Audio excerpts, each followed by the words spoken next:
Alright, so we are going to be doing Godless 3 Flamewake today. There are going to be a couple people that have some Godless story awards that matter for things.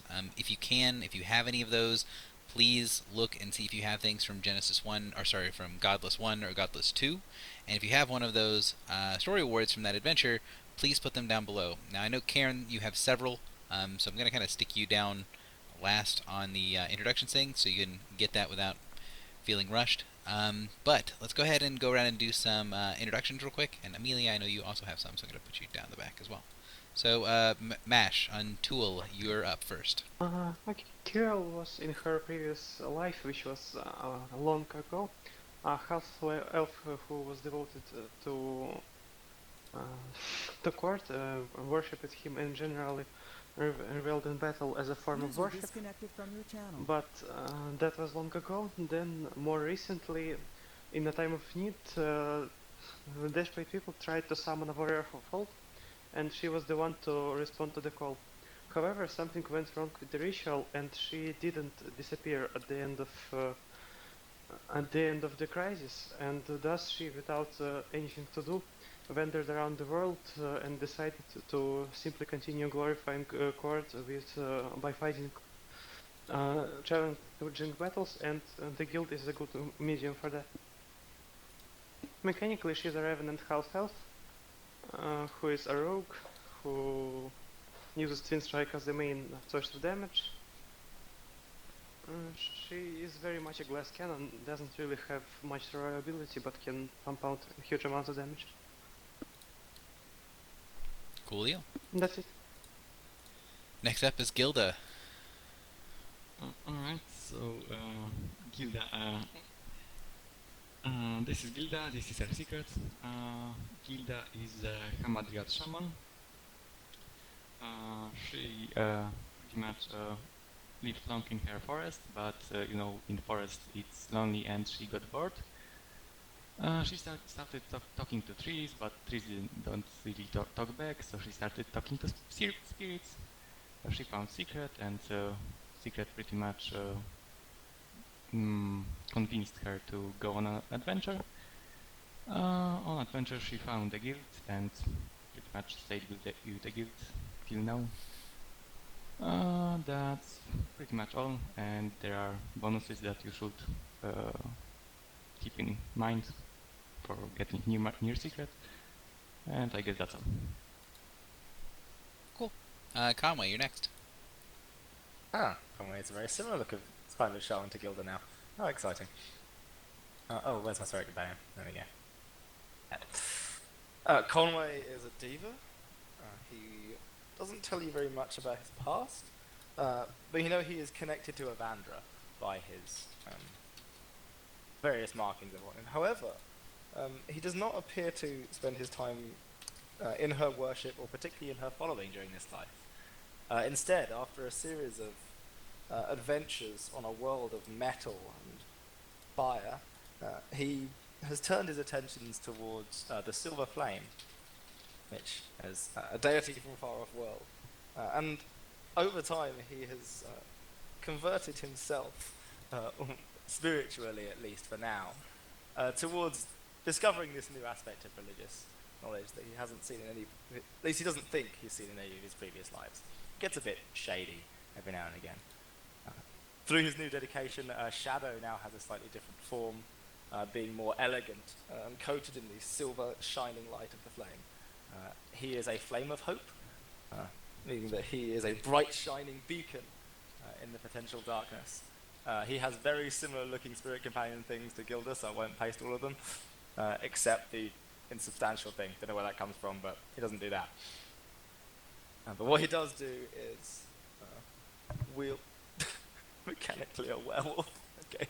But as you can tell, as Conway moves around, he is coated in this sort of silver fire that burns somewhat cold. He's not particularly a people person, but understands them more than he is able to communicate well with them. You often find him meditating in the guild. It's pretty much the only character I have that doesn't mingle constantly in the tavern. Nice. Alright, Akradar.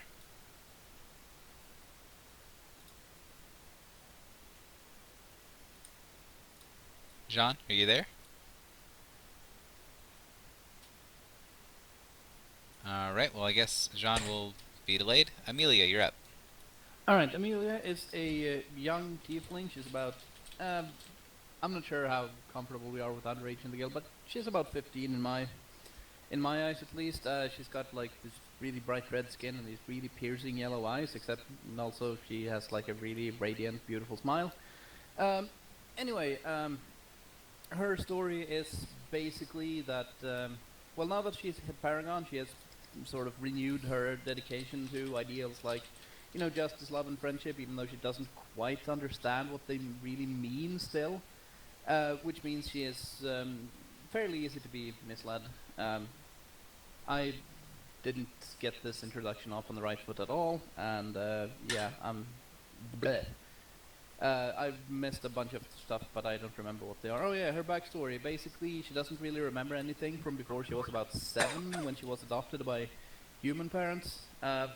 So she grew up in the human city, um, knowing, of course, that she was different because, the whole skin color thing and the horns, which, well, none of the humans had. Um, and also, being that this is godless, she has found something of a darkness inside herself that came out just a bit too much because of the Athos type magic. Either way, we'll cross that bridge when we get to it, I guess. Mechanics wise, she is a warlord warlock hybrid. She enables things, gives bonuses to damage, and also charges, and can be enabled because she has Eldritch Strike. Cool deal. All right. So, Akadar, you're up next. All right. Akadar is a young-ish dragonborn. He was sadly born from a rape. He was given as an egg to a good friend of his mother. This man brought him up as his own for a couple of years until he was about teenage, when a group of bandits attacked the town they were living in. They killed and took a lot of prisoners. His would-be dad took him away just in time, but they started to follow him. In one attack, Akadar was hurt, and then when another attack came, his father stood in the way and took the blow for him. He immediately screamed at him to go away before he was killed, and so with no other choice, since he was weak at the time, he ran. He came into a bunch of cavaliers that were passing the area, and he begged them to help his father in the town. When they got there, his father had already been killed, and most of the bandits had already been away, but they managed to chase after them. One of the cavaliers took him back to their headquarters, in which he started to train with them. Eventually, he became one of the strongest in their group, but some people didn't like the bad omens and the bad signs that he was born under, and decided that he should be exiled or killed. This reached the headmaster, who did not want him to be killed because of his incredible potential, and therefore told him that he had to be banished for his own safety, but told him to go to the guild where he would find a better family, because one of his friends was there and he would welcome him with open arms. And so he came here to find a new family after being destroyed, after 3 families of his have been destroyed. Mechanically, he is a cavalier, paladin. He'll try to defend you as much as he can, and when he can't, he'll try to hit the enemy as hard as he can. And recently, he obtained a flying horse, so yay the axis. All right, cool deal. Karen, you're next. Hey everyone, good afternoon. Karen is a dwarven cleric, and how he came about joining the guild is looking for a bit of an adventure, but hoping to actually find his lost homelands. When he was a wee little dwarf, a few decades back, his dwarven hall actually came under attack by goblins and orc, and he was whisked away to safety by his grand. Having been so young at the time, he hasn't really had the opportunity to spend time around other dwarves, and has grown up around human settlements and elven settlements. So he's hoping to reconnect with his kin at some point, and eventually track down the location of his dwarven hall and any members that have survived with He's enjoying the adventuring life so far. He's connected with the deity named Monitor. He's found a fairly strong connection with the Monitor, being above ground and worshipping the sun. And he likes to help his allies and others with healing and buffs, both offensive and defensive buffs. He wields a large two-handed axe, and he's quite broad-shouldered, dark hair, long beard, dark mustache, and he likes to drink a lot. Cool deal. All right. Well, just to give a little bit of background to this, I know Amelia and Karen have some previous story awards from the first two parts. So, Amelia and Karen, you guys have been going back and forth to Athos, helping the Sphinx Besmahis in a little bit in her research, but also in it what other sorts of research that you have. Besmahis has allowed you all to use her library for any sort of research that you need. There are areas of knowledge that she does still consider to be off limits, and there are areas of the library that she does not permit people to go to. That being said, much of the library is still open, and she is pretty free with her knowledge about talking to people, about asking people who ask her questions, and especially people who listen well when they ask for questions and get an answer from her. And has set up a thing where every few days she will open a new portal to the guild, and anyone who's looking for information or research is able to go from the guild to her library on Athos. If you guys have not been to Athos before, there is a handout for how divine and arcane powers work. However, what I will say is that other than for storyline at the very beginning here, this is not going to have much of a mechanical impact on what's happening in the adventure, as most of this adventure will not take place on Athos. So you're welcome to read the handout and sort of see how it works. Keep in mind that the effect of Athos will only be at the beginning of this adventure when you're in Athos talking to Besmahis. So on one of the last trips to Athos, Besmahis will grab Amelia and Cairn after kind of letting a lot of the other people, whoever else from the guild, comes to look in her library, and she brings you aside and says, "I have believed that I have actually finished what I need, but I need more active agents out to do something for me involving this." She gestures over towards a series of colored stones that are on the ground that were brought by you all from the Weave Pasha. She says, "I know what needs to be done, but I do not have the freedom to go and do this. You and he," talking to Amelia and gesturing towards Cairn, "seem to be improving quickly, learning with strength of arms and your wit and will quickly.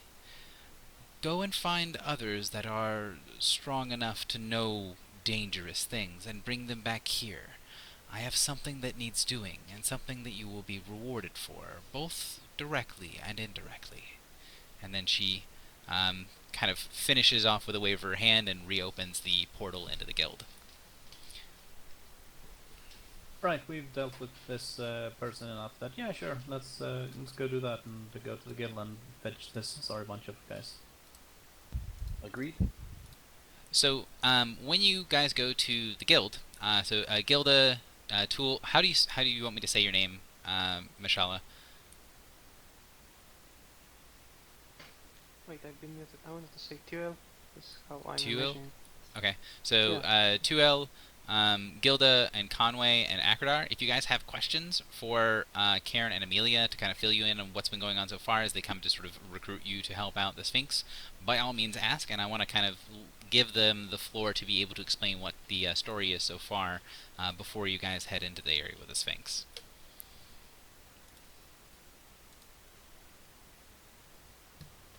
Okay, Where so we travel, friends. yeah, what's been the gist of all this situation?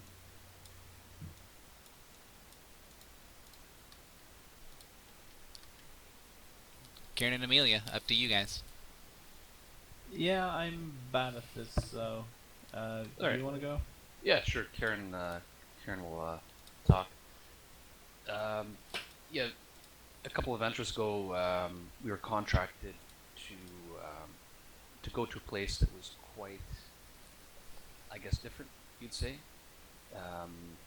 They need some help there, and upon crossing over to this area, it was kind of like a sand-blasted area, and there's like rocks, and there wasn't much civilization nearby us. Um, I guess is it okay to mention the person that contracted us Mhm. for this? Yeah. Yeah, I mean, these characters, I wouldn't go crazy into detail about like mechanics of things, but these characters can't play in the heroic versions ever. So, by all means, you can say you were contracted by the mouse to go and deliver a message to the Weave Pasha. All that sort of stuff is fine.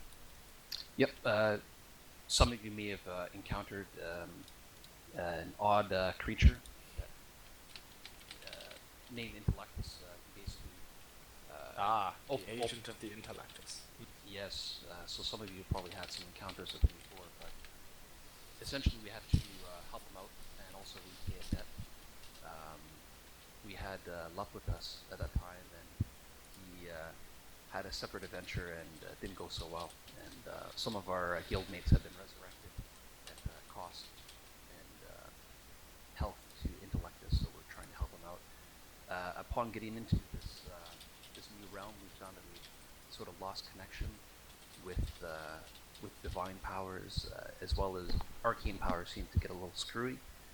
But we did witness a great battle between two dragons, one quite large, possibly an ancient, another one not as large, but still looked as if it was a full adult. And it was a bronze and a blue that were battling it out.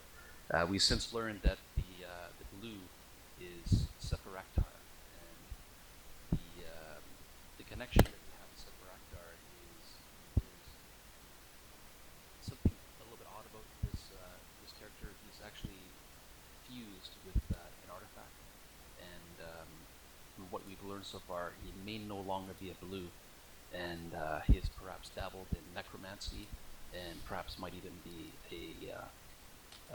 a lich at this point.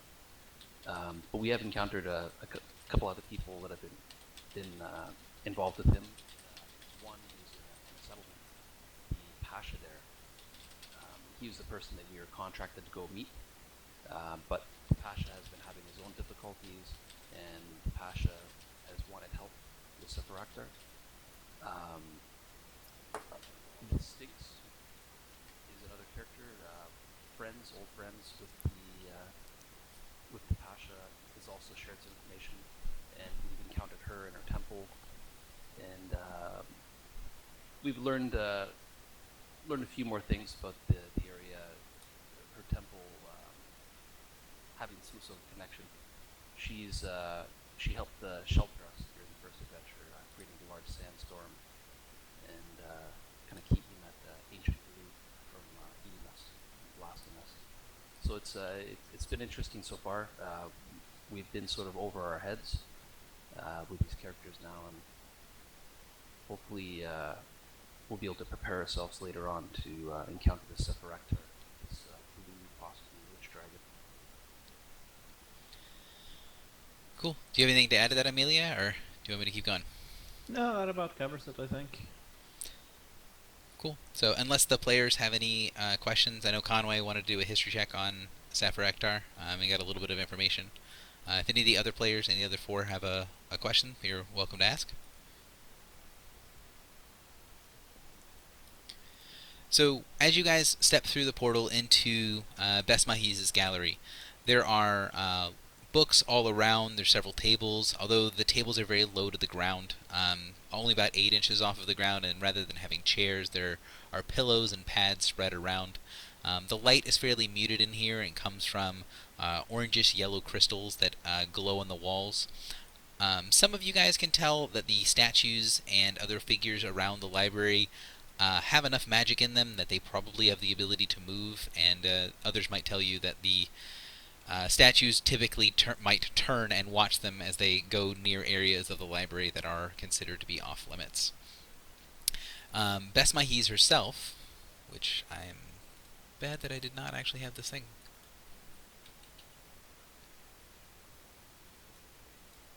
Best Mahis herself looks like her token, but to give you a bigger image.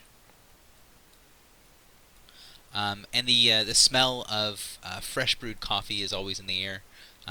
You never really see her do anything with the coffee. She seems to just constantly be drinking from a perpetually full steaming cup, reading books on her pedestal, watching over the library itself, and talking to people who come and listen. As you guys get reoriented from the disconcerting feel of going into this area, the magic here, if you use arcane power, is very violent feeling. It feels very sort of sharp and abrasive. If you use primal power, it feels like it is everywhere, like the entire area is one big font of primal power. And if you use divine power, you feel this extraordinarily tenuous connection with your god, as if the god's voice does not reach into this place. As you get out, you see that floating off to one side of Best Mahis, there is a purplish crystal that is shedding a bit of an odd-looking light that seems to have way too many shadows that move and dance over the floor. And she puts her finger in the book, pulls a little strip of something underneath her out, and places it in as a bookmark, and closes the book. Ah, you brought others. Good. It is good to see there are so many who are self-interested enough to come here and possibly wise enough to know why it is a good idea that you make friends in very far-off places. She stands up a little bit. You can hear kind of creaks as she gets up, a couple of popping bones, like someone who's been seated for a very long time. She stretches out her wings, shedding off a little bit of dust, and then glances over to the side where the purple crystal is, and then taps it with her hand that is holding, with her pinky finger of the hand that is holding the cup of coffee. She says, "Ah, yes. I must thank you for bringing me such interesting subjects to look after. This creature, Kessel, is most interesting for research. It appears that you and I might have a common enemy. This one here is an agent of the Dreaming Dark, much in a way that I suspect Sephiraktar the Dread is as well. But the Weave, in his infinite knowledge, has done something terrible and prolific to the Sephiraktar the Dread. An artifact that was left in the care of the Weave Pasha has been taken. The Weave, in his efforts to make sure that his failures were not complete, was able to disrupt what the Dread meant to do with the artifact, to turn it into his phylactery and permanently bind him to self that is not so easily destroyed. The Weave, I doubt, could destroy it in and of himself, and chose instead to scatter it, to send it elsewhere, with such violence, with such power, that it was quite difficult to locate where it was sent, even with... She glances over towards a collection of small stones that are of different colors with different symbols on them.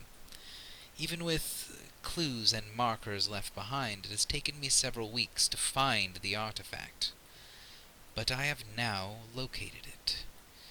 This artifact is corrupted, you see, although it has great power to it. It is Sephiraktar's phylactery, at least in part. I doubt the ritual is complete, as the dragon is still here and has not killed itself to recover its precious artifact. I need for you to go and recover it for me. It is a simple task, and one that I will reward you with if I can, but where the artifact is leads to some problems. The artifact is in a place in the astral sea, surrounded by elemental chaos, and it has such power that it will be drawing creatures of chaos to it to try to claim it, even if they do not understand why they are there. If you can, go there, recover the artifact, and, if possible, find samples, collections of elements near the place where the artifact is located, so that I may use it to cleanse and purify the artifact and remove the dragon's touch. She takes a long sip from her coffee. Any questions?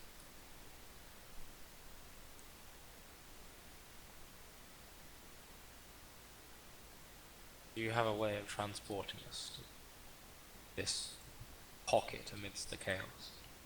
She nods slowly.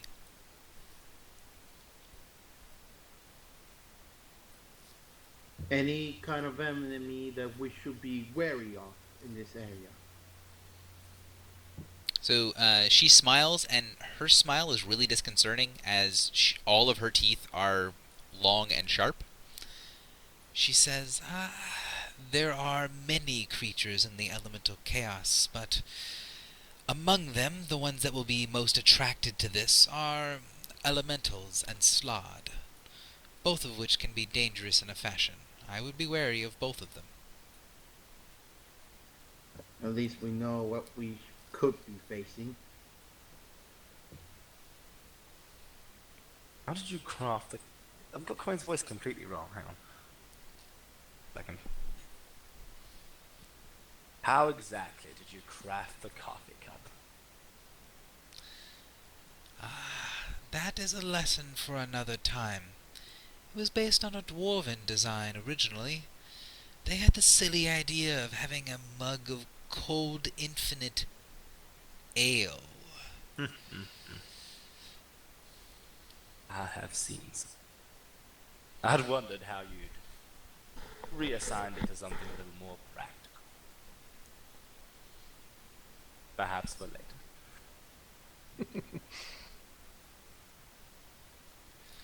So, A question. How exactly do we capture the elements of chaos? the right question. The artifact itself, it is... She kind of waves her hand and you see a little illusion image appear in front of her. It's very, very hazy, but it looks like several rings, one upon another, that are in either a silvery or golden metal, depending on what ring it is, that kind of rotate slowly. The artifact looks like it's about 2 or 3 feet across, although you're not entirely sure if what she's showing is a accurate representation, because again, it is very hazy. She says, the artifact here will be able to hold any amount of the elements of the chaos. However, they are in such a primordial form that any drawing of elements with other elements around will have a very explosive result.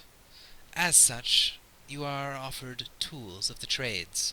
She puts her hand down and takes the stack of stones and sweeps them forward for each of you to pick up from the little area in front of her. So she hands you guys each a stone. And she says, each stone can hold a single element, and ideally I will have one of each of the elements to be able to help my workings on the old artifact. That being said, with the elements as volatile as they are, I would not recommend holding more than one of these.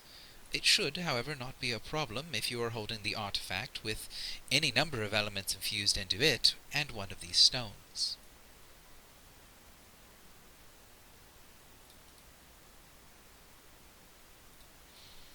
So basically, the primary objective is go and get the artifact. If you can also get samples of primordial elements, you should do so. She's giving you guys each a stone that you can use to harvest that primordial element if you are in an area with that element. And if 2 people have charged stones on them at the same time, it will have very negative side effects. However, the artifact can be used to draw energy, and also it will not negatively impact holding another elemental stone. Question. Are all the stones identical, or is each stone predetermined, or does each stone have a predetermined element? So she says, the stones are vessels merely. They are not identical, but they will each suffice to hold enough of the element for the short amount of time it will take for you to go there and come back. So it doesn't matter which element we put into which stone, right? Correct.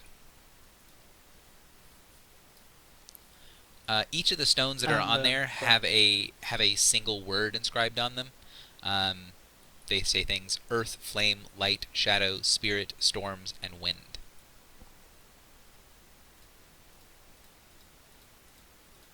And if I That understood actually, correctly, it's a bad idea to hold two of them, but the party can have. Is it for the party to have more than one that's dangerous, or for a single person to have more than one that's dangerous? If a single person has more than one charged stone, that is dangerous. So you can hold one person can hold all 7 of them and not have a problem, but if you hold more than one of them at a time and they are charged, it will have a bad reaction. Right, but I can have one charge, and everyone else can have one charge, and that's fine. Correct. Okay, because it sounded there for a while that you said like if you guys have more than one charge at the same time without having the artifact, they'll all explode. I don't like And I high must have five them misunderstood against you. each other when you obviously, but high five against each other sounds fun. Yeah, probably not a good idea. She's saying the elements are very volatile. Don't do that, but she's going to let you make your own mistakes if you'd like to. So do you guys have any more questions for her?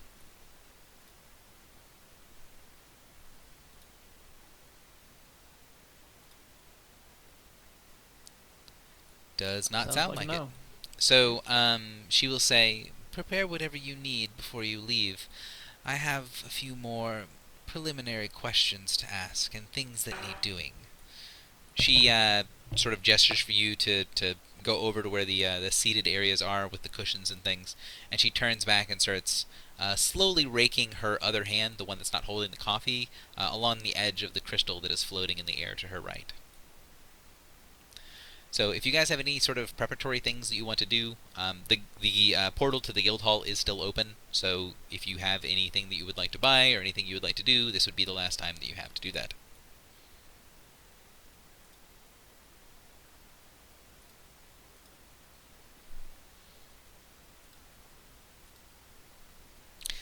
Cool. So she will open up, or well, she doesn't really open a new portal. She just changes and alters the portal.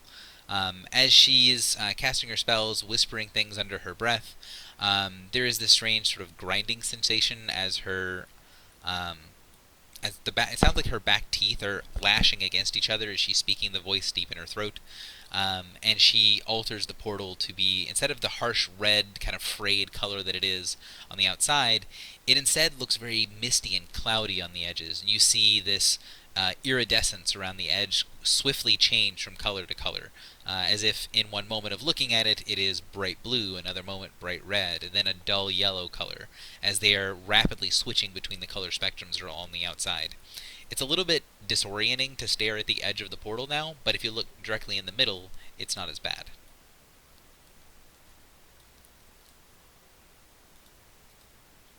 So, question for you guys is, if you guys have nothing else to do, I'm going to move you guys over. I guess it's not really a question.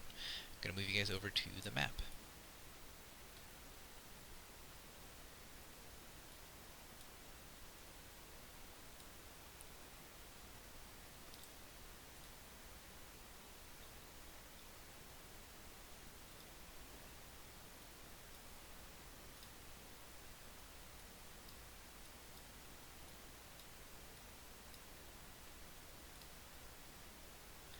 The map should be perfectly hidden from you guys. Give me just one second. Let me reveal an I area. don't see absolutely anything on the map. Right, it should be hidden from you guys. Was about to say the same. Darkness descends. Lots of men.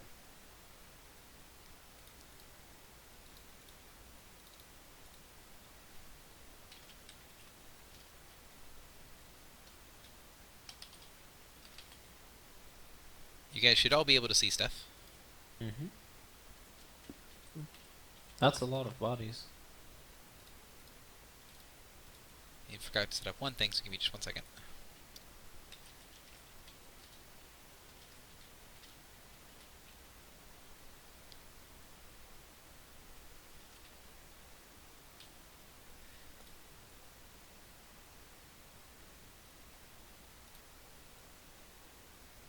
Alright, I ideally you should be able to see down at the bottom. There's a good bit of white with a thing that has the player list, players 1 through 6.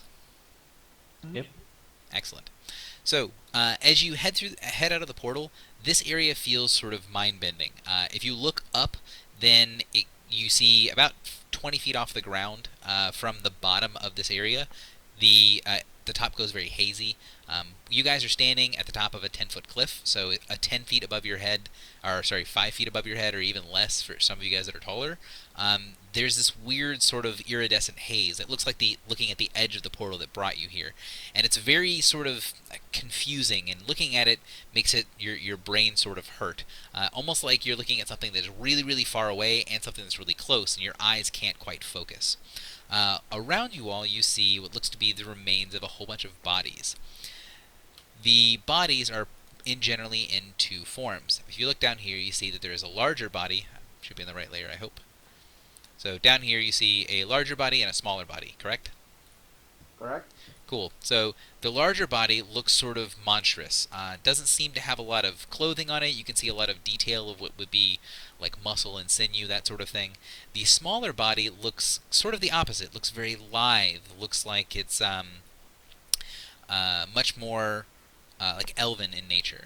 However, both the muscular body and the sort of elven-looking body are trying to remember what the word I'm looking for here is.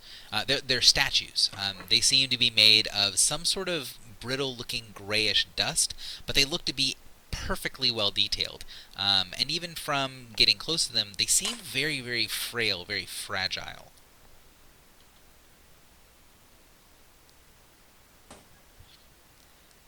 So you come out, you can see what's around. There's the 10-foot drop in front of you guys, and on the far side you can see there is a massive door that has lots of scrape and burn marks on it, and there are two wheels to either side of the door. One of the wheels, this one down here, looks like it is partially broken and bent in at a weird angle. The wheels are sunk into the walls about 4 feet off the ground. So, I'm going to ask for you guys to be in initiative order. This is not combat initiative. This is to make sure everyone has the ability to interact and roleplay. So don't worry about initiative bonuses and making sure everything is correct, that sort of stuff.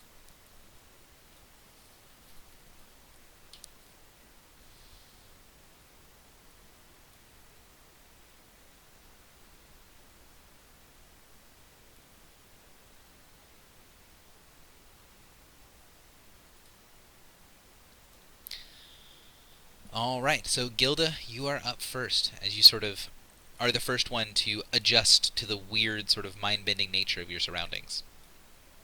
Alright, wasn't expecting that. I guess I would check the bodies to see what caused them to be bodies. Okay. Do you, what sort of, are you making any sort of check on them, or are you just investigating them? Like, what are you trying to look at here? I think he'll check, check what caused Heal them. check seems reasonable.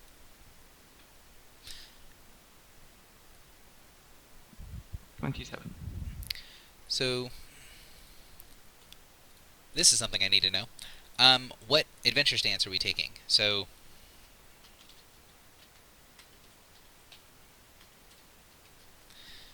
for those of you guys that have not played Paragon or not played a lot of Paragon before, you have the ability to sort of make the adventure harder if you want to sort of play for a little bit of glory, a little bit of bragging rights, and do what's called playing up. So 12 normal is designed for a normal party of adventurers. 12 aggressive is designed for a group that is fairly well optimized, a group that is a good party balance that works well together, and is designed to be a little bit harder. And 12 glory either means that you guys are over leveled, or everyone feels that they've got a head and shoulders better than the normal average crowd, and are going to kick ass and take names, and would like for me to create a challenge for the more highly optimized.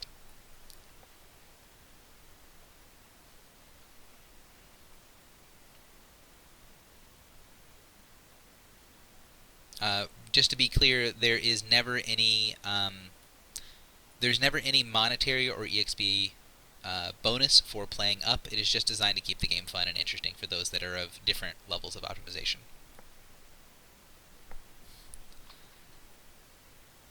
So I think if there we go. I was gonna say if Mash is gonna vote for aggressive, then we have a tie. But if you don't want there to be a tie, then normal it is. So investigating the body and looking around a little bit at looking at kind of exactly how everything comes together, it does look like it's immaculate. And even as you're investigating, trying to see exactly what's there, you touch one of the live elven-looking bodies, and it completely falls apart. Once it falls into ash, you can see that it is very light and kind of fluffy. It kind of completely depresses into the ground. The elven bodies, by and large, do not show any outward signs of damage or wounds.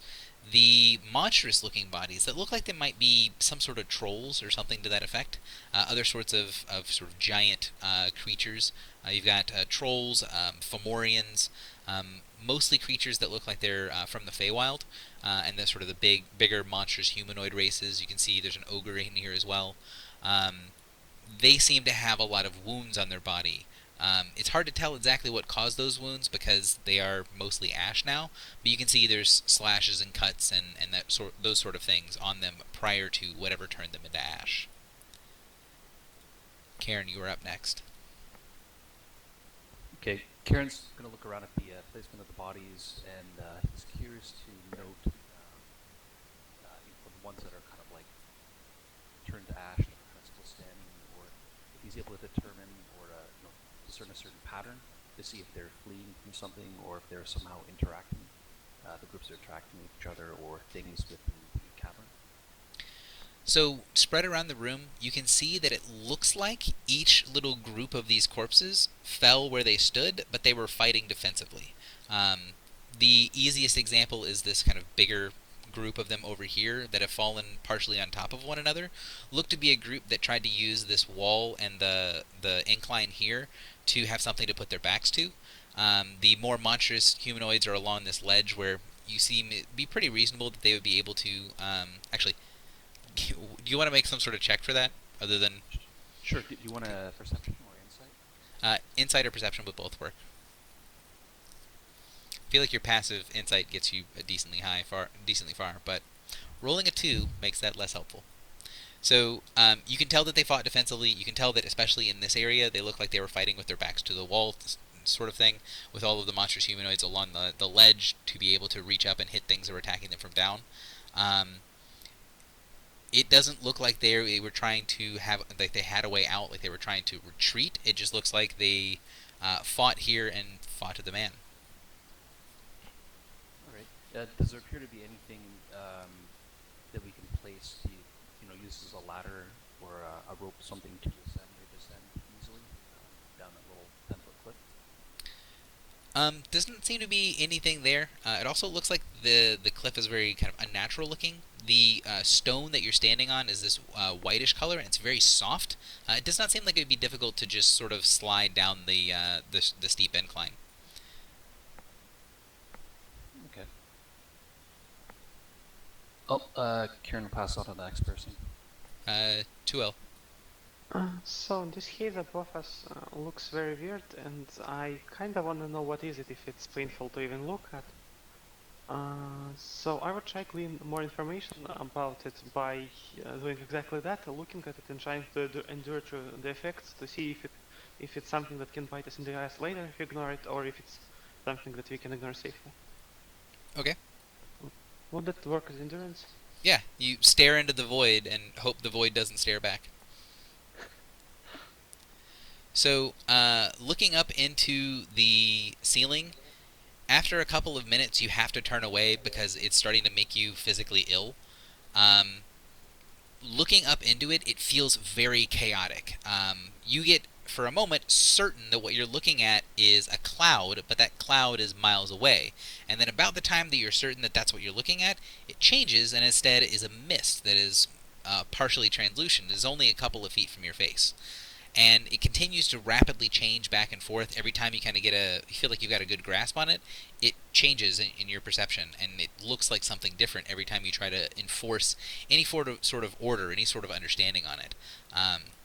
Not really sure what that means, but you feel decently certain that because looking at it and because trying to understand it is making you feel very queasy, touching it is probably a really bad idea. Okay. Conway, do you want to go? Because Emilio had something that she would like to do.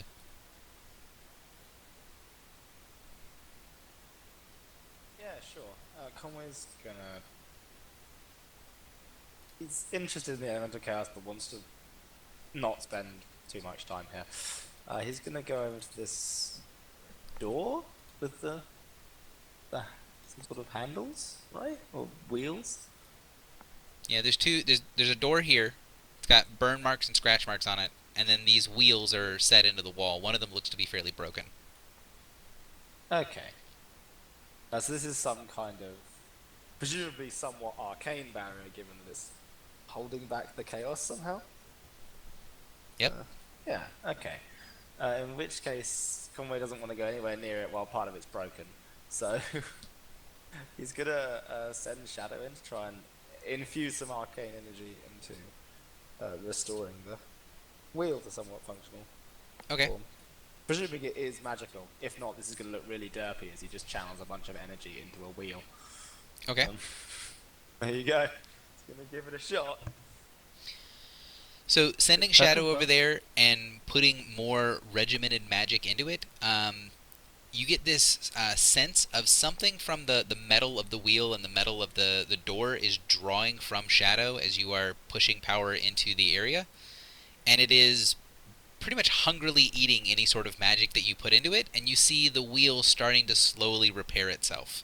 And you see all along the door, some of the blast marks and scratch marks that are on the door are very slowly getting a little bit more shallow, a little bit less jagged around the edges, as the door is absorbing the magic and seems to be repairing itself.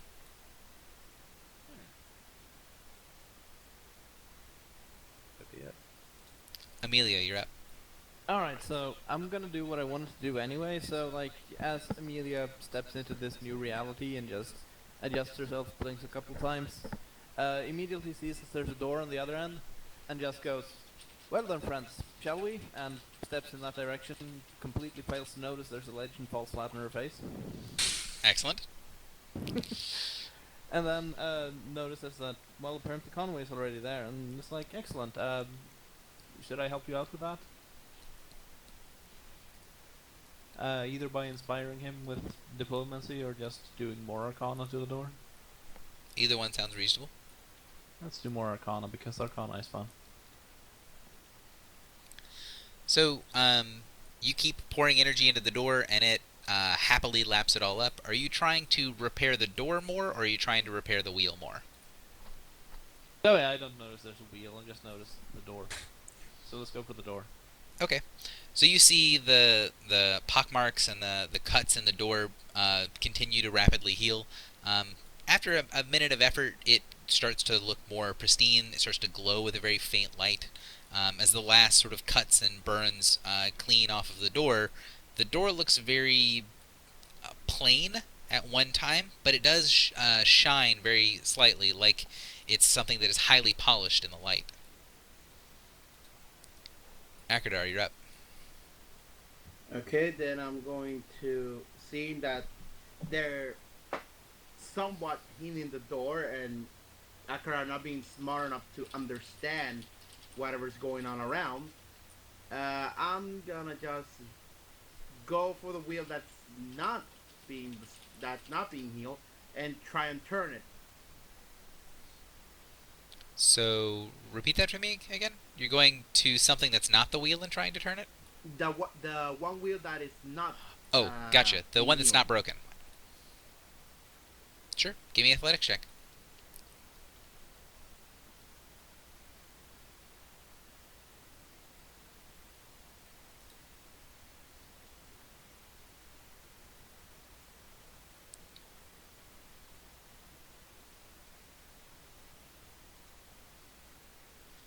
So you turn the wheel. You can hear the door groan very slightly as the wheel is extraordinarily hard to turn.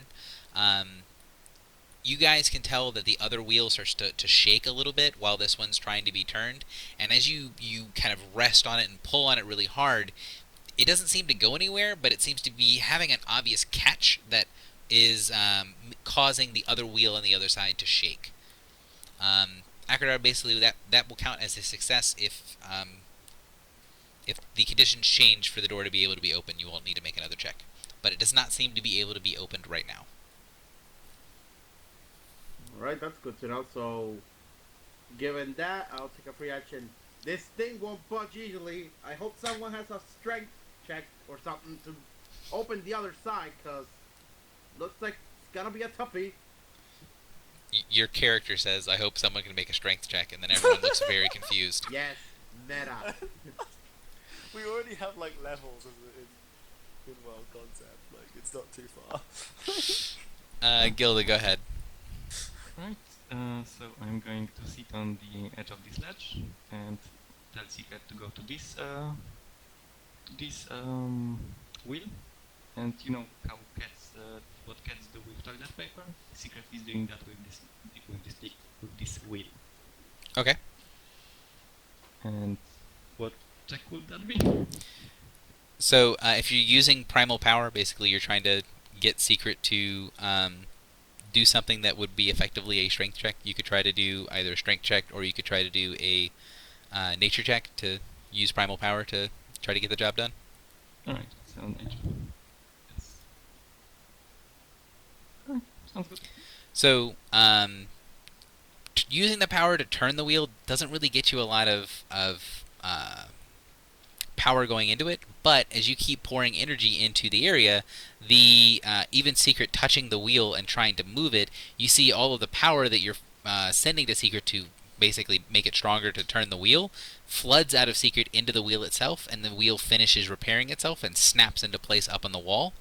After the wheel has been fully repaired, both of the wheels kind of make a clicking sound at the same time, and you hear this sort of rumbling groan as the door begins to slowly swing open.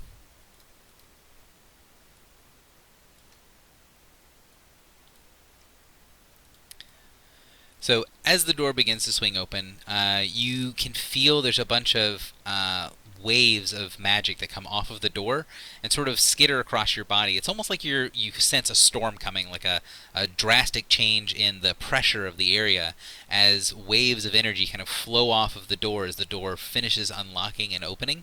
I don't unfortunately have a way to open it on the map, but the door does open in the middle.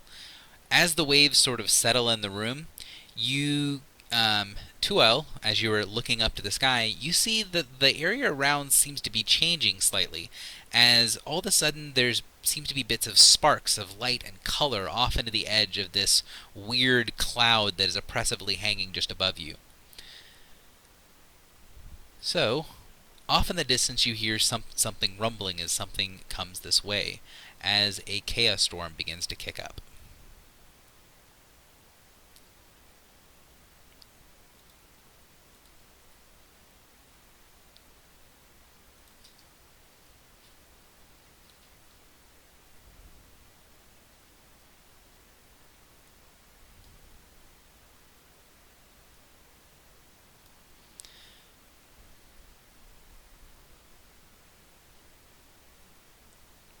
Storm warning. Does anyone have any questions about the handout once you guys get done reading it?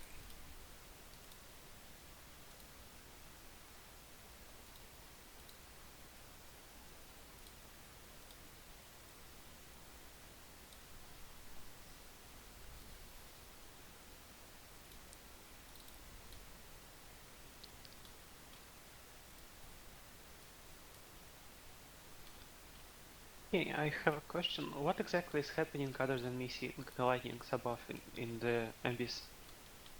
Doesn't seem like anything that you can really understand is occurring. You see the lights are changing and flashing more quickly, and you can see little arcs of different colored lightning off in the distance. Okay. So, I'm going to put things in initiative order.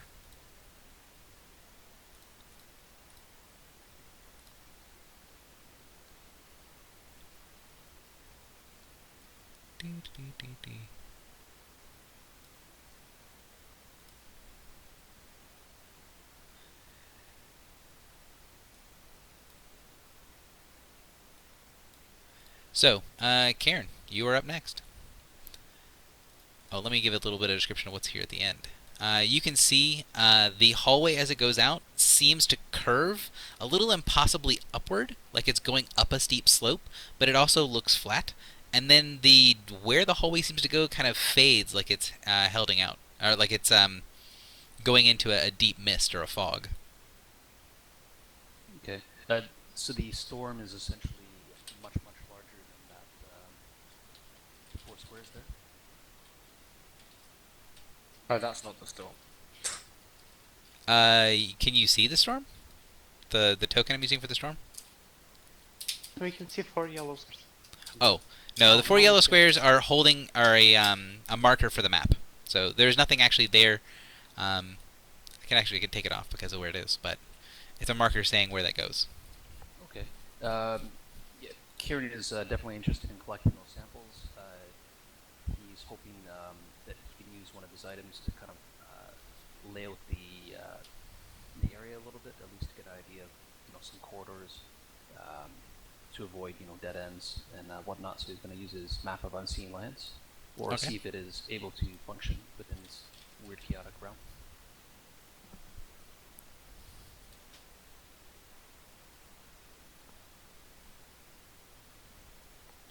So you put the map down on the ground, and then when the map sort of starts to draw itself, you see it with these weird kind of multicolored sparks that appear all around the edge of the map. And then as the map draws, it seems to be drawing very, very detailed things all in one spot. And as you look at it, it looks like it's drawing sort of the inside, like a geode that's been cracked open into 2 pieces. And it's drawing in detail what's going on the inside, but it doesn't make any sense. This does not seem like it's going to be very useful here. Okay. I guess what he'll do is he'll use his eyes and just kind of do use his perception of the area to help guide the party to collect these pieces of element. Okay. Give me a perception check, please. So looking around, you can see that there is sort of chaotic elements, or whatever that is that's causing the thing directly above your head to be very hard to understand, but there doesn't seem to be any primal elements in this area right now. There's no kind of obvious signs of any lightning, thunder, fire, cold areas, anything like that.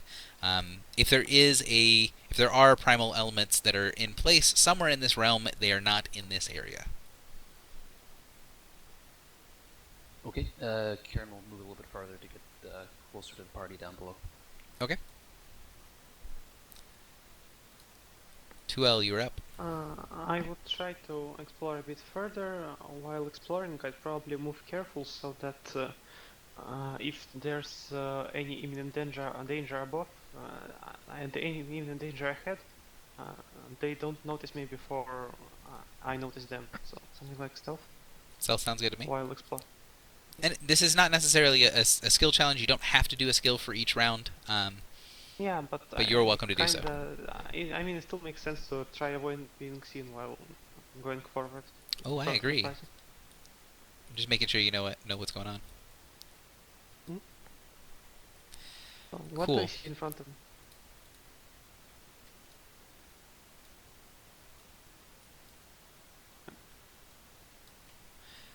So, I need everyone to type 1 in chat to say that you are paying attention, because this is confusing, and I understand that it's confusing, but I need to make sure everyone's listening. So, on the map, there are going to be several instances where there are effectively portals between rooms. All of the 4 square blocks that say 2 and then a zone are on top of one another.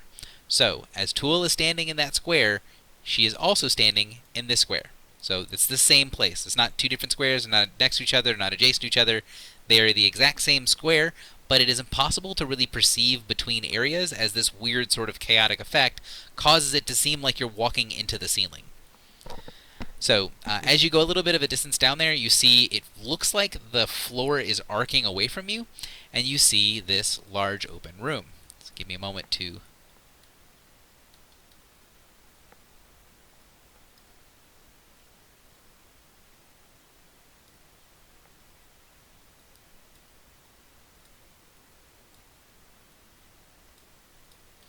The room seems to extend off in several different directions, and you see these large, very bright, light blue crystals that are humming with this very, very pervasive sound. It's something that as soon as you get kind of near one of these crystals, it sort of puts your teeth on edge, like something is. Yeah, sorry. Slightly too big. So, the sound is very pervasive. It's like if you guys walk next to someone who's got their bass on really loud and it kind of vibrates the area. The same sort of thing, only the sound isn't very loud. Like maybe it's outside of your perception and it is extraordinarily loud. But the only thing you can really sense from it is this strong vibration in the area. Around this area, you also see a lot more of the ash sort of remains. Although these remains look like they are destroyed. They aren't just remaining there. They look like they've been touched and then turned into shadows on the ground. Mhm. So, while we're in the skill section of this, you may move to go to any area that you would like to, or you can move and investigate in an area. So, for example, if you go to an area, you can't go to the area, check something out, and then leave. Or you can't go to an area and collect something and then leave. But you could go to an area and collect, or you could collect in an area and then go somewhere else. So while I'm in this area, I can basically just see what is in this, but I can't go back, right? Correct. You can go back. You can go back and forth between the two. Again, you're technically in the square that has the T on it on the other map. Yeah, I'd probably like to enter further and see what. And does this look like? Do I feel something like elemental energy here? Like a lot of it? Yeah, you feel there's a lot of sound in the area. Like there's a lot of power in the area. Oh, sound. That sounds like thunder. Yep. Actually, I think ideally it should be labeled on the map. Oh yeah, I just didn't fire up. This map is big and kind of weird, so I understand. Conway, you're up next.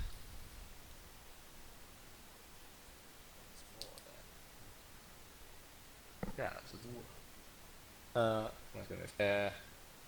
Shadow's going to with him. He's slightly ahead of him. Great points. Oh, very interesting. And again, you guys are not bound to your movement speed right now. You just cannot go multiple areas. Yeah, let's hear them. Conway's going to step into the room with his spirit companion. Like, I guess there's no real reason to have Shadow summon at the moment. Hide her for a bit. Right. Conway's gonna try to get the feel for the first of these rooms, see if there's any way he can contain the storming energies around him to maybe solidify the hole in the room, or work out exactly what's causing this storm, if he can contain it or shield his party from it, or if there's anything he can do about that in this, like just specifically for this room. Okay. I guess he's gonna, since he's back off of Athos, and in fact in the Astral Sea, he'll call upon the divine power of the Silver Flame to try to allow him to see what's truly going on.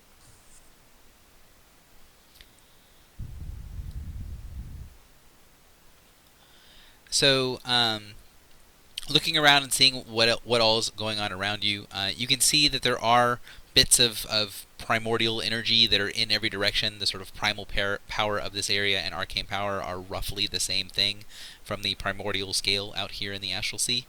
You can see there are sort of hints of elements down other pathways. So here, here, and here all have hints of elements coming from them. And the area does, in its own way, seem fairly stable. While, yes, there is a lot of chaotic energy, and while, yes, there's this weird sort of haze above your heads and the arcing lightning of the oncoming storm, where you are seems a pretty relatively safe and stable place compared to really anything else that you can perceive nearby.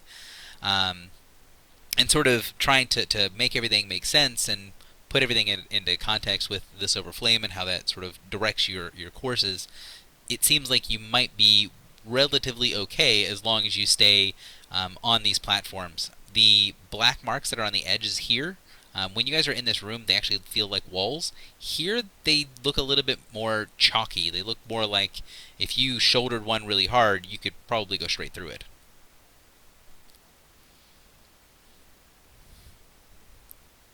Conway has no intention of doing so. Amelia, you're up. All right. Well, first of all, let's go the obvious way. My second question, unfortunately, has to be a bit of a meta one. Conway, are you the Constitution or the Int-based type of shaman? Int. Excellent. Because I am thinking, I mean, we're dealing with a lot of elemental stuff that's usually Arcana, so I want to use a story award I have. Okay. From Student of the Sphinx, and I want to give a solo bonus to Arcana. Okay. And then, well, I don't know much else to do. I kind of want to wait for everyone to get in the room so we can start coordinating. Now, I will say again, you can the thing on the Chaos Storm skill challenge, the individual checks that can be made, those are for collecting the energies in the different rooms. So you could make a check to collect the thunder power from this room. Oh, okay, and that would be a standard or a minor, and I guess I still have a standard. Right, and since for right now, you guys are in skill challenge, it doesn't really matter that much. Fair enough. In that case, I mean, why not be impulsive and do a standard Arcana to collect it? And it's gonna have the +2, but I don't have a conditional prompt in my skill macro, I'm afraid. Okay. So that's a crit. So going up to one of the crystals, and you know that you're supposed to do something with a stone. The stone is supposed to be a thing that holds elemental magic, or that holds this primordial energy, and these stones seem to be emanating this primordial energy. The simplest solution seems to be to touch your stone to one of these crystals.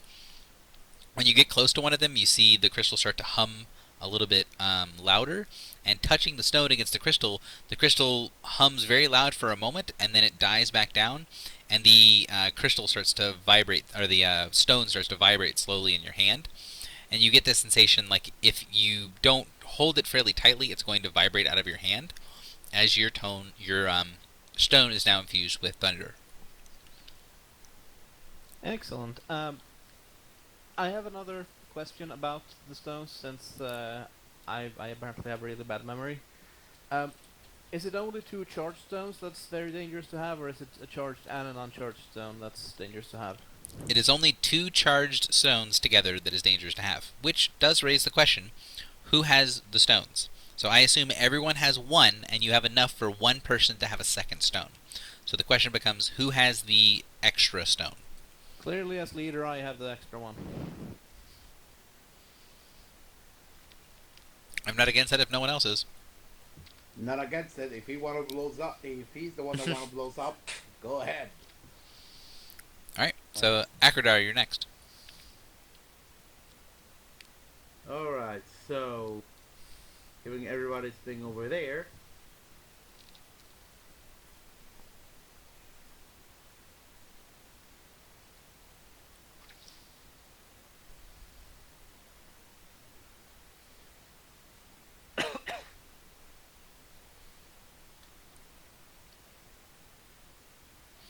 Again, you do not have to count squares. You're not in combat.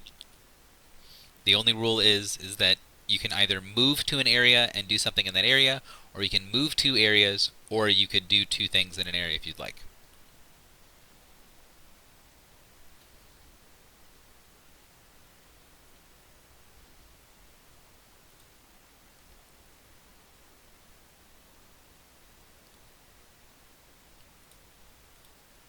Jean, if you're talking, we can't hear you. Sorry, I forgot how to speak.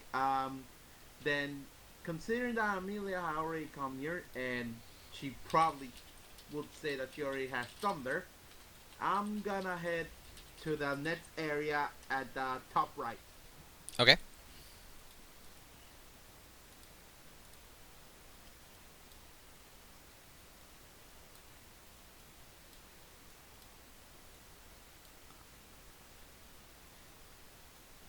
one second. This is being annoying.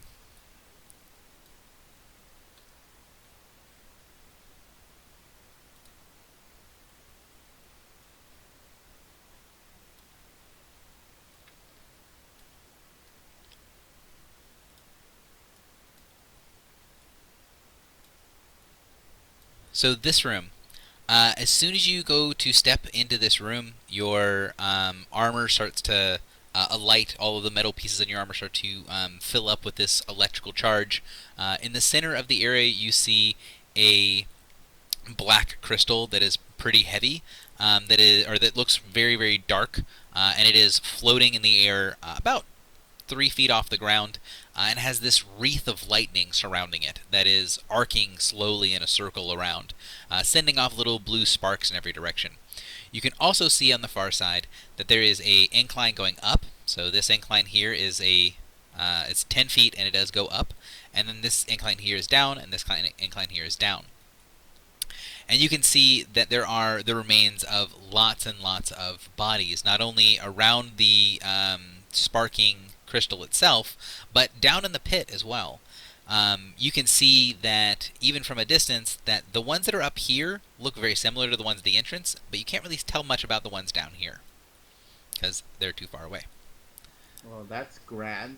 And they're also neatly ordered beside the Thunderstone. Yep. I don't want to go there. So, I'll stay at the entrance. Wait, can I still move in this zone, or I can only stay like I am? You can move to wherever you would like to be in that area, Then but you can't do any actions yet. I'm gonna move next to the next exit I'm gonna take, which is the top left. Okay.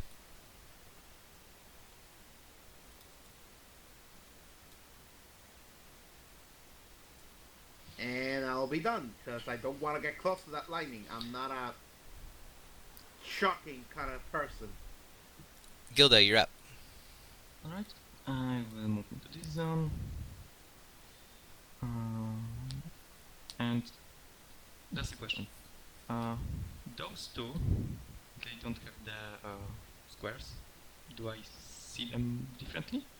So those two areas don't seem to have that same sort of sense of there is something else coming from that area. You don't really know what that means, but they don't have the sense of power that comes from the different area, the other different directions. So like what Conway did, he could feel power coming from here, power coming from here, power coming from here. Down these two places, he didn't feel anything. Alright. Then I'm going to go right there. So you go over there, and then you pop out over here. That's fun. Let's keep doing that. So you do that once, and then you get this weird sort of mind-bending sensation of almost like you can see yourself entering as you're exiting at the same time. It's not going to have any negative impact on you, but it will take both of your actions for the round, your double movement for the round. Sure.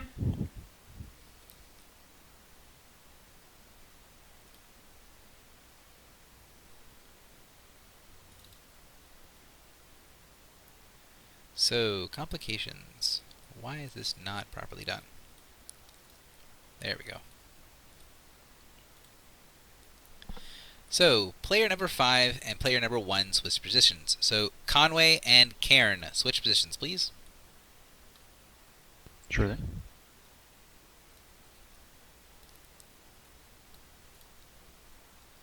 Each of you guys take 12 points of damage, and you get a +4 power bonus +4 untyped bonus to speed until the end of your next turn. All 6 players are only the 2 switched ones. The ones that were switched. So, you see this arcing, sort of weird, multicolored lightning lash across the top of the barrier that you are, and as the lightning fades, you hear this this croaking sound as this really, really weird rhythmic croaking starts to fill the air. Those of you guys that are in the thunder area, the crystals with the thunder around them are pulsing every time one of those croaks comes and sort of reverberating, making it louder and louder, like an echo chamber. Now I'm going to remove everything from initiative. And we are going to roll initiative for combat.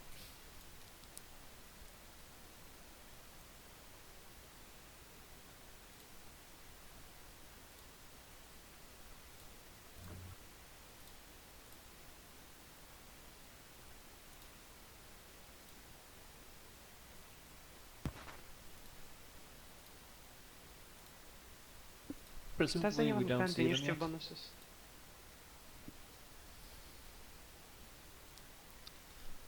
What was the question? I'm sorry.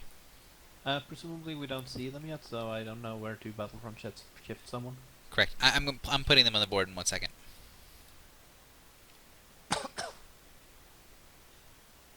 Roll 20 is just being a little It's on the slow close side. versus 3 anyway, so it's me or Gilda basically.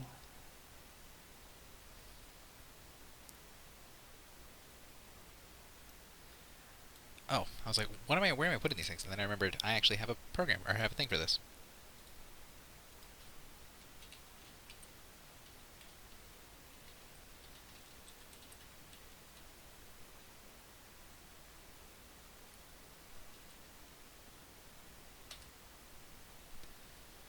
Oof, okay. So, let's see, number 2.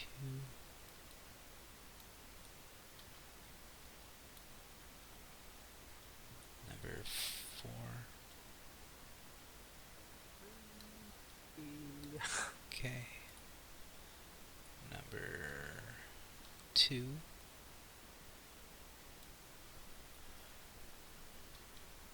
Number 2.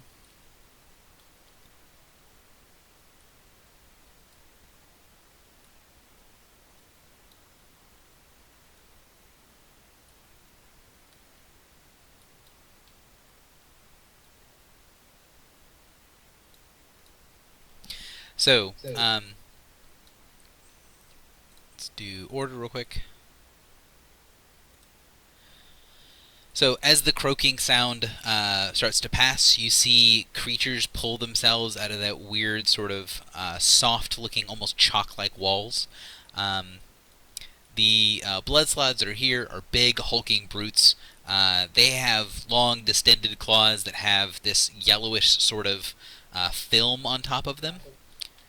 The black ones down here, the void slots, they have large spikes that are all along the top of their back. They have a weird sort of neck that tilts their head forward, and their head is very small, almost like that of an aardvark. And they have 2 big sort of claws that almost look like, again, they look kind of like aardvark claws. They look like they're for digging, that are in front of them. The curse slot that you guys can see, that's going to be you up there, Akradar, is the most humanoid looking of them. It's very small. It looks like it's only about 4 feet tall, and it holds, if I can get my thing to actually show properly,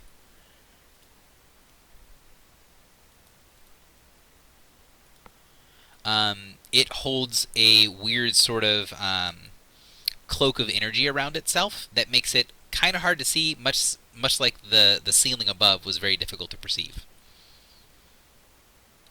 So, go ahead and do your things for initiative, and then we can get started. Battlefront shift is done. 2L, you're up. Okay, I'll walk up to this guy, say hello to him. And does he react in any way to that? He does not respond to the hello. Okay, Quite rude. let me low slash him. This includes sneak attacks, now he can take 4... Actually, yeah, no. He takes 40 lightning damage. I'm not flanking, so no extra damage. Then I will strike him. Okay.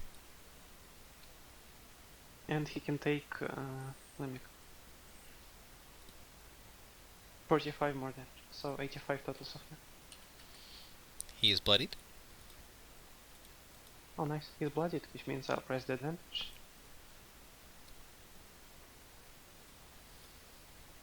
And that's a crit, so he takes 49 more damage. He explodes and probably misses you with a 17 versus fort. Yeah, that's definitely a miss. And you're a winner. Nice. Okay, can we get action points by the way? 1 second. Actually, no, you're not, because apparently it's within 5 squares So of me. sad. You were Yeah, so that's sad. close to being a winner. Not being a winner is always sad.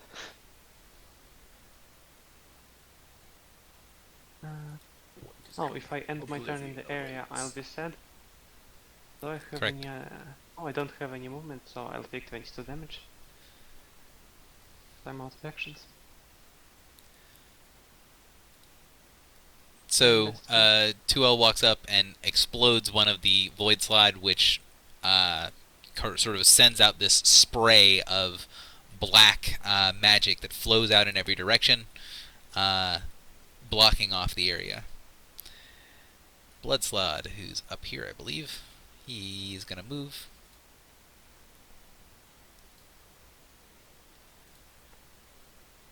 If I can get this thing to actually locate. He is going to move and charge down. Hello, friend.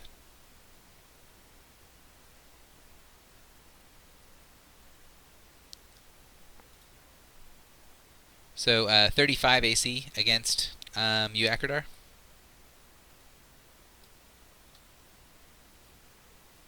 Oh, that one was there. Oh, crap.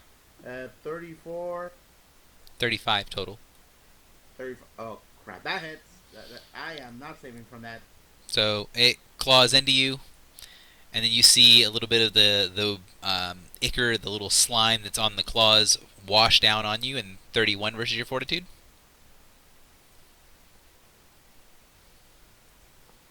Does 31 hit Akradar? Yes, it hits. So you lose the healing surge, and it seems to get a little bit healthier.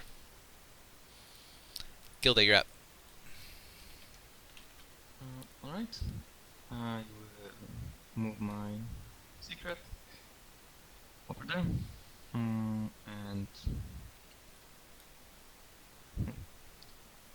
I guess just Stalker Strike him because I have nothing better to do at this moment.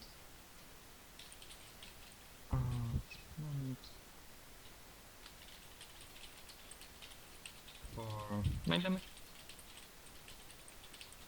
Keep that hit. I take that hit. Okay, 9 damage. That'll definitely hit. And that's... I can't see Fuel because of the darkness, right? Correct. You cannot see her. Oh. Alright, that's all. Conway, you're up. Amelia, do you have an RBA? That's gonna be a no.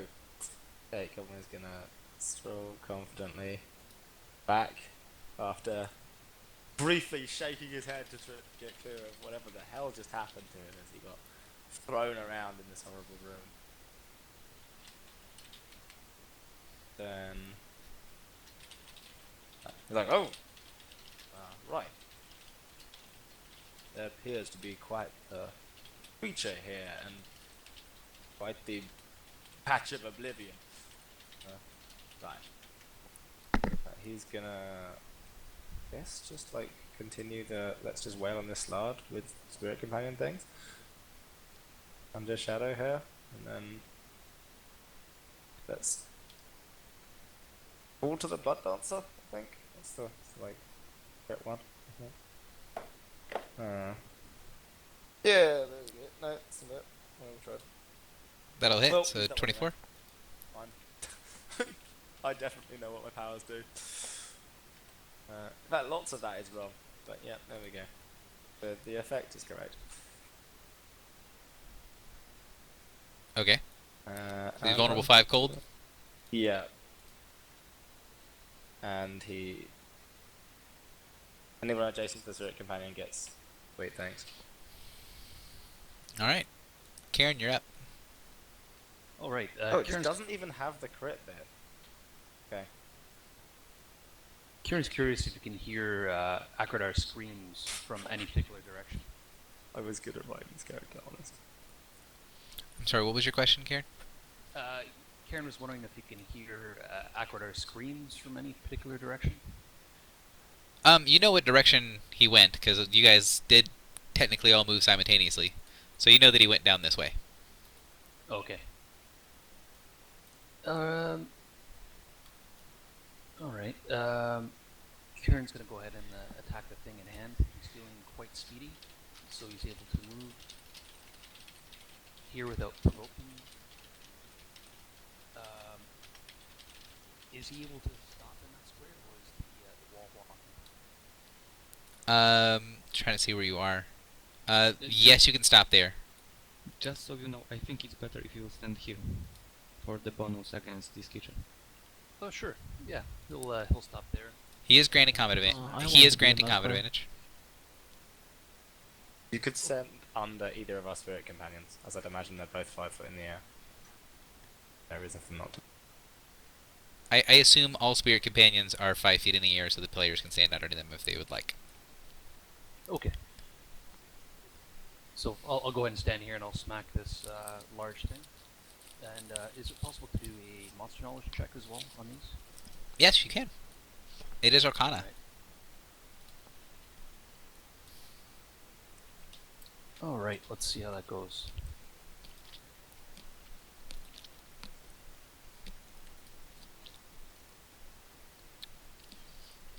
They You seem have to be +2 lizards. that? The +2's added already. Well, that beats ECDC. Exactly matches it. They appear to be elemental lizards. Alright, Kieran's gonna go ahead and smack this thing.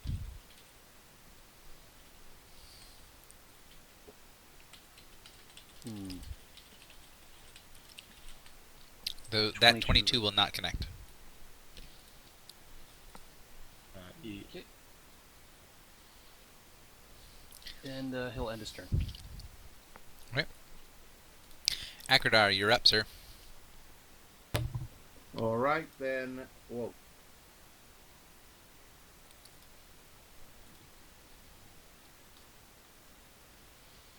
Then what I'm gonna do is, first of all, I'm going to shift back and up so I can get away from this thing. Okay.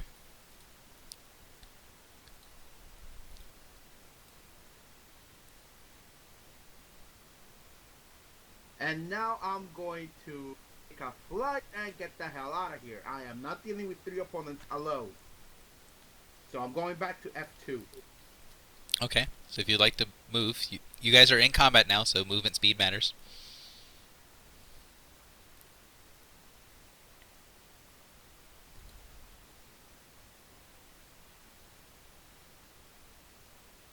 I moved 8 to there. That is 9 squares.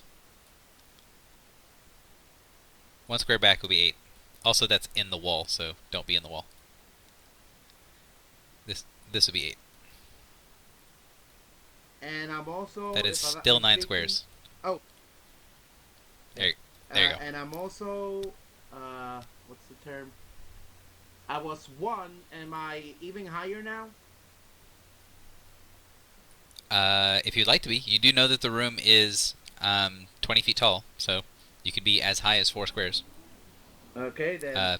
Less than that, you could be as high as 2 squares. Yeah, 2 squares is as high as you can get without touching the storm above you. So, how high was that cliff up? 10 feet. So Okay, you were so- basically touching the top when you were above there. Okay, so I gotta be careful not to go any higher than this point. Right. Okay, and then as a minor...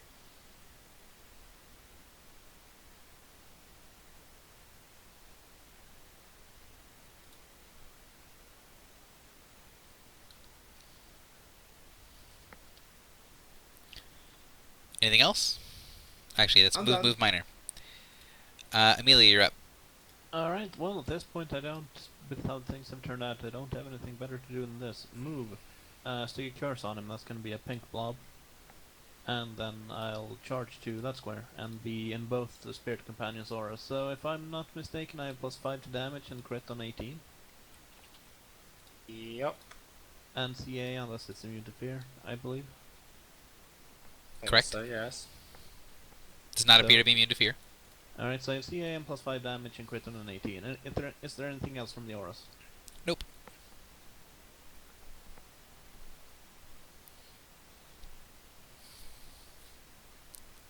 That is not a roll of a 19. That's 28 versus AC. 20 AC will connect. Okay, it takes 29 damage. Do we want it to slide anywhere? I don't think we do. And that's it for me. So, Curse Slud.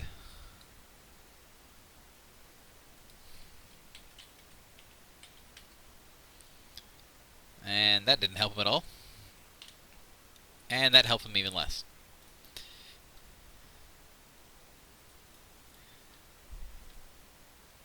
Second Curse Slud.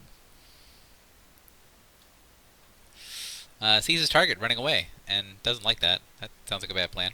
So he's going to move up. 1, 2, 3, 4. To here. And then he is going to do... So he takes that shroud of energy around him and then throws a little bubble of that weird sort of haze underneath your mount and then has it rise rapidly below you, trying to rocket you into the ceiling. 25 versus reflex on you, Akradar. That's a miss.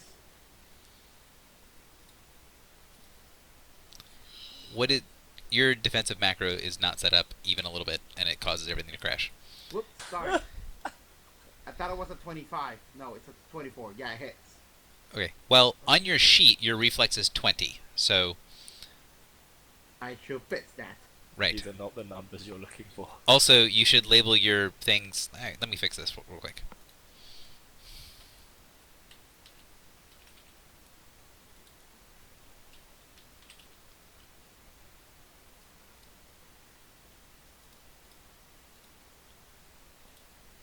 Okay, now that doesn't cause a random error, but yes. So according to your sheet, you've got AC 30, Fort 26, Reflex 20, and Will 25. So if any of those are incorrect, take a moment to fix them. Real quick, you need to take 28 points of damage, and he's going to teleport you 5 squares. He chooses to teleport you into the storm. So make a saving throw. Grand. I need a saving throw. Well, do you have a thing that allows your mount to go with you when you teleport? Nope. Okay.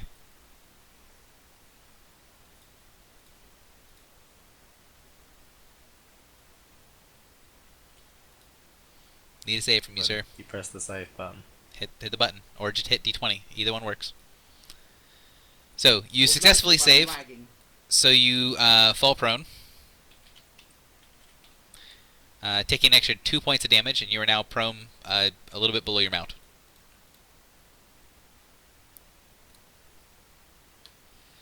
But your mount has +4 to saves. So Yes. there you go. It will be very hard to slide the mount into the storm now. The slod rears back and sets out a croak going here into those 3 squares. So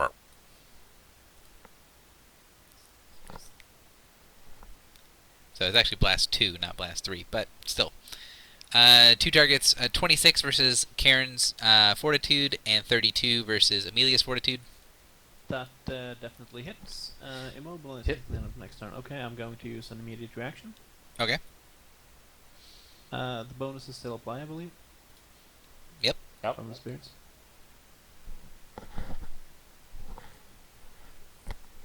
So I'm going to miss him back, and Karen can make an MBA against him. Excellent.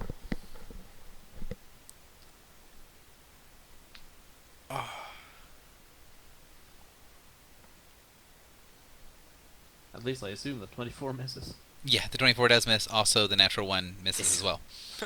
Curses. I believe Karen has a thing he can use because he rolled a 1 due to his Paragon path. Okay. So I'll go ahead and click the mantle. Do the thing with the stuff.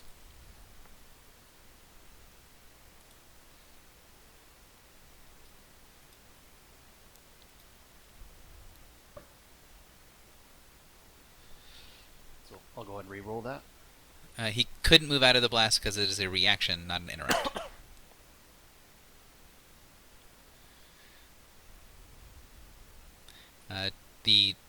The 3 is not going to do you any better. Sorry. You can call for a reroll. I will allow it. Also, I'm going to punch you. So the Slod is going to attack you. He does have combat advantage against targets that are immobilized. So Karen and Amelia, combat advantage against you guys. Almost positive. Yeah, cool. So 24-26 versus Fortitude on Karen. That is the wrong button. Sorry.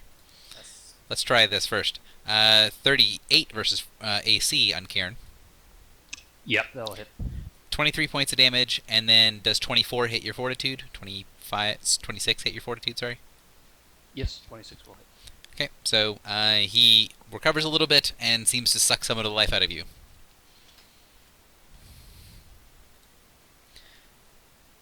He laughs heartily in his croaking voice. Void Slod. He sees that the other target is doing something for him, so he is going to move. Let's see, 1, 2... Move to there. 1, 2, 3, 4... One more.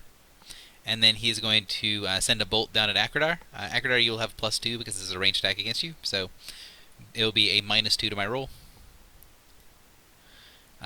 22 reflex. Does that hit you? No, that's a miss. Cool.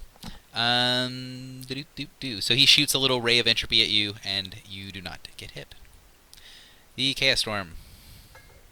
The storm continues to get worse, and Complication 4 occurs.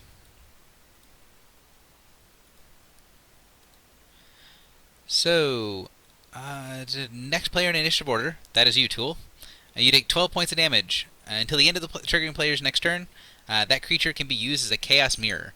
So, part of the storm comes down and lashes at you, and you feel this weird sort of translucent film pass over your body. You can't see anything because you're blind in the darkness, but it feels very weird. Like your skin almost feels cracking, like it's a case of extremely bad dry skin. Ouch. The storm will move, and Tool is your turn. Okay, could I enter from now? I'm sorry? Could I enter form now? If you have... I don't know what your form is, so... I mean, the wolf shape. It's a minor action to activate it, isn't it? Yeah, if yes, I go there, and then just instruct the guy next to me. If you're doing something that involves a form, click a macro that tells me what it is you're doing. Oh yeah. It's the wolf shape form. Gotcha. Oh, it's the thing that you can have on you at all times. That's fine. Can I? It's encounter. Okay. If it is an Then encounter power, then no, you couldn't. So go ahead. I'll smack this guy and then... Wait, so could I... you confused me with the letter. Can I use it now or not? You... You can use it now, yes. You can spend a minor action to use your wolf shape. Okay. I have a +5 bonus in the aura, correct? Damage. And you crit on 18s. And it has That's pretty pronunciation. nice. I rolled 1 crit, so it's 47 and 24. And let me roll sneak attack before I add everything up. And this is the total damage. And What's I will the add my 8 for? sneak attack. Right, But you I crit just it, rolled. shouldn't it be You- 18? right. Oh yeah, it should be 18, so it's not higher. It's 89. My bad. Also, He is I rolled bloodied? 20 freak out, so I have to reload. Anyway, end of my turn. Okay, well you crit it, so this time you're a winner. And I already gave her the second action point for that. Oh, actually, if I'm... Oh yeah, just actually... Like, just... No, The I'll do it blood later in the slide. encounter. Let's see. Should make shadows slightly smaller than a square, and that would fuck up the aura. God damn it. Yeah, he can move there.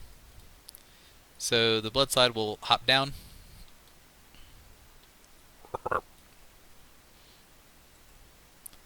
And is going for noises.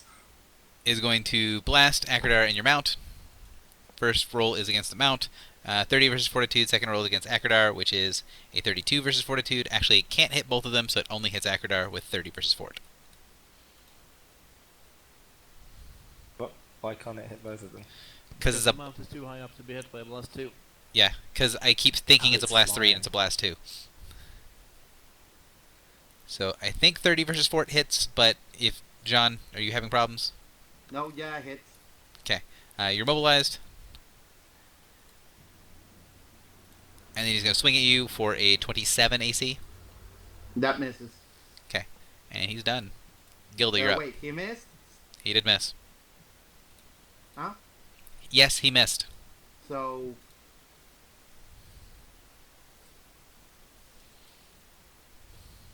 I don't.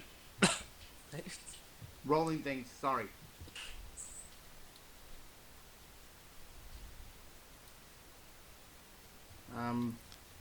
Not sure. I think that misses. 26 versus AC. Is that with the penalty for being prone included? Yeah, 26 versus AC will unfortunately miss. of course. Oh, actually, no, it will not, because I can't read my own macros. It will hit.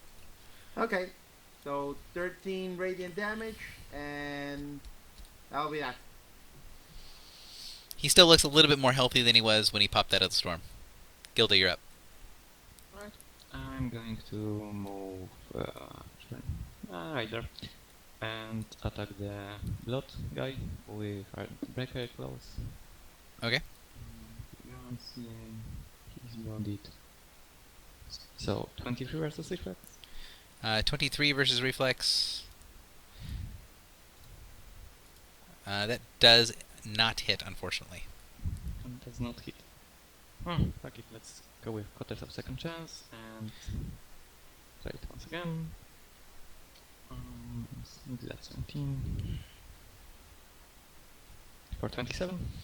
27, on the other hand, will connect.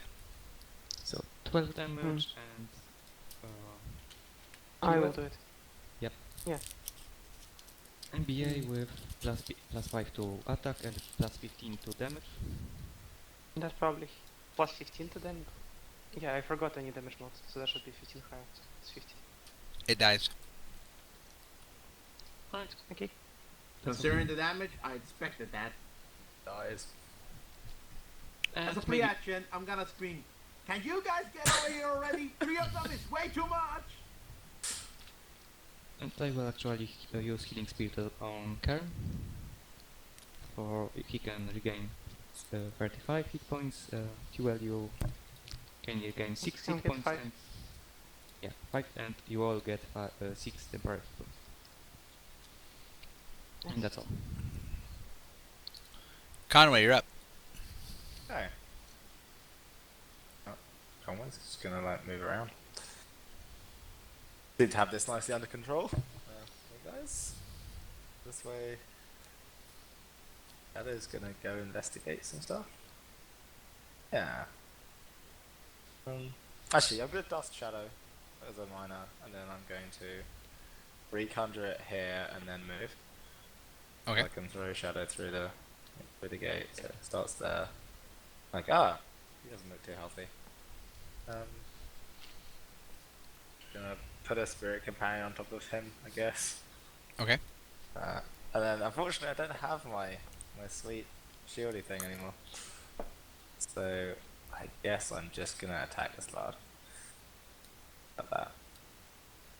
Bloodied. Raise today's other stuff. Cool.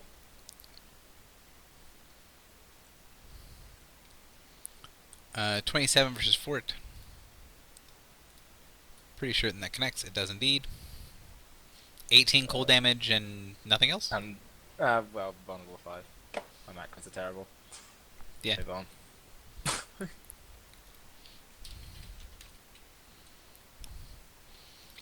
But does it actually not do anything other than damage? I don't think so. Okay. Karen, you're up. Alright, Karen was immobilized. It was a fear effect. Is he no longer afraid because the creature's dead? Unfortunately not, no. Alright. Oh well. Uh, Unfortunately, him being dead does not help you. Alright. Oh, my pet companion kill, that's true. Alright. So, Is he able to do maybe a perception check to get a keener awareness of where danger might be coming from next? Sure.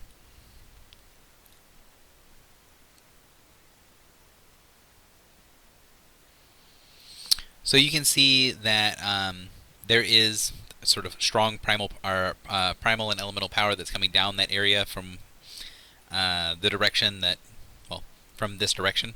And you can see that there is movement down in that hazy area, as well as there's still movement from the storm up above. So the storm is definitely still going to be a threat, at least for quite some time.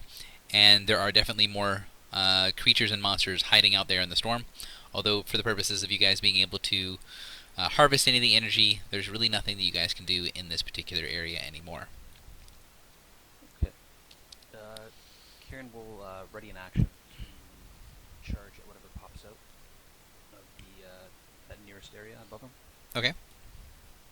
And he'll end his turn. Okay. Akradar, you're up. Alright, then immobilize only prevents me from moving from my spot, right? Correct. Okay, so minor to stand up, boots of acrobat. Okay. Move to call my mount down, so it comes over here to the floor where I can mount in next turn, hopefully. Okay. And my standard, let's go for, yeah, let's use that. Beacon of Valor.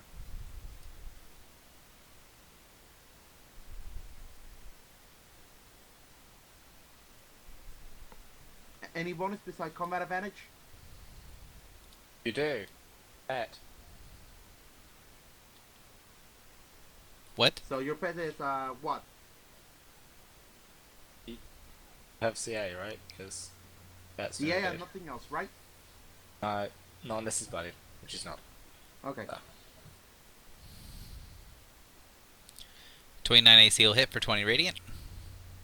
Okay. And each ally in burst gets 2 powers to the next attack roll. The only ally in burst is your horse. The more important part is that he gets immobilized. Yup. So I'm done. So saving throw. Versus, I don't know what you have on you that's safe. The immobilized save ends. It's not. It's until the end of his next turn. Oh. Well, grand. So, Is the Storm Wheel supposed to have initiative now? yes, it is. Oh, interesting. So the storm happens, and complication 6 occurs.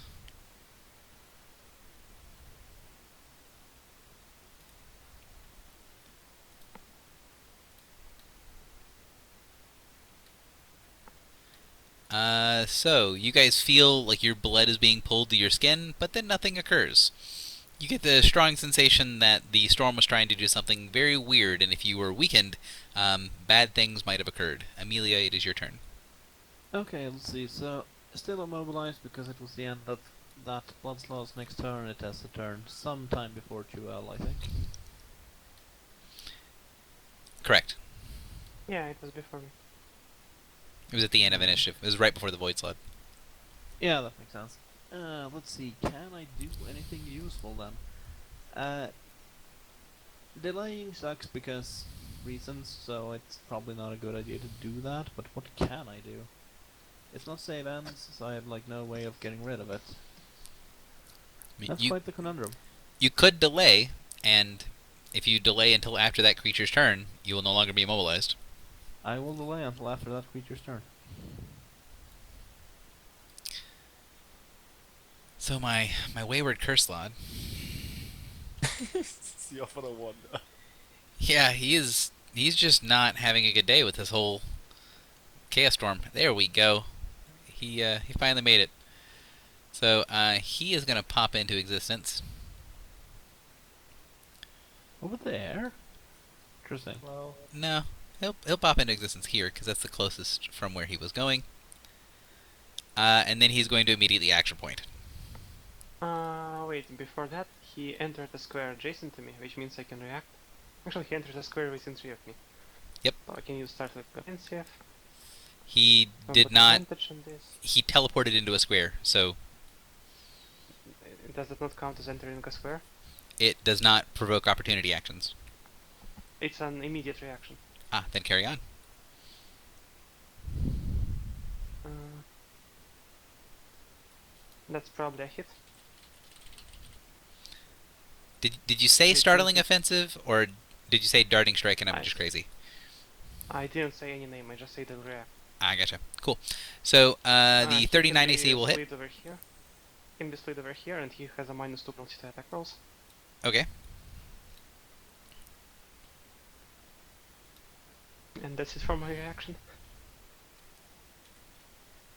Didn't seem to take as much damage as you should have from that swing.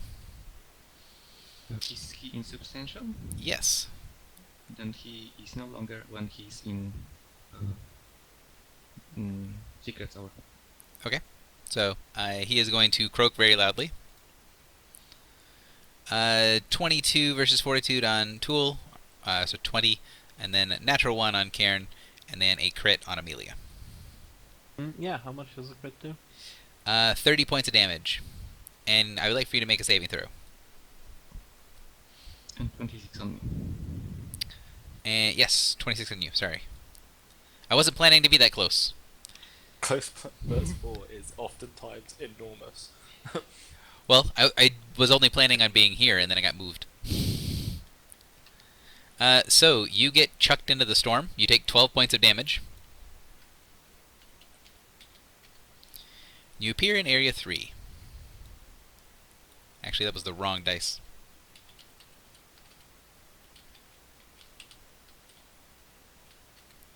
That is the correct dice. You appear in Area 6. How convenient, or something. I'm exploring and I don't even know it. So, as it chucks you out into the storm, you feel extraordinarily disoriented, and all of a sudden you see this translucent light sort of coalesce in front of you, and you slam down hard on this what looks to be a bridge made out of some sort of glass that has a whole bunch of rippling colors that are coming through it. When you touch down on it, it is filling your feet with a lot of power that's kind of flowing up through the soles of your feet and is extraordinarily painful. Okay. So he can't slide you off, but Gilda, he's going to slide you close. And that is it for my Wayward Slod. Curse Slod. Do. Best choice of action, probably just Portal Leather on Akradar again. Akradar. Fun for you and me. 22 versus your reflex. That's a miss. Cool. He is going to teleport back over here. I don't want to be close to things.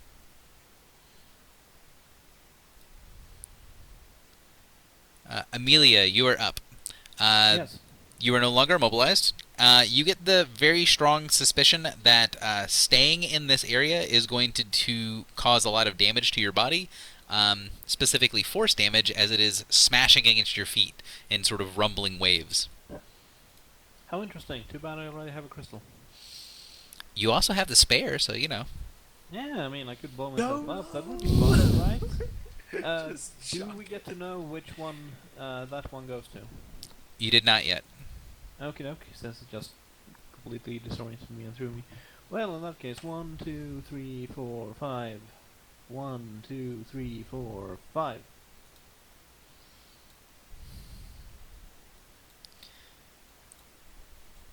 And I wibbly wobbly timey wimey to another place? Yes, this map does not like a lot of things. So you're going to go to Area 5 here in a second.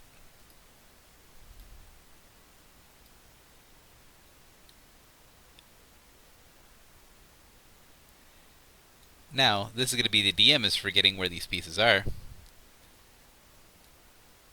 Decently certain I know where this piece is. 4... Yeah, okay, cool.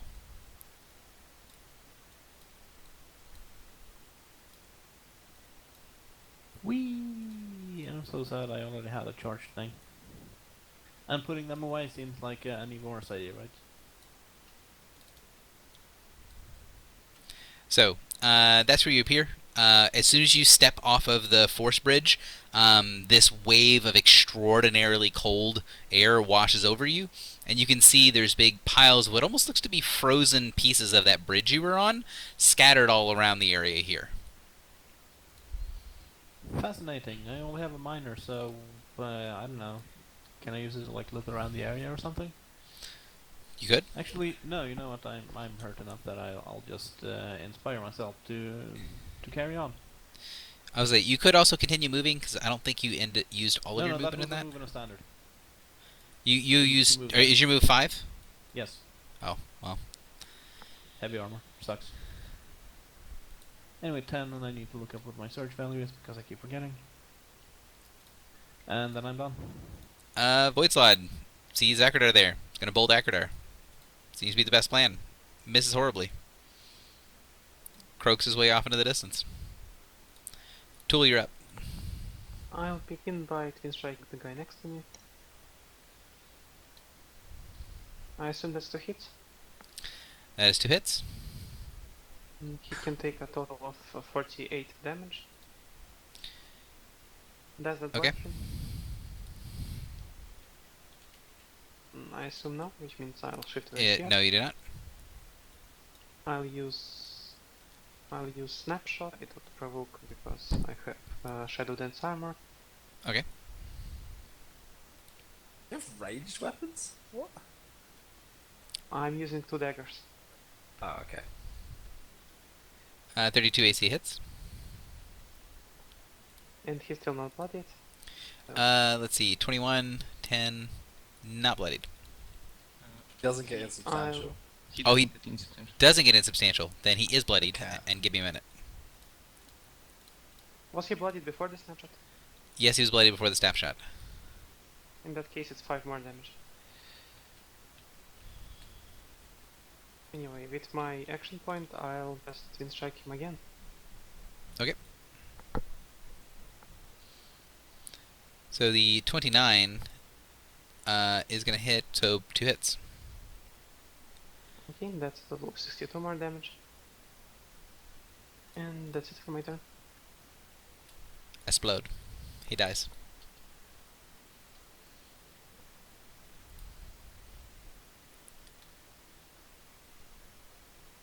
Blood Slide has a target next to him who's immobilized, and he's also immobilized, so misses horribly. Yup. Gilda, you're up. Alright, so a question. Can we see Akradar from this? No. No. So if I wanted to attack, I would have to go to there, right? Yes. If you actually, technically, the Spirit Companion is no longer there as well, but this thing is here. You need to be in this square to be able to affect whatever's going on over here. Alright. So I'll put this over back by you, Conway. 1, 2, 3, 4. Fuck. 1, 2, 3, 4, 5, and 6. I guess I can get to there. Mm-hmm. 6.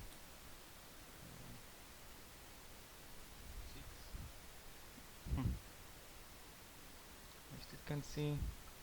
I guess I will move again, and that will be all. Conway, you're up.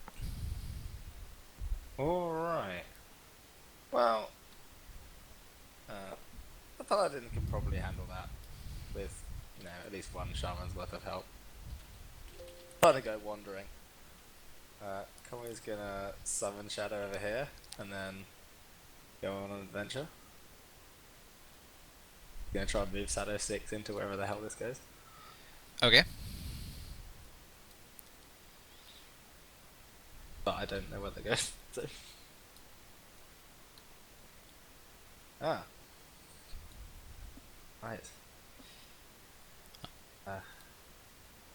Fairly certain I remember which one this is. Mm. Not that one, I apparently. don't, but like. Cool. So there you go. Cool indeed. Flamewake wants to go join the ice world, Okay. so he's gonna head on over. Shadow can move a bit further in, I guess. Now here. And he has a minor action, which he's going to attempt to use to contain the energy in this realm into his stone. Okay. You have a bonus to Arcana, because that's a thing, so he will channel Arcane Energy to try and pull it in. This with the +2. Mm-hmm. We are 26. I believe, as a minor action, that does not quite get there. Yeah, I'm going to press the bullshit buttons. Let's... You're hunting for 33. 33? Oh, it's Yep. not hard DC, it's hard plus something. Yeah, That's a lot. it was whatever it is in the skill challenge. I think it says hard +5. Oh, I probably didn't read that. Yep. R+5. Okay, good. No, we'll just take up beats. It's fine. We'll just take up beats. So you pull some magic into yourself, and then the storm seems to worsen in your area. Do. Oh, I think that's some slabs. So 12 points of damage to you, That's there. Zap. and you see Conway's body get completely covered with what looks to be like a mirror-like sheen that goes over your entire body. It's just about distinguishable from the usual silver sheen. Yep. Looks like more of the same. By the way, could both Conway and Tool, could you both put radioactive symbols on yourself to mark that you have the sheen? You can be used as a chaos mirror. Of course. The moment I can find that. I swear every time I lose the symbols. Even the ones I use all the time. Hasn't- Karen, you're up. Sorry, hasn't Jewel had her end of the next turn after when she got that? Yeah, I think I had already ended next True. turn after that. So, I don't... Oh yeah, it doesn't apply to me in any way, I think. Yeah? Okay, Karen, go ahead. Alright, Kieran's gonna double move. And he's gonna run.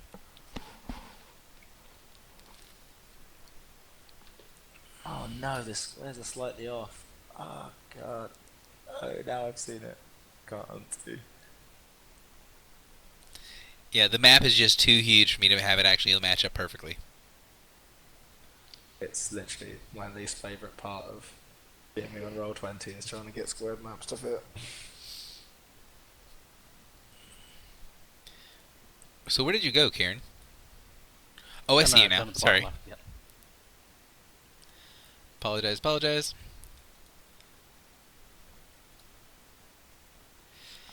Alright, roll 20.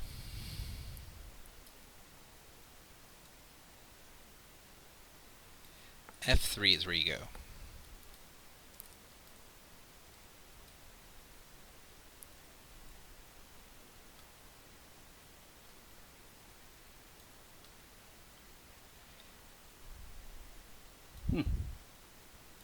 Go to there. Alright, he's still got, let's see, one more movement. He'll move there. And from where he is, I guess to capture the lightning, he'd have to touch the crystal. Or, sorry, touch the stone to that lightning thing. It would be easier if you use the stone, so the DCs will be slightly less if you are next to something that is obviously a source of heavy energy. However, you can collect the energy from anywhere in the room if you would like. Okay. Karen will just go ahead and end his turn. Storm. Complication 5. There we go.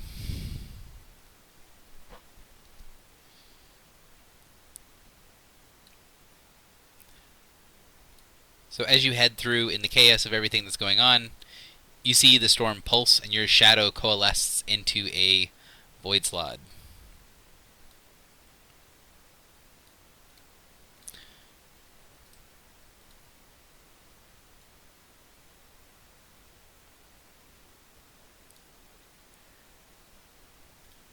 So, I think this is pure stage and the next issue player, or after that player. So this is going to act after Akradar. Akradar, you're up. All right, then. Yeah, it's a move to mount, correct? Keep It forgetting is that a part. movement amount, correct? Okay, then I'll use a move to mount. I'm 2 squares away, so charge. How are you?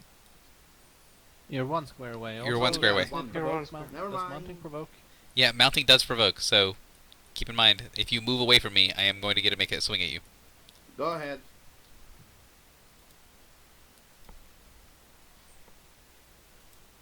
So 17 points, and then luckily the crit doesn't do any more damage. But you lose a surge. So 17 points of damage, and you lose a surge. It is now your turn. Well, you can continue your turn, I should say.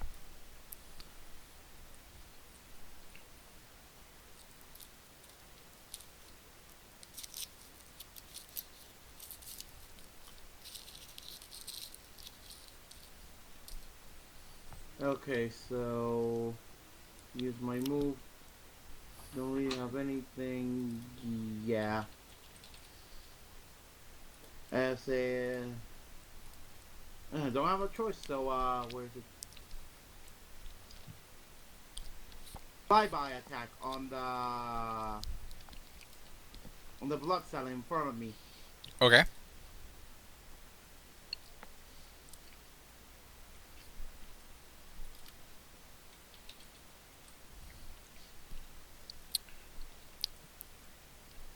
Moves its speed during the move, can make a kick attack, or its rider can make a basic attack. Okay. So the 23 versus AC does not connect. I wanted to ask because I wasn't sure, but can I keep moving up to the attack or I can't? Yeah, you can keep moving. Okay, then bye-bye.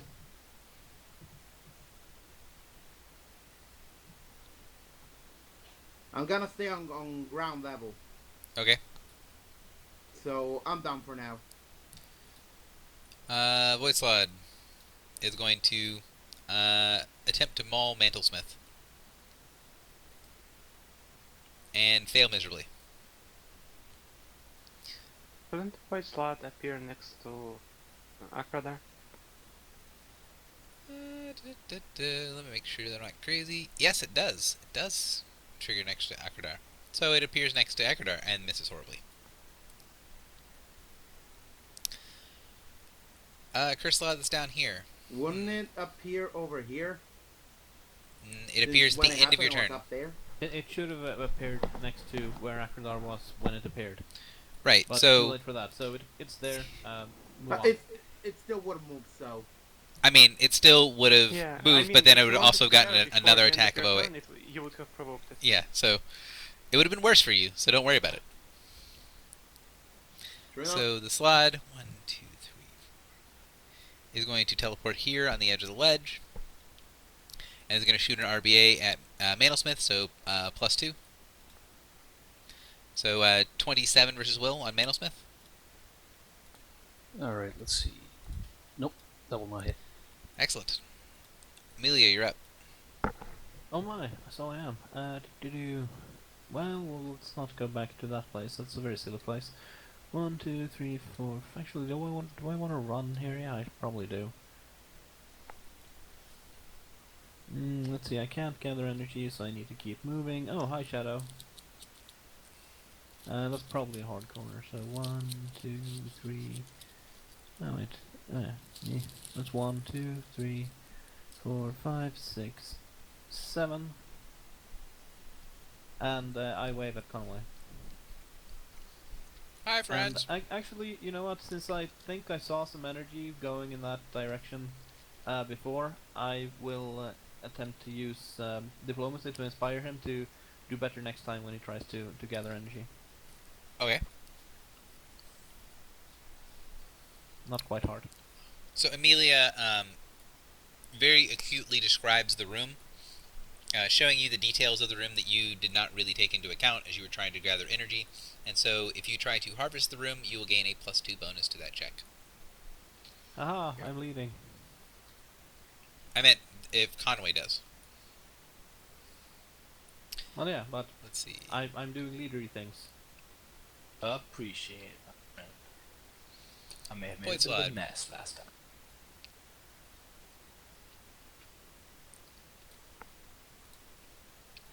Stupid large-sized creatures being hard to figure out how to move. He teleports up and makes the defender feel good because the defender is going to still be defending. And misses horribly because they can't hit with Ray of Entropy for the life. 2L, you're up.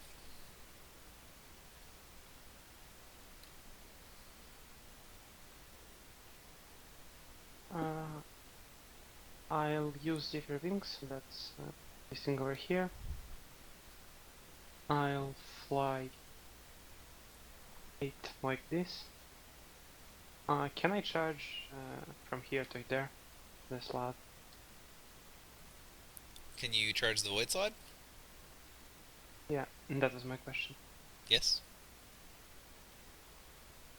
Okay, I'll try it. Sounds like I have better action up here. I'll be flying above Pegasus. Well, this will be really bad that I'm charging without combat advantage.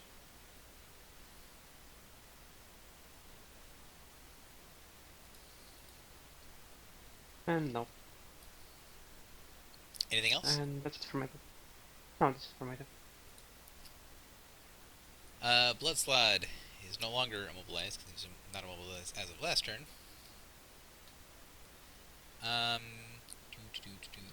Not recharged. Can't do that. So he is going to. Well, DM's going to remind himself of something.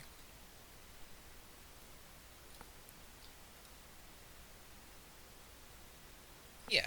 So he's going to move up to here, and then he's going to. Well, actually, that's correct because that thing does broke. So Secret can get an OA as he moves. Alright. For miss. Does not hit.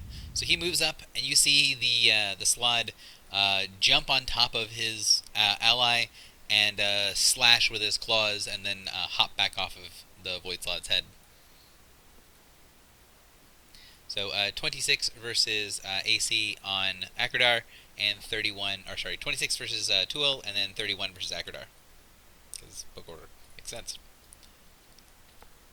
I'm now blooded.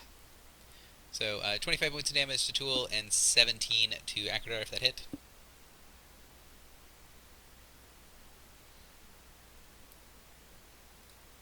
And Gildo, you're up.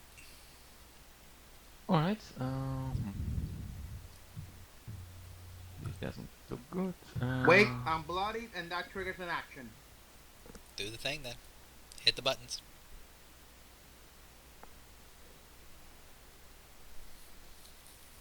Do we actually need to pause for you to do this, or... No, not really. Okay, then just hit your buttons and don't tell us to wait. Gilda, you're up. Question. Can I kind of load secret above the slots? Yes. Right, because I'm never sure. Then I will leave him somewhere above Akradar. Okay. And use let's go with call to the call to the blood dancer. I believe that's the right one. For 27 versus Isabel. Pretty certain that connects, and it does indeed. 23 damage, and the same thing, the 80 to 20 critical strikes and plus 5 to damage rolls. And I will heal Akradar with my second healing spirit. I had to you. Akradar, can you move yourself a little to the right? Thank you. So that's for you. Duel, you regain 13 hit points, and you both gain 6 temporary hit points, and that Pegasus as well, I think. Yep. And that will be all. Yeah, that's all. Kama, you're up. Conway is gonna stroll a little more centrally into the room, and then given that clear arcane power was not the correct method to go in, he's going to call upon the magic of the silver flame to bind the ice magic into a crystal, which obviously will then take exactly the shape of a silver flame, because that's how cool things work. Okay. This with a +2. Mhm. That was an action. Yep. So that is a success. You now have ice. This guy gets to move. And I have a minor, which I'm. Amelia, where are you going? Good question. I don't even know. I mean, I saw a flash from there, so I went to investigate, and then it was you. Yeah, that's probably what you should do, and that's what I explained. Okay, well. I will tell you that if you don't move Shadow away from adjacent to, I think I can make you both move your speed on my turn, so we can go somewhere together. I don't know that Shadow counts as an ally. Yeah, that's the big He does not. question. Okay, so never mind. It's not an enemy either, so it's just sort of a thing. It's a conjuration. I have no other business. I will shake off the mirror. Yep, the mirror ends, and complication happens.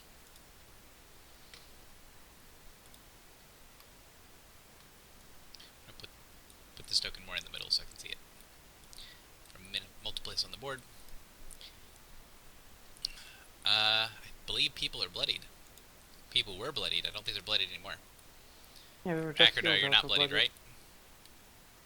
Yep, we were just here out bloody. Karen, you're up. Alright, Karen is no longer granting combat advantage.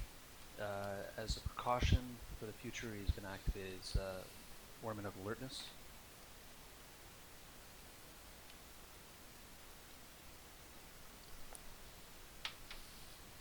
Question: if I use an action point, am I able to use another attack after charge, or does my turn just end after charge?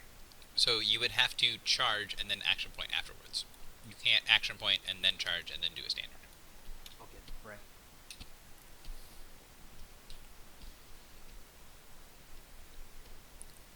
I guess I'll just move charge.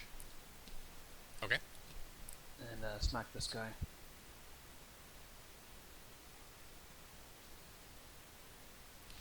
That'll definitely connect for 17. Excellent. And I'll end my turn. Okay. I was like, you can action point after you charge if you'd like, but Ah, that's alright. Akradar, you're up.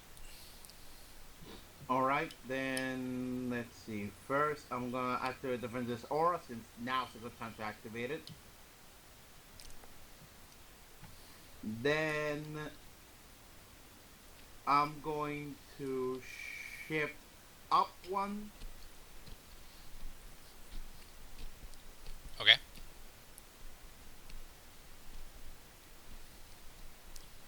And then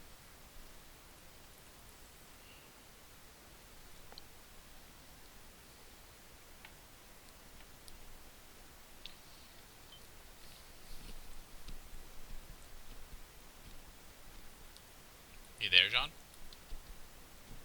yeah, I'm here. Oh no! God damn it! Threw it away. Ah. Oh well. You can put the 20 plus damage. 5 bonus to damage. Is he bloody? There's a Oh, flat no, plus it's- 5 bonus damage. Yeah, 5. Well, okay, that's 25 then. Sorry. Okay. You hit him for 25?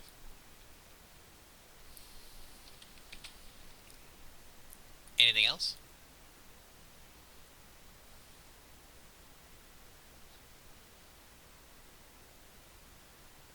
Action point. Retry that again. Okay.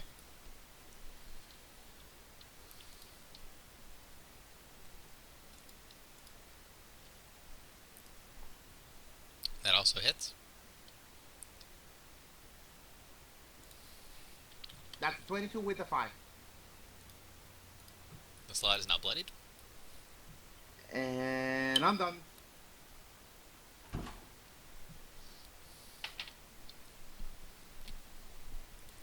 The slot is going to rake at the defender. Miss. And then he's going to teleport into the storm.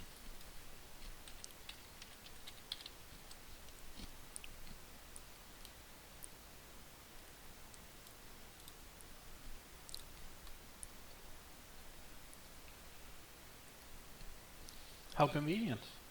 Curse slot. See some things that are over there. You definitely not reach it. So he's just gonna bolt at Karen. And miss terribly. And then he's gonna teleport down here.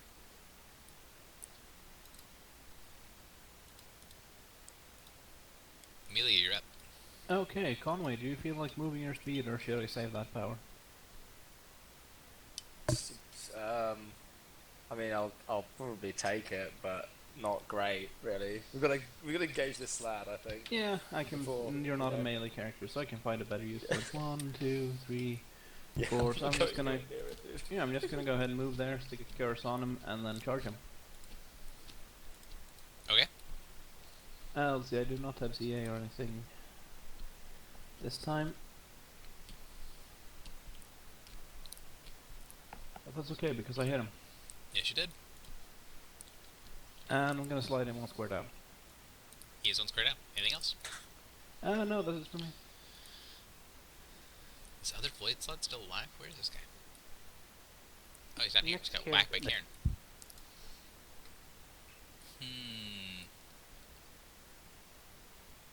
Yeah, sure. He'll shift down 1 square. Actually, let me look at something quick. That sounds dumb. He is going to teleport over here.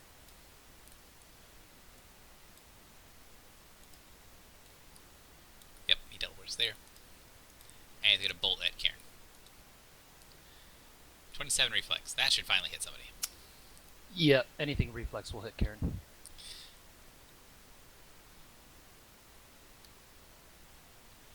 Small red line at the top of the ice area. Basically, I see the Top outline left. of one of those yellow squares, and I'm wondering if it's just not revealed all the way. Yes, that is correct. Thank you. So 17 points of damage. Put the little lightning bolt on yourself. And if you get hit, whenever you take damage, you take 10 additional damage. Okay.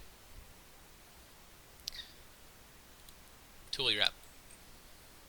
So this one will be awkward because I'll be shooting at someone who is adjacent to someone, so if the first attack hits, the second attack will be at an additional +3 to hit and +2 to damage. Okay. That's if the first attack hits. Just my macro for that. Does the first one hit? Believe it does, yes? Then that's 42 damage, and let me see. And he can be adjacent to us. He can be over here. So that's 52 damage total. He can be over here. And the blood He's clot. bloodied. Okay, nice. And that's it for me. So... Oh, you twin strike at range with your daggers. Yeah. Gotcha. That's exactly what I did. I didn't want to miss out on the +5 bonus to damage and the crits on 18 to 20. Makes sense. The crit at 18 to 20, I think, is something different, but I might be wrong. The slod who you just pulled over, it's his turn. So, he has not used his croak yet, so croak. I will sure put a retort on that. Okay. Actually, let me check whether it triggers a hit or an attack. So, 17 It versus the requires an mount. attack. 17 versus the mount, and 20 versus you. Wait, did he not include me in this attack? He is, but that's how book order works. If there's Okay. like multiple people stacked. Is 29 a hit? Yes. Let me add sneak attack to that. That's a total of 56 damage and it's an interrupt. What's the combat advantage from? He's in the aura. Secret. Ah, gotcha. So, total of 56, looks like? Yeah, 56 damage. Okay, he dies. Nice. Yeah, then then his attack doesn't happen. Correct. Damn, you were not kidding when you said that this girl kills anything that hits. Gilda, you're up. Oh, alright, sorry. I think of that. Fuel, you have You still have, but that doesn't work. Ah, fuck. I can't really do anything, so let's move Secret. Where do I want to move him? Let's move him to this void slot. And let's use Exposing Spirit.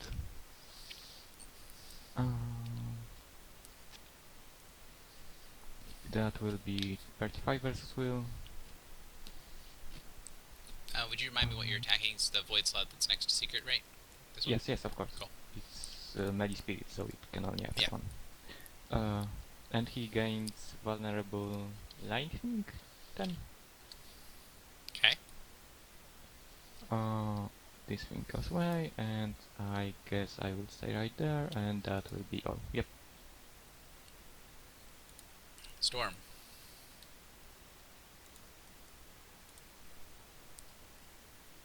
Man, no bloody people, so I'm not even gonna hit the button. Conway, you're up. Wait. Right, Conway's gonna go exploring. Shadow's gonna go over here. Bit of Iron Dragon Claws. What the hell it is. Target's bodied. Don't have any bonuses, I don't think. Only to damage. Cool. 33 reflex, 23 cold. Amelia, MBA, you have It explodes. And 29 versus your Plus- fortitude, Amelia. Yeah, that hits. 20 points of damage.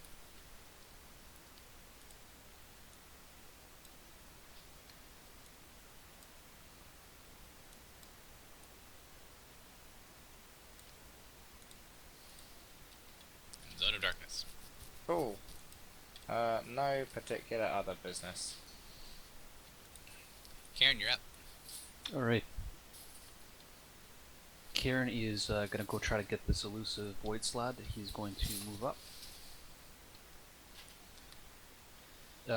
From here, does he see about how far down it is? It's a 10-foot drop.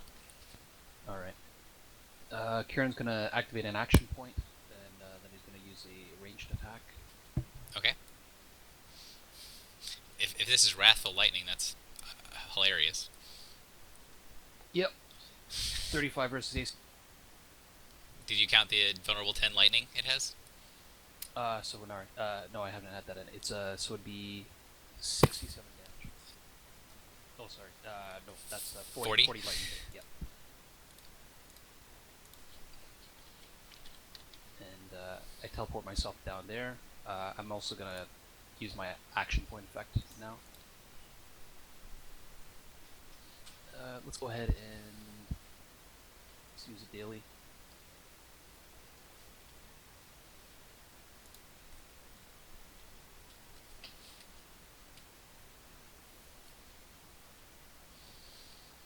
Daily time.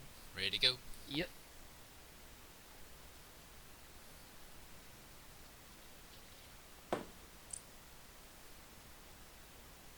There we go. That's Uh, sadly a natural one. Ooh, I'm gonna use my Stone of Radiance and re-roll that. Okay.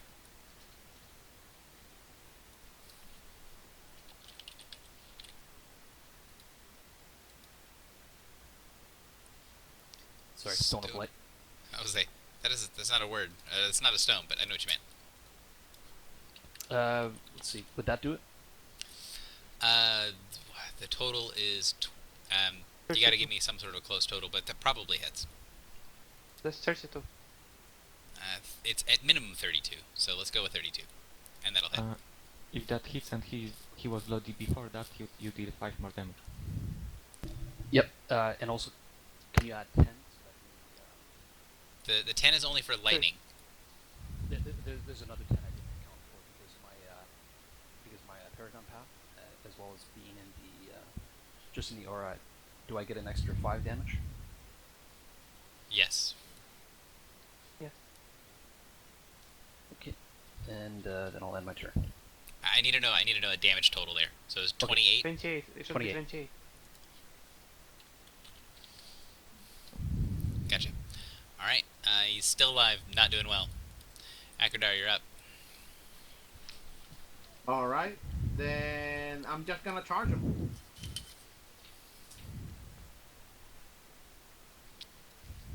So there.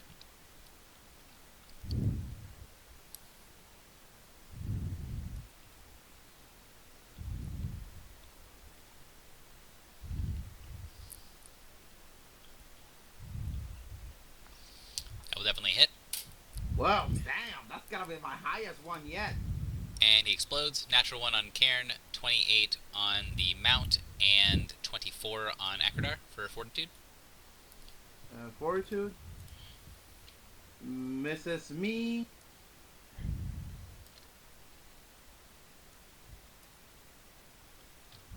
Hits the mount. Alright. Do you end your turn? Yeah. Yeah, I charged, so I can't do anything else. You take 23 points of damage.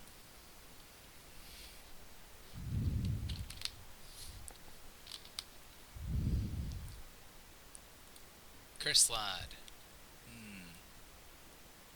People are in that area. That looks really good. So, let's see. Can he get there? Probably not. Yeah. So he's going to come up here. If you've got your mic open, please close it.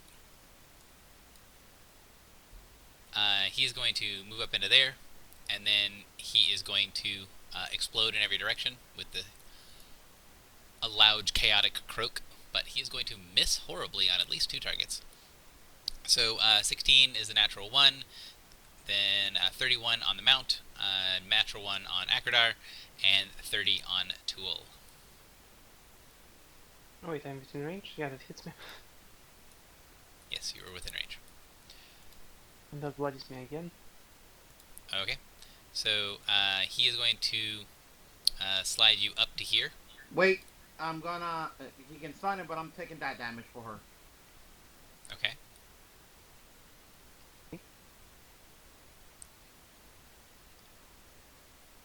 So it's 25, right? Yes.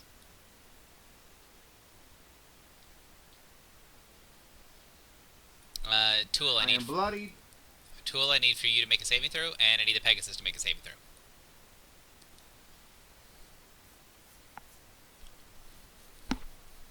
So you are prone in that square, Tool. Since I'm flying, I'll just fall to the ground instead of being prone, I think. You are taken to the ground and then proned. Okay. And then Mount is also knocked prone. Although I think the Mount does have a hover speed, so I think the Mount is not prone. It just goes and descends to the ground. Although I don't know what the flying symbols you have on your. What are the flying things on your character, Akradar? That's altitude. Well, altitude 8 is several squares into the ceiling, so. Okay, I think that's an accident. Akra should not be altitude 8, should be altitude 1. Okay, so you're now on the ground. And the Pegasus will be prone.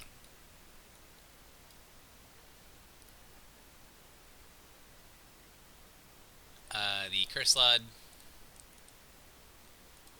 because playing around in the darkness is really fun when it doesn't affect you, is going to bolt at, let's say, he'll bolt at Akradar, because he's in the Defender Aura.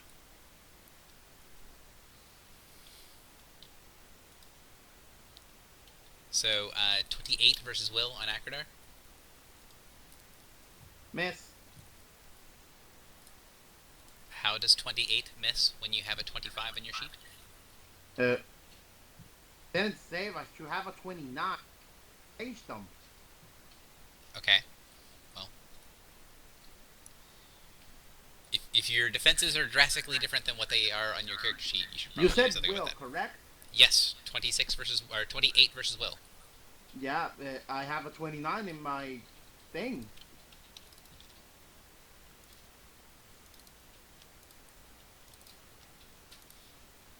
You have a 25 according to your character sheet. So fix that when you get a chance. Okay, because that's... Amelia, Range. you're up. Okay, question. If I have a power that lets me move, I cannot use the run action with that power, correct? Without also taking the run action on my turn. Yeah, the run action is its own action.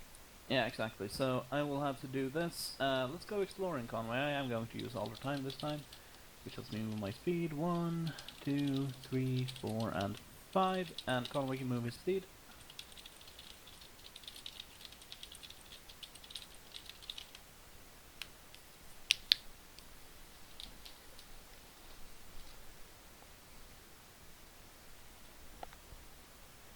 It appears that okay, the lines have just gone. Zoom in and out. Zoom in and out. We're back. We're back. Oh, that is weird because it actually completely frees the tokens up as well. Yep. How Yeah, odd. it's super weird. That is Anyway, yeah, you're still strange. there, so I will just... Yeah, screw it, I'll take a run action and run ahead of you. I'll get to there, but I won't get any further, and I have no reason to use a minor action in here, I believe. I'm done. The curse slot that ended next to Karen takes 4 radiant damage. Okay. And Tool, you're up. Okay, I'll use a minor action to stand up because I have agile recovery. Okay. Then I'll fly in an arc to the grid broke for me. I'll fly in an arc so as to not provoke him. So over here, I'll be above him. Okay. And I'll strike him. Okay. Go ahead and take your -5. I believe since... Oh, why is mine... I thought... Wait, is this square also in darkness? It's Yes, the smaller big square. the big blob is all darkness. And this, what does the small blob represent? That's where the void slot died. It's a marker for me. But it's still darkness, yeah? Yes. Since I already knew what happened with the first void slot died, I'd probably know that, so I'll ignore him. Okay. And as I'm a partially lightning creature, as I'm a spirit summoned as a champion, as a warrior of earth who is among other things a god of storms, I'd probably have some kind of affinity to lightning. So could I Do you have a movement attempt speed of to- 8? Yes. Okay, cool. I have a movement speed of exactly 8. Could I try to basically be just a conduit for this lightning, drain it to myself and then pour it into the rock, trying to basically just survive the process with an endurance check? Sure. Wait, that's the wrong button. You put your hand in the light socket and hope it turns out well. Yeah. Well, it's a standard action, so it will probably work out. It does not actually go horribly awry. You would think it would. So, you now have the Stone of Lightning. Okay, and that's it. I'm not flying anymore since I didn't have a minor action to sustain my flight. That's it for me. Storm.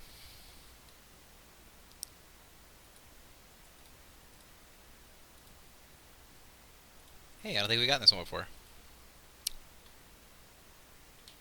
So, Gilda, you take 12 points of damage, and you become displaced until the end of the next turn. Each time a displaced creature moves, it can create a copy of itself which moves independently. Each piece of the character shares actions and game statistics, but moves independently of one another. If a player makes an attack roll or skill check, it can use any piece of its character to make that attack or skill check.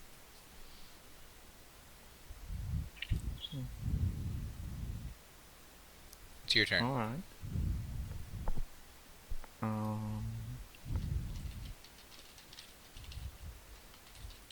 Alright, then I will move.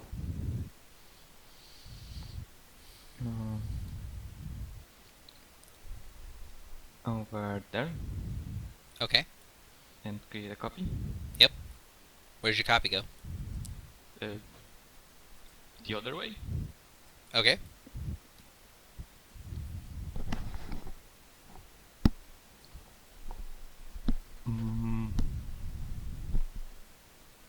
And I guess I will.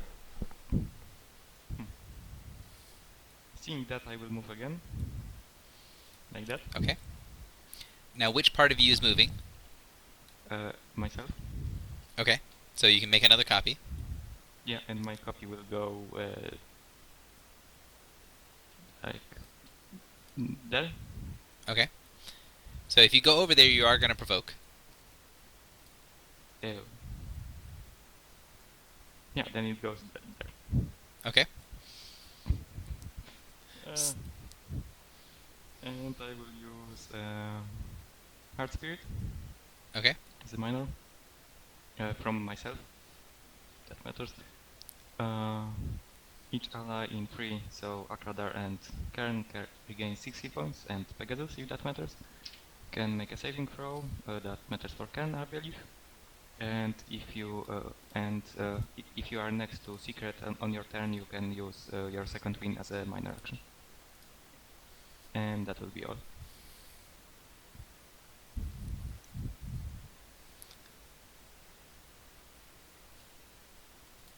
Conway, you're up. Sweet. Go adventuring. Do. I will Dust Shadow as a minor, and then way. I go somewhere. So I gotta reveal it real quick. Actually, gotta zoom back.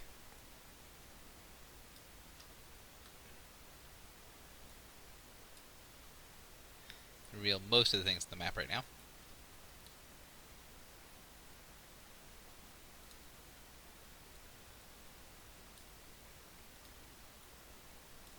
So, Okay. you appear, looking around, you see that there are the same sort of crystals that are around everywhere else. However, these crystals seem to be a bunch of flames that are caught in the instant of their creation, as these big roaring fires are caught in the reflections of these huge roaring fires are caught in the reflections of the crystals spread throughout this room. There's definitely a moment mid-stride that Conway just stops and ponders this new. But every time he walks into it, there's like, this is fascinating. I would like to spend a little more time here, but well, adventure calls and all that. I have another move, I guess.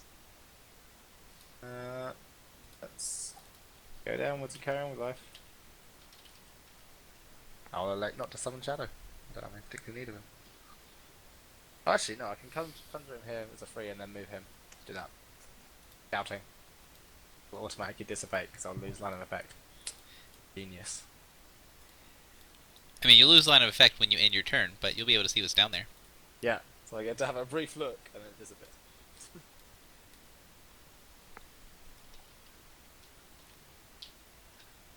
Ah. Right. Sorry, this is not working great, crazy well. Goes somewhere this way. Yeah. Goes up here to the top left corner. Oh. Conway's head is spinning as how that works. And then just like, This is very interesting. Oh, there's no one else that can hear me. What a shame. No other actual business. Karen, you're up. Oh, excellent. So Kieran looks like, does he notice if this curse lad is still it's still insubstantial? You can't see him, so you can't really notice a lot of anything. Oh, okay. Is he like invisible or just obscured? You are in a zone of darkness. The void slots, when they die, they create this zone of extreme dark that's darkness and blocks line of sight. Oh, okay, right. It helps. If it helps, I can click the button again. So this is the zone. Cool. The darkness lasts forever, right? Yes. So Kieran will go and make an attack anyways. He'll take a -5 to this. Okay.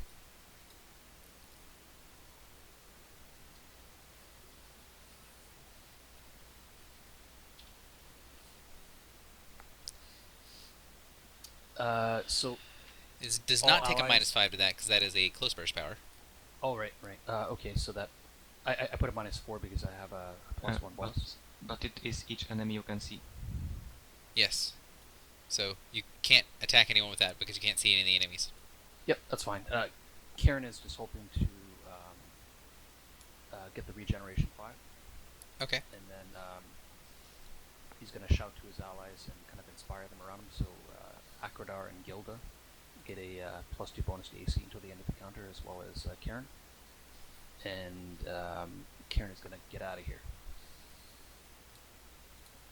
So he's going to provoke. Okay. So 27 versus AC, which is gonna miss. Or I assume. Wait, Well, might hit. he attacked my ally, so he gets smited. Okay, so he's a total of 25 AC, which does miss. And he gets smited for 11 radiant because he attack an enemy. It's an opportunity action, and I don't remember exactly how that works with blind, but I'll go ahead and take it. If you're blind, you should. I don't believe you get opportunity. It's fine. No, Go one doesn't say anything about it. It's not blind, it's on opportunity actions.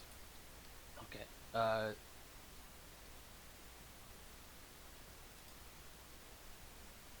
And Kieran's going to go ahead and grant combat advantage. He doesn't care because he doesn't. Enemies don't really get the bonus against him. Okay. So he's going to move those extra 2 squares and he'll end his turn. Alright. Akradar, you're up. Alright, then...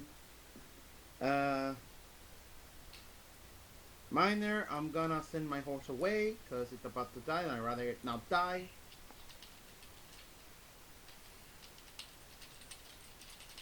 There.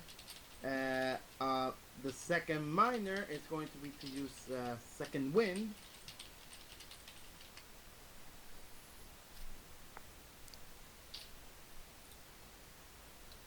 Okay.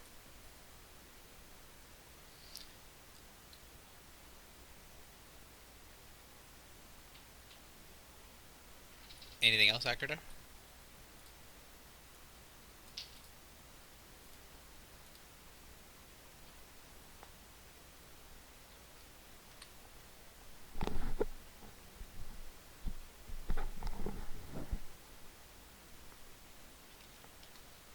Sean, are you there?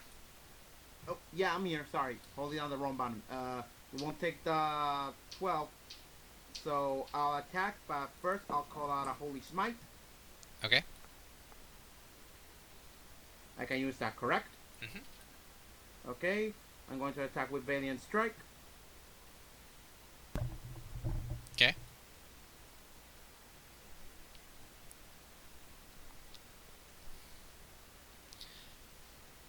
That will miss. Gosh darn it. Oh well. I'm done.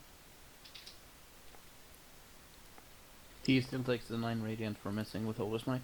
Yeah, he still takes the 9 rating. The 9 rating is hit, no matter what. Correct. It's the days that I'm counting on, and I didn't get it. It's up. Alright, is that it for you? Yep, I'm done. You take 19 points of damage.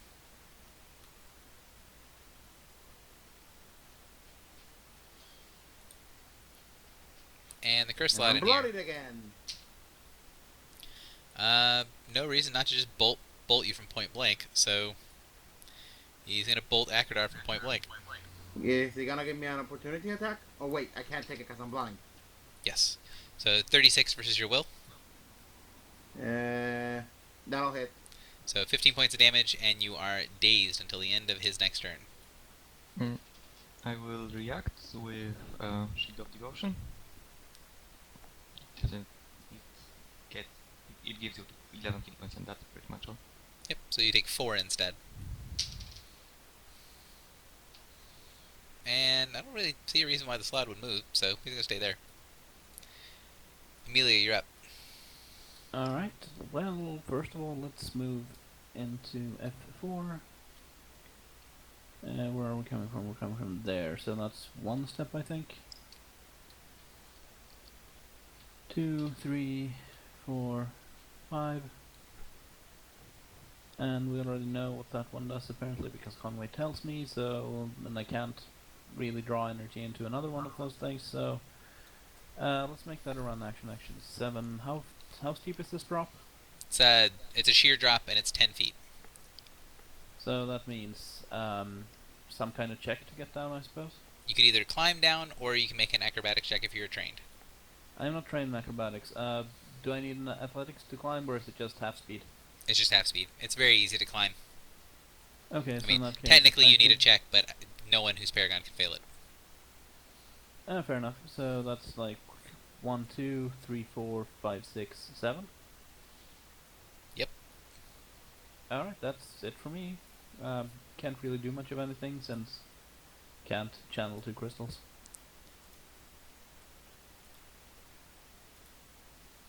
So, Tool. Player 5 and player Player 5 5. is Kieran. Karen. So, Karen, you take 12 points of damage. You get a +4 bonus to your speed next turn. And is the same player, so you are now dazed until the start of your next turn. Cool. And you can Well, teleport player to an area of teleports your to an choice. area of his choice. Yep. So, where would you like to be? Let's go to the furthest one, I guess, in the far right. Like, Far left, you mean? or sorry, like, am I able to choose an area that we haven't been to? Or You do I can have- choose any of the areas that have been revealed. So, Okay. Am I able to choose a location anywhere within F3, possibly? so I think it is. You can go anywhere you want. Let me look. Yes. So it's wherever you would like to be in whatever area you would like to be in. It's a teleport wherever you want on the map that has been revealed. Sure, I'll go at the top right there. Okay. So teleport up. And in the weird zone, if possible, if I'm able to see into the next area. Yep. I'll reveal it.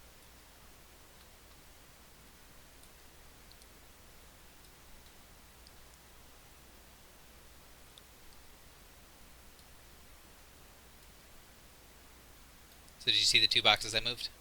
F4 and F3. So this one goes to this area over here. Okay, cool. That's actually F5, Gary. Oh, did I do This it wrong? big area is F5. F4 is where Conway and Amelia are. So does it mean I'm... Yeah, that's probably this square over here. Yeah.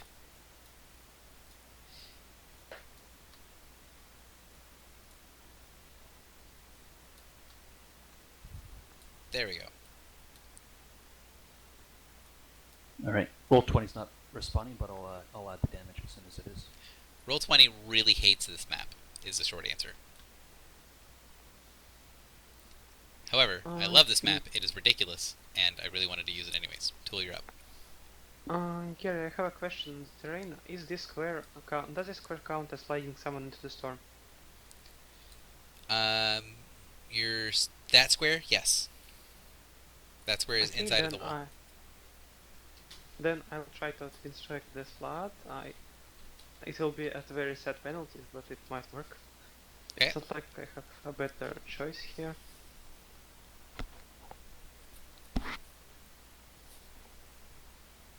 Oh, wow, that's probably 2 hits. Because I rolled like a monster. Yep, 2 hits. He can take resi damage and go to the wall.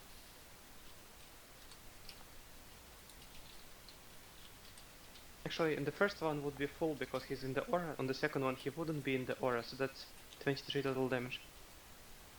Okay.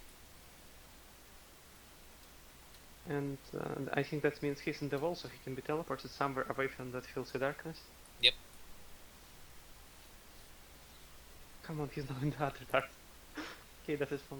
No, actually, I still have a bunch of actions. I would walk over here with my move action. And that's it. Gilda, you're up. Alright, are my clones still there or? It's until the end of your next turn, so they're here for this round, but are about to leave. Alright, then I will have fun and make some more clones Okay. for the pure fun of it. Move there and move there. Okay. Move straight over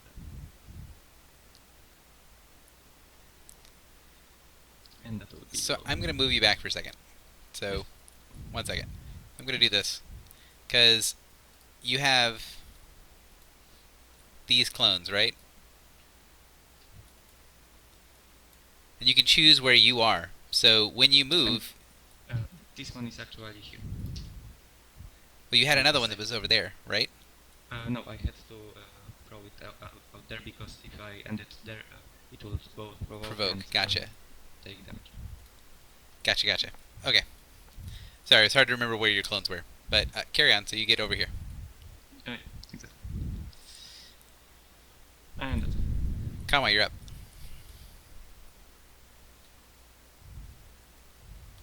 Every time I'm muted. This. What can I see here? I have it sort of labeled on the map itself. It is supposed to go to F3 Ah, because it's not very well labeled. gotcha.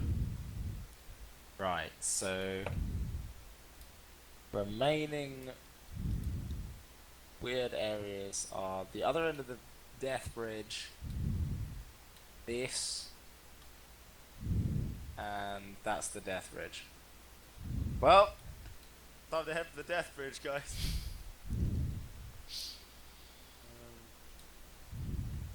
How far am I? That's 8. Okay, Gwen's gonna run here. Don't remember which side that is. It's here. Because they both go to F5. Okay, then he has 2 more squares of running. And every time I zoom in and out, the squares disappear. Please. Please, Mother of Mercy, why? It's gonna just keep running this way. Because he has no reason to believe there's anything else going on in that zone of darkness. Everything's fine. Corey's having an adventure today. Karen, you're He's up. not necessarily contributing, but he's having an adventure. Alright, so we have Thunder captured. What other elements do we have captured so far? We have We have thunder, thunder, lightning, and ice. and cold. You Okay, do not so have force and fire yet, of the elements you can see. Since Karen is in the area, he might as well grab some fire. Does he notice a particular source that he can be adjacent to gather it? Do you have superior will? That's the first question. Yes. Okay, you are dazed, so let's start off your turn like that. Okay. I believe it ends at the start of my turn anyways. Oh, that's right. But- You're correct. Sorry. Just used to tokens being marked. And whereabouts would you say? Is it like one of these large crystals? Yes. Okay. Yeah, Kieran's gonna go up, I guess, here. Okay. And he's gonna touch the sun to try to absorb the fire from his involvement. Okay, what type of action are you using? Let's check. So what type of action, and then what sort of Yeah. skill check are you doing associated with it?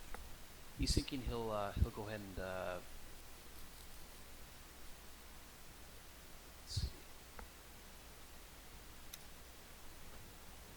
I guess dungeoneering kind of appropriate for this. Yeah. So he's going to use his knowledge about like rocks and caves and that sort of thing. Okay. And standard, is it a +5 bonus he gets? I Full. forget the. It's just made it an easier DC as a standard. Okay, so yeah, he'll go ahead and do standard on that. Or actually, can he do a minor and then attempt again if that does not work out? Yes, you do know that there is consequence for failure, but you may do so. Yeah, sure. Let's roll the dice.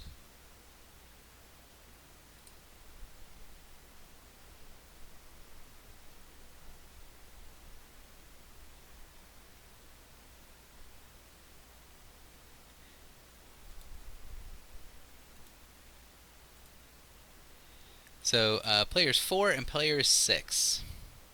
So that is Gilda and Tool switch places. You both take 12 points of damage, and you both get +4 to speed. Gotta go fast. My speed is now 12. And Karen will use a standard action. Go fast indeed. Okay. Gilda, I was right there. 23, I think, makes moderate. Pretty sure. Yep. So you collect the Stone of Fire. Lights up in your hand. It's extraordinarily warm, a little uncomfortably warm, but not painfully so. So the only element that you guys have seen that you do not currently have collected is Force. I think the next question that the party should be asking themselves is who has the ability to take stones without exploding? Akradar, you're up. And guess who has a stone that's still not charged? So, first things first, save against the daze, because of superior will.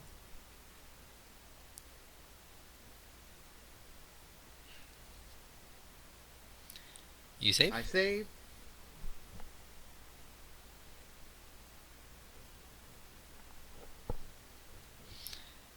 So I'm just gonna move. I'm going the same way as Tuo. So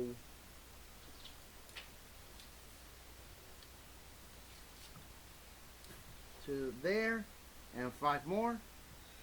Okay. Amelia, There. did I have the storm go before you last turn? That's a very good question. I don't think you Mm, did. It went before someone else, maybe? No, it went Went right for there. Tool, It, yeah. it went there because it took, after the salad, it took, I forgot her name, Karen, for a sweet rave ride. If I'm mistaken. Alright, well, And let's then say it that's what went happens. This guy is going to send a bolt of energy out of the darkness at Conway. So +2 to hit on Conway, and 23 will miss horribly because this guy's a failure at life. And Storm.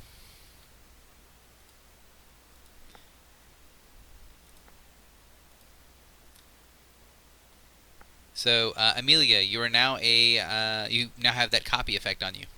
You take 12 points of damage. Cool. 12 damage is taken. Okay, so when I... This is super confusing. So when you move, you get another copy of yourself that can act independently. That moves somewhere else. If you wanted to, yeah. Or it can stay there. Interesting. Let's see. Well, both these were non-secret, and now we know that both of those go to F3 apparently. That sucks. That goes to F4. Wait, which is the other one? That's either the one that... Huh. I don't think this F3 should be revealed. It shouldn't be, but I don't have a good way to hide it, so you can see it. Fair enough. In that case, I guess I'll have to climb back up the wall, because I don't want to go to F3. I should probably go after Conway. So, let's see, is it...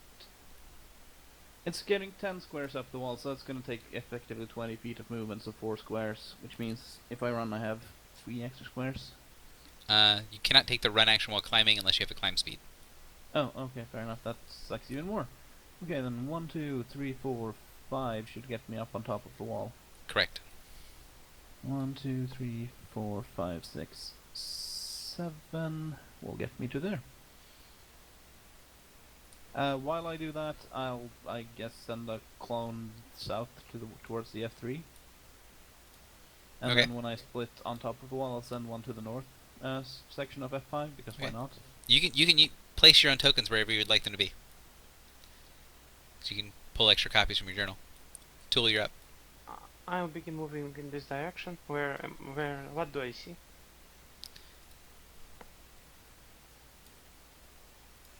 Where does the wild ride me? So it goes to here, Where? where I moved you. You moved Gilda. Oh, yeah, sorry. Gilda. And then I'll come back. I remembered with- where you were. Can I use the remainder? Can I use the remainder of my action? 1 second. To move into the opposite direction. So Okay. you now see that it goes to F5, so it goes to where I just pulled away the thing. Yeah. Can I Goes use here. the remainder of my move action to move into the opposite direction? Yeah, you can move in whatever order you would like to move. That would be, and then my second action would be I move 12 to over here, and I say hi to Gilda. Okay. And that's it for my turn. Gilda, you're up. Alright, so I will. Do I actually. Not sure it was. Alright, I will minor to pop spirits out, minor free action to pop him next to me.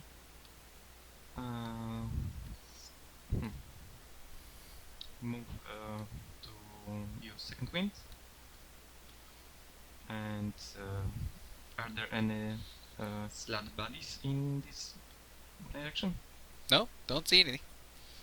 So one of the slod got thrown into the storm, and you have no idea where the hell he went. It's the only one you've been able to interact with lately. Right, no other way than go this way. That costs 2, and I should be somewhere here. So that one goes to here. Yep. Right, so that's 2, and I have like 6 right there, and I guess I will try to find 6 and 8, 9, 10.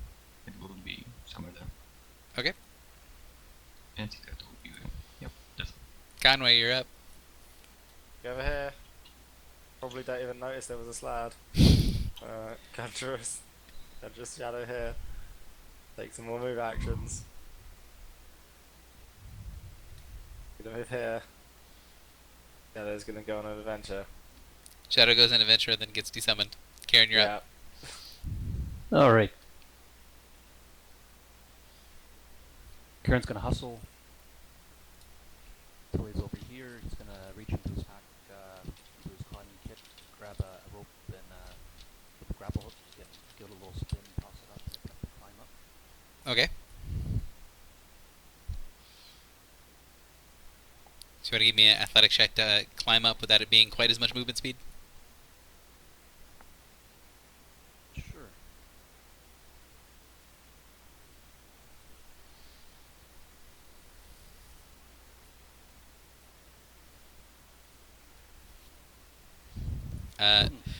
So you see a little rock outcropping, you throw your loop up, and it would be really easy, and you yank on it, and yeah, this stuff is made out of chalk. It just immediately collapses and falls apart as you try to pull on it. Anything else, Karen, or is that your turn? Nope, that's all. Just sadness.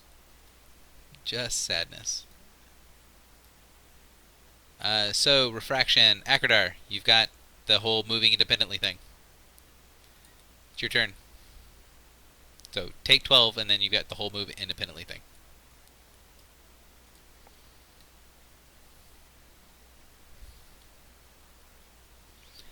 John, if you're doing anything, you're not holding your mic Yeah, down. sorry, not holding the same button that I should. So, yeah. Kind of stuck. So, I'm gonna walk 5 this way.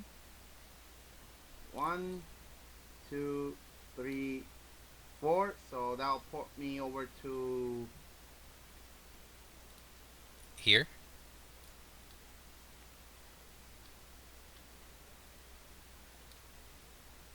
Over to there.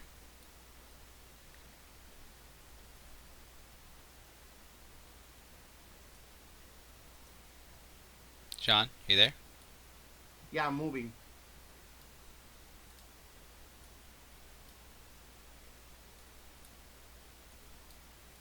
This place is way too big. And so my copy will stay where I was. I'll make a copy over there in a moment. And I don't want to go into that zone because that zone hurts. So, yeah, I think I'm gonna stay here for the moment. Because I don't know if there's something in that cloud of darkness or anything, and I'm not gonna risk it. Spoilers, there's something in the cloud of darkness. Of course. And it crits you. Of course. Oh my god, it made an attack. So, that would be 28 points of damage, looks like. And you were dazed? Again. Amelia, you're up. At the end of your Okay. turn, you need to delete all but one copy of yourself. Yeah. And it could be wherever you'd like it to be. When I take a move action, do all the copies move? Yes. And all the Excellent, copies make okay, copies. This Amelia is going to stand and be confused and not going to be there anymore. This one is going to first take one step Into that one, I forget which teleport goes to which. Is this the top or the bottom one in F5? Bottom. That's over there. Okay, and then she's gonna keep moving 2, 3, 4, 5. This one is gonna do the same 2. That's 3, 4. No, 3, 4, 5, like that. Then they're both going to take another move action. 1, 2, 3, 4, 5. And now she can get to there by going diagonally, and then this one is going to disappear. Okay. I think you got rid of your one that was initiative. Ah, This one yeah, leads. that sucks. It's fixed. Tool, you're up. This one leads to the top, and this one leads to the bottom one, right? It doesn't matter because there's only one there now. But yes.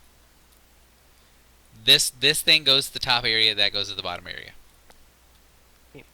Well, I'll spend a move action to get to over here. I calculated the distance already, and then I'll spend another move action to actually be here, and then I'll spend another move action to go this way. It'll get me to the top. I'll be able to get about here, Okay. and that's it for me. Gilda, you're up. Alright, 6. Move 3. Get teleported there. No, up top. Up top. Alright. That So it sucks. goes here. Stop there and move 3 and the AL12. Conway. Second. Yeah. Don't have line of sight to the guy I can heal, so don't die, I guess. Conway's gonna just wander off. Alright. It's like 4. Gonna step onto the Chaos Bridge. How do I feel? Feel like there's a lot of pain coming from the soles of your feet. Okay, I'm gonna try and elevate myself into the air with like powers. Okay. Uh, I will say that the ground hurting you is description, so it's just a strong force that is coming from the ground upwards. If you fly above it, you get the impression that it's actually going to be much more painful to be flying off the ground. Let's not do that. Let's completely remain on the ground. I have four squares more movement. Then I'm gonna conjure shadow the other end and then run again. So I get to do some scouting operations for 6 squares into wherever this goes.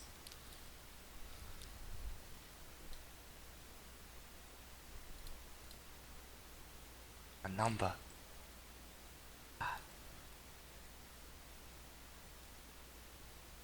Oh wow, pretty. Right here. Yes. Alright, so Shadow gets to put So in here. Shadow gets a moment of seeing things and then disappears. Yeah. So, you perceive through Shadow's eyes, right?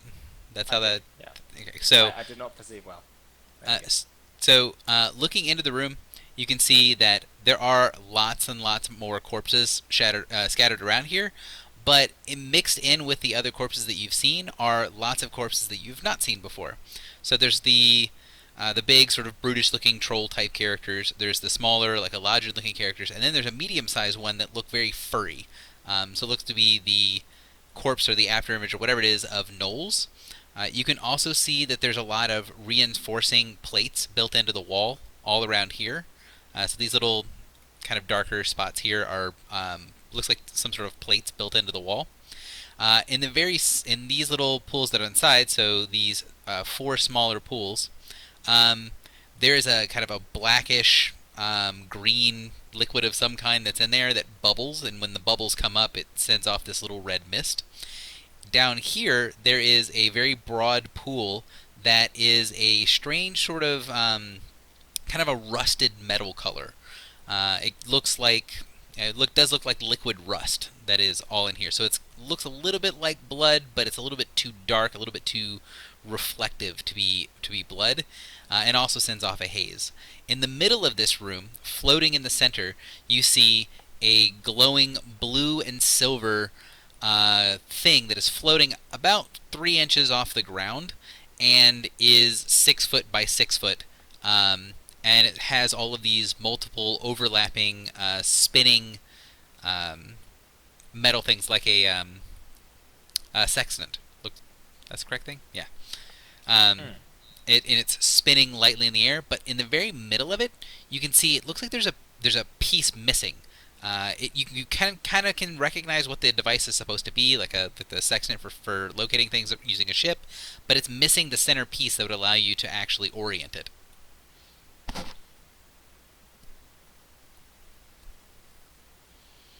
Very interesting indeed. Storm. So when you end your turn, you take 12 points of force damage.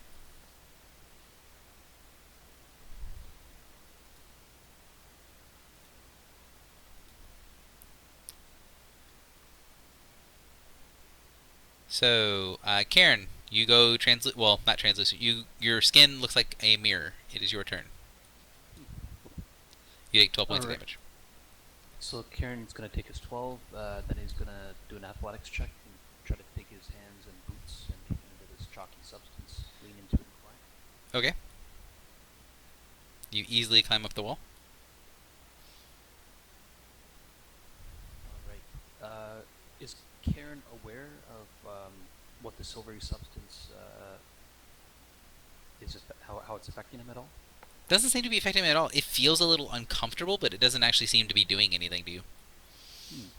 Okay. Kieran's gonna go ahead and run. Okay.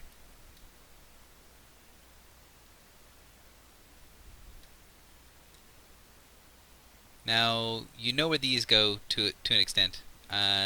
You would be able to get to there if you'd like to. Was that where you're pointing? Yes, correct. Yep. Okay. And you'd have 1 square of movement left. And he'll end his turn. Akradar. Superior will. Alright then, here we go. So I have a potion right now, so I'm gonna pull it out. So minor to pull it, then move. Superior drink it. will to not be dazed. Oh, true. I forgot about that. Hopefully.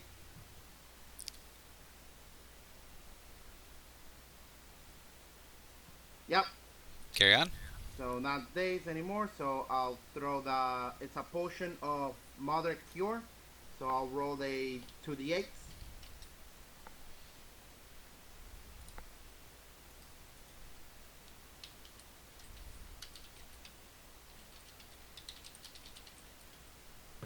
Since I healed, and I spent a healing surge, I'm going to use Amulet of Life. Okay. So I'll use an extra healing surge and heal for that healing surge. Okay.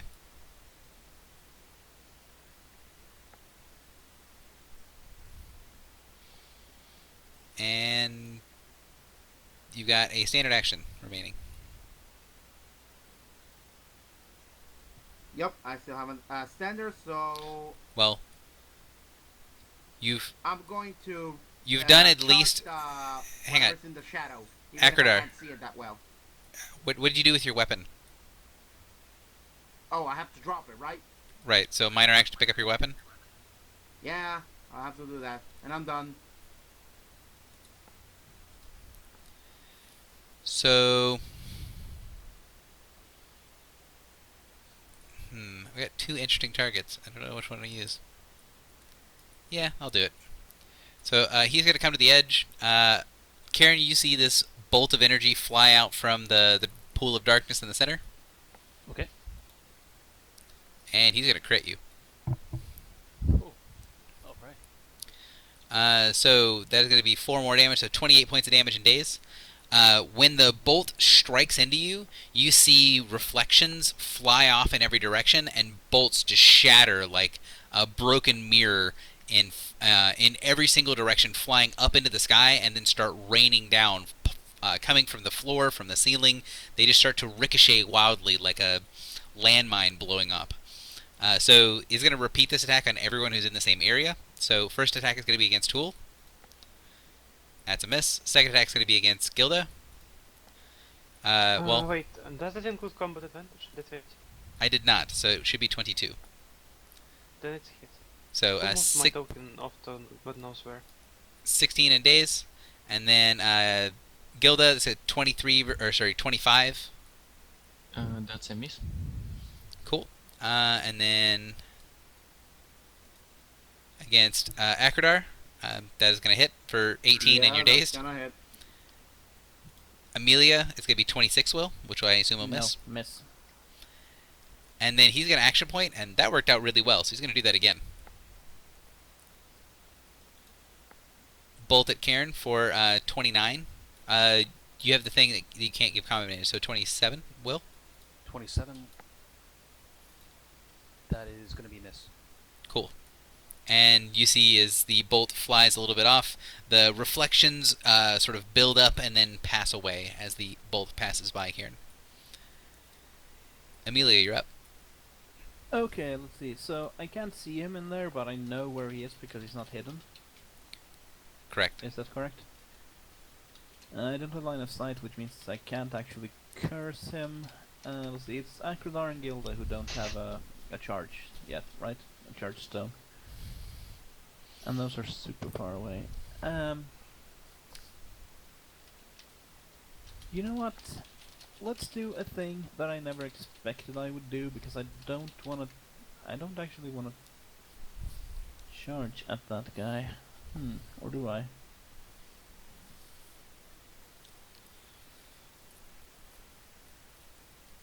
Yeah, let's do this. It makes sense. So I'm gonna go ahead and channel some weird eldritch warlocky power from within and blast him with Hand of Light, and I'm going to use the 16 from my Dice of Auspicious Fortune to hopefully hit. Okay. And also I'm gonna spend my Fell Might on this. Let's see, I have -5 for things. I don't have any other minuses that I'm aware of. Not that I'm aware of. He's not cursed. I don't think I need to input a damage mod on this. So yeah, that's not gonna be 12, that's gonna be 14 higher, so 26 versus Fortitude. 26 versus Fortitude will connect. Okay, so that'll be 15 for 19 necrotic and psychic damage, and he grants combat advantage until the end of my next turn. Okay. Hooray, I did Warlock things. And then I'm going to go ahead and 1, 2, 3, 4, 5. Conway did take damage for standing on the force bridge, right? Even though I don't actually know this. You knew that it was painful to end your turn there, and you escaped before it hurt you. So. Fair enough. So I don't really want to run and get on that thing because that would mean, that would mean I would have to end several turns there, and I don't think I want to do that. Actually,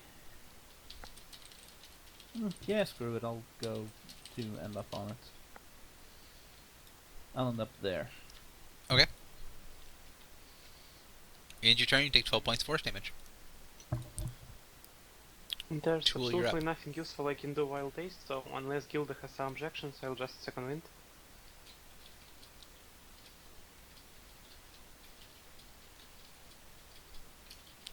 And that's it for my turn. Gilda, you're up. Alright. I will go with my secret over here. I will move right here. And I will attack the guy, or try to.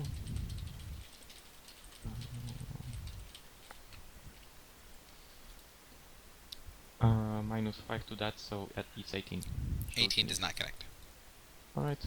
And I have nothing better. Yeah, that's all. Storm.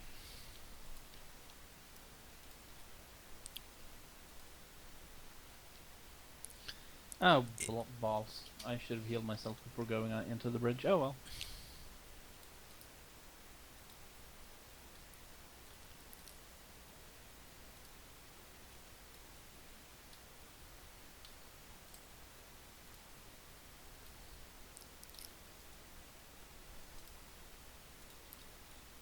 So it looks like 3 blood slots.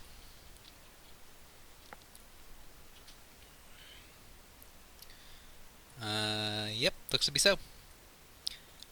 Conway, you're up. Well, good luck, everyone.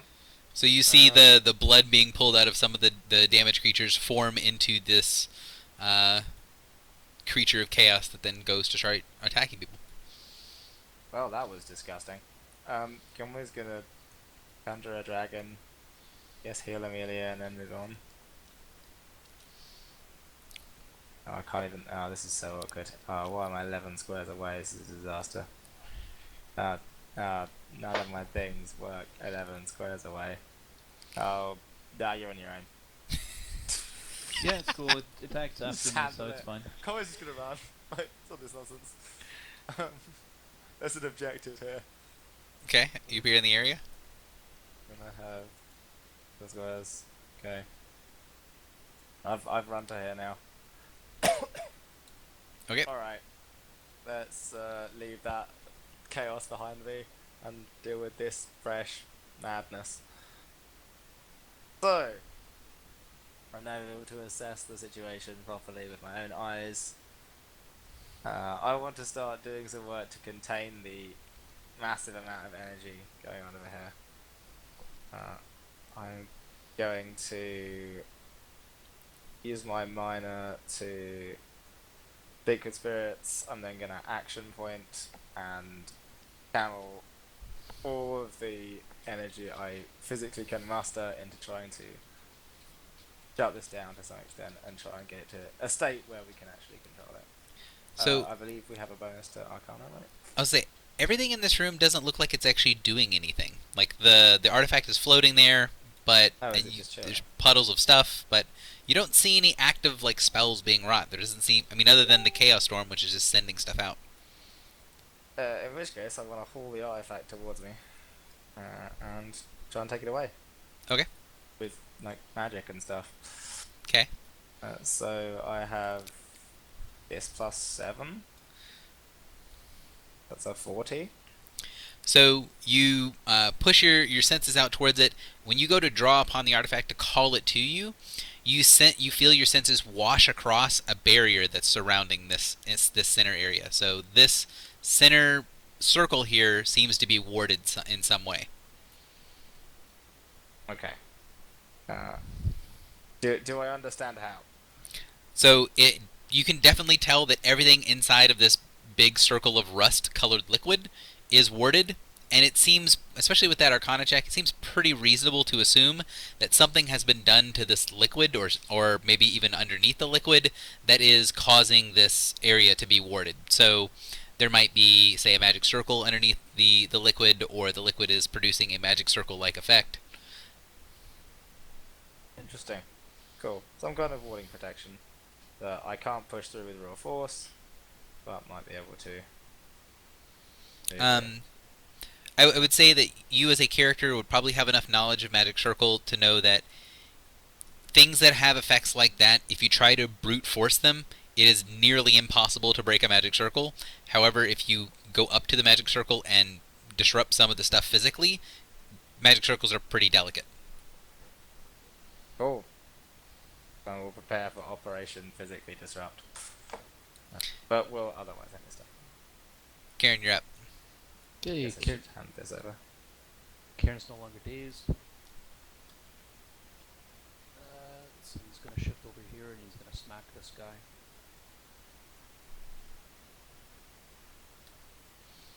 Okay.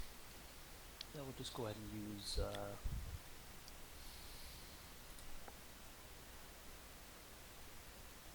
so that's a 25 versus AC. Almost positive that connects, and yes, it does. Excellent. He'll take -1 penalty to damage rolls, and Kieran will he'll go ahead and use yeah, he'll use a healing word on himself and end his turn.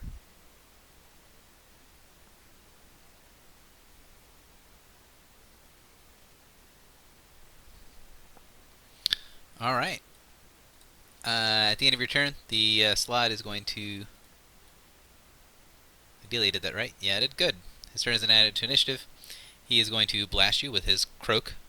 30 versus fortitude. Yep, that'll hit.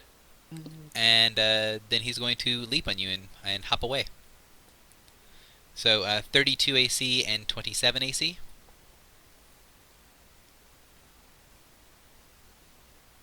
Do those hit? Or does one of them hit, maybe? Both of those are against Karen? Yes, both of those against Karen. Yeah, the first one will hit, the 27 will miss. So 14 points of damage, and it is going to hop away. And then it is going to move away. So...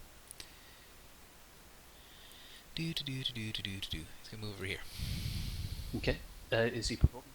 No, because he hits you twice, and then he shifts 4 squares away, and then he takes his movement action to move away. Akradar, you're up. Well, if I don't do this, I'm gonna die. So, actually, even if I do this, I might just die. So, first thing, restore vitality. First thing, save against the daze.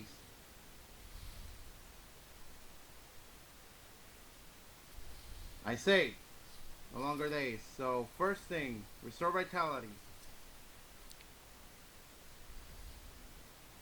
So I lose a healing stir. Okay, you get some health.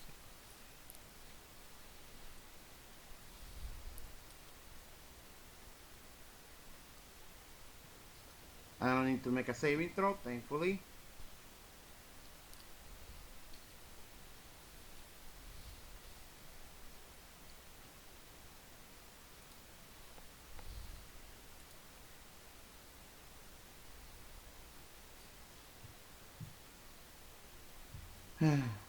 Really didn't want to do this, but I don't have a choice. So, Frenzy's Might on the... before Frenzy's Might, the move action, I'll turn to minor and activate this. I'll use the third one, so I get to reroll any powers, any divine powers. Okay. So, Frenzy's Might on the blood thing above me. Okay.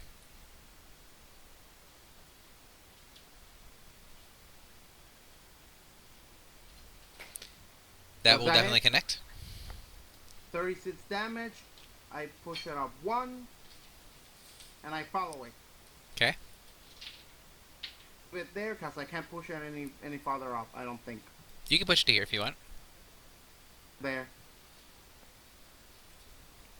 Alright, anything else from And I'm Akradar? done. So, he's going to croak at you. 34 versus fortitude. You're immobilized until the end of his next turn. Hits. He's then going to slash at you as he leaps away. So 28 AC and then 34 AC. Misses first, hits second. 17 points of damage, and then he's going to move over here. And it's the Curse turn. So, does not have anyone with the mirror on them. Does not have his thing charged. So, he is going to come to this edge and chuck a bolt over at Akradar, because Akradar has the lowest health. 23, 25 Miss. will. Okay. And, again, please fix your thing to show that you have more than 25 will. I did. I fixed it 3 times now. I've even reloaded. I don't know what to tell you. That's it for my curse slide. Amelia, you're up. Okie doke, I'm gonna minor action to use my second inspire word that I have because of fight on myself. Okay. And I need to double check what my search value is. It's 21. Sorry, roll 20 is being a bit of a bitch. It really does not like this map at all. It really There we hates go. this map. Oh, I'm bloodied. It's not even Standard action. that big. Like, I've played much bigger maps, but it just hates this one. Alright, standard action, I'm gonna use Brilliant Corona. I have no bonuses or penalties to attacks that I'm aware of. Does a 22 hit its fortitude? 22 does, That I would make believe. sense. Does not hit, actually. Okie doke, then as a free action I get to make a basic attack against it instead. Okay. And the fog This- of war, I suppose. It is not cursed. Great. Yeah, I think Oh that's yeah, just- God, actually, this map. Actually, a Fog of Wars also is a thing. Since we have been to every zone, you could just turn off fog or reveal whole map on it, and it might ease it up somewhat. Anyway, let's see if this does something. Nope, 22 AC should not hit either. God damn it. In that case, can I shift back into the other room so I don't take force damage at the end of my turn? Yep. Okay, so I shift to there, which means I end up over here. And then I end my turn.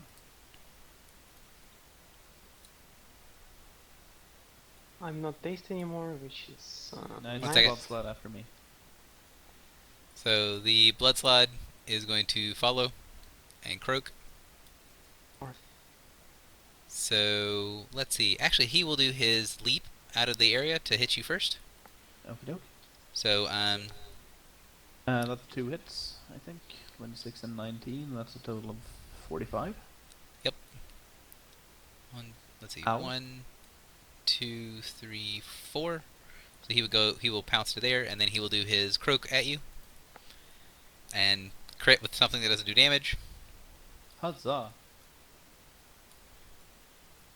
And then he has just enough movement to hop over here.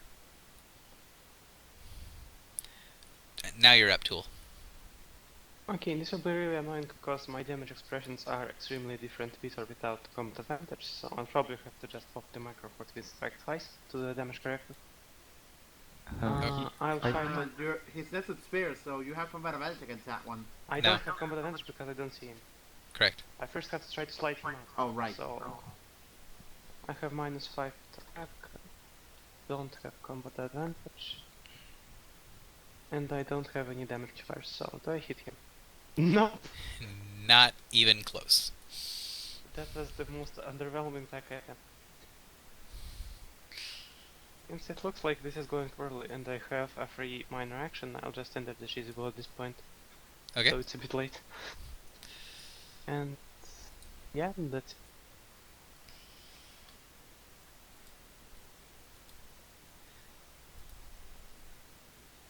A void slot spawns at the end of Gilda's turn. So Gilda, take your turn, and you feel the chaos starting to gather around you. Oh, this sucks. This sucks so much. 6. I guess I will do that. I move there. I move. Can I move there?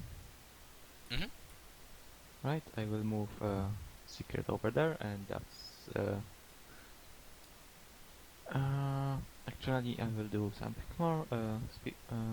Spirits of Battle as a minor to draw a fun zone. 1, 2, 3, 4, 5. 1, 2, 3, 4, and 5. Like this, Okay. and that's all. Everyone in the zone has +1 to attack, and that's all. So the slide is going to pop up here. He is going to then immediately teleport into this thing. And then he is going to shoot a bolt out at Gelda.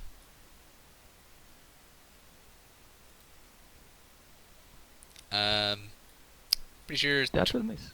22 reflex misses. Yes. Excellent. Agatha's gonna take a free action and say, guys, Your turn, forget Conway. about them. Get out of this area, so they have to leave that black zone.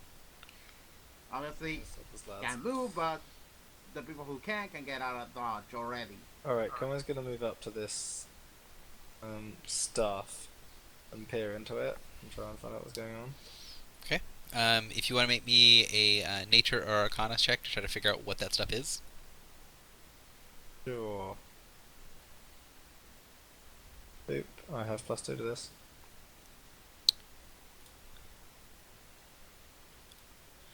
So, you're not going to get a whole ton of information, but one of the things that comes out of you pretty quickly is that you're fairly certain that this is actually blood.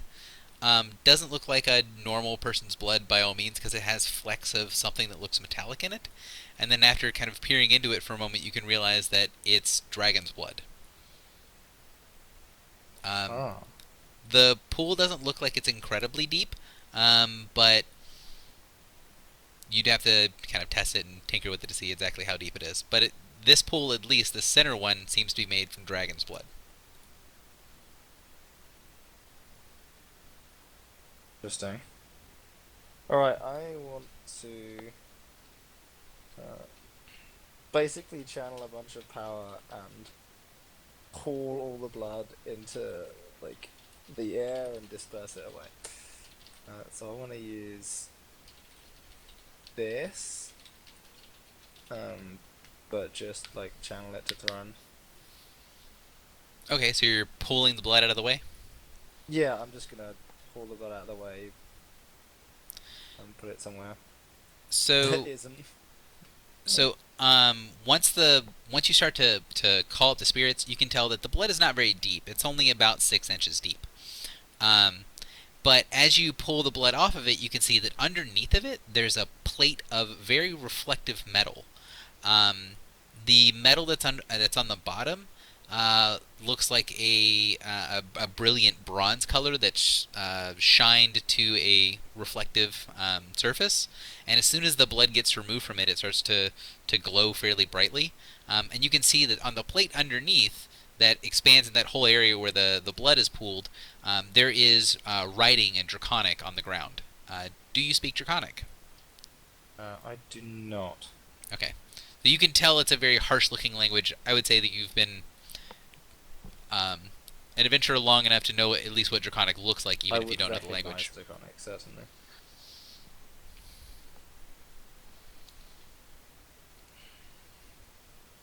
Well, if you could get yourself over here, that'd be great.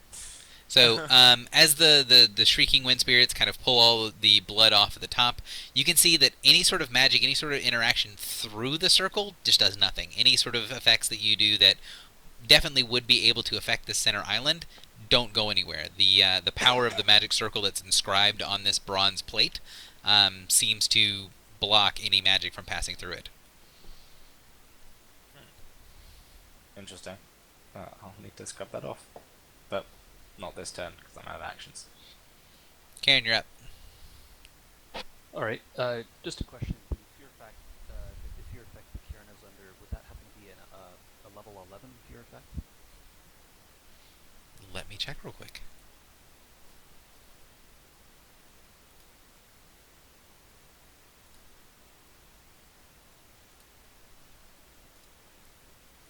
It is a level 11 fear effect. Excellent. Kieran is going to dig into his pocket and pull out the bravery powder. Nice. And sprinkle that on himself. So would that be, I guess, 2 minors? It would be minor, minor. Minor, minor. All right, and Kieran is going to run.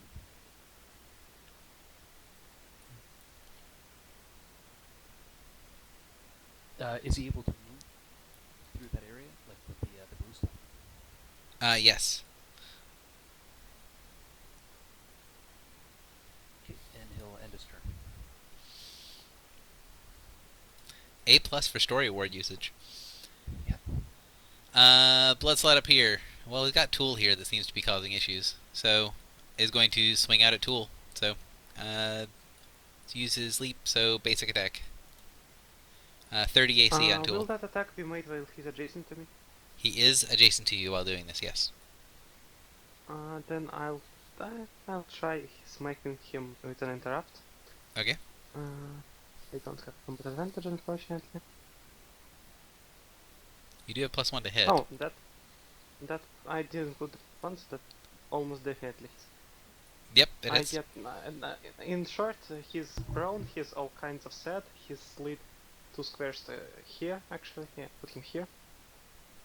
No, he put him here adjacent to me. He's prone.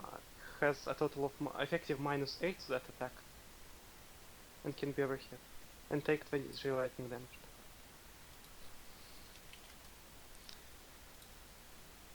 And because he's prone, he can't do the shift. He doesn't have a shift to do anyways, so. But the attack will miss, I assume. I'm trying to look through the different things. Yeah, of course. He has a total effective -8 that and 20 doesn't hit my AC. Oh, because he's prone. I see it now. Yeah, the prone is another 2, and there's No, I got 2, it. I and got that it. I gives just +4. I was adding 4 to 2 and not getting 8. Akradar, you're up. Well, actually, he'll stand up and then he'll end his turn. Go ahead, Akradar. Let's see.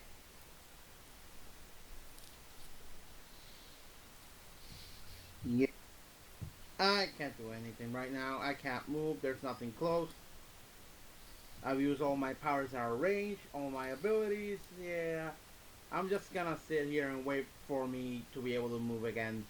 So I'm done. Do you want to delay, or do you want to are you second winding or something? What's the plan? I already second win, but yeah, I'll delay. So this slot is going to come over here and munch on Tool. That's a miss. It says 25 AC, but I assume it still misses. That's still a miss. No, it's 26, the target number. Akradar, you are no longer immobilized. It's your turn. Oh, thankfully.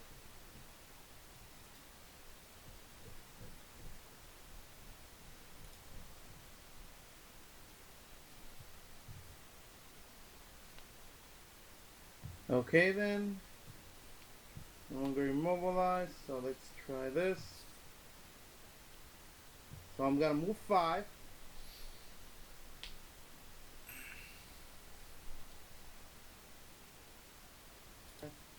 And I might as well charge that freaking curse slot already. Okay. He's the one that's giving me the biggest headache. Okay, so you get a +2 and a -5, so a total of -3. First, I'll Holy Smite it.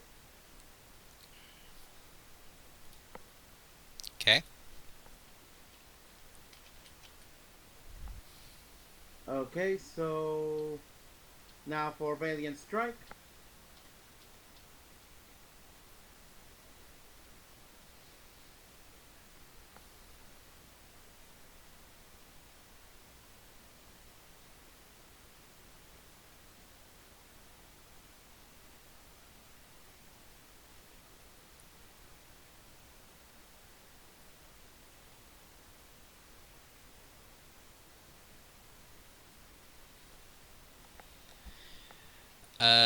With the -3, I see a -2. What's the I get a +1 for every enemy adjacent to me with Valiant Strike. Gotcha. So that'll definitely hit. So 16 damage plus the 9 from before. That's 25 radiant damage, and he is dazed. End of my next turn, and I'm done. He is dazed. He is going to bolt you in the face. And 23 will miss. Yep. Amelia, you're up. Delay until I get rid of immobilize. The other slot is going to bound over here to try to chew an Akradar. 25 AC will miss. Yep. Amelia, you're no longer immobilized. Yeah, you know what? Screw it. They can probably deal with that themselves. I'm gonna go ahead and rousing words myself. Okay. Spend 2 searches. Only self-feeling this encounter. Leading you guys. And then I'm gonna go ahead and go back over the force bridge now that I've clearly evaded the slot thing. So that's 1, and I end up over there, 2, 3, 4, 5, 6, 7. And then I'll run another 7, 2, 3, 4, 5, 6, 7 to there. And my turn, so I take 12 force damage. Yep.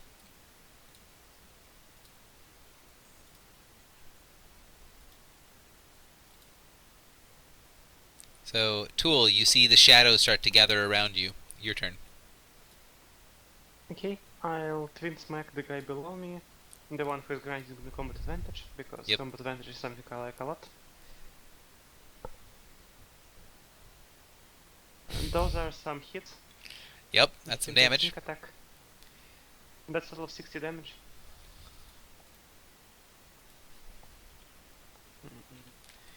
He is And in a I world of will hurt use and bloodied.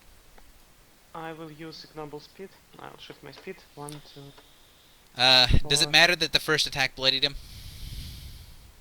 It doesn't. 1, Okay. 2, 3, 4, 5, 6, 7, 8. Because fuck that noise. Oh, and actually, I could slide. I could move a bit more since I could slide him somewhere like here. Yeah, he can be slid forward. Well, he couldn't. You couldn't slide him out of range of the second twin strike, so he could slide to there. Yeah, okay. And that's it for me. So at the end of your turn, thing spawns. Where did it go? Pulled it out.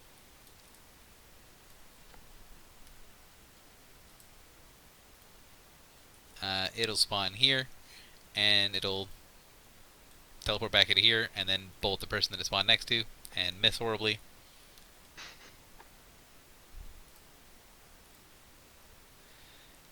And then this one will also bolt.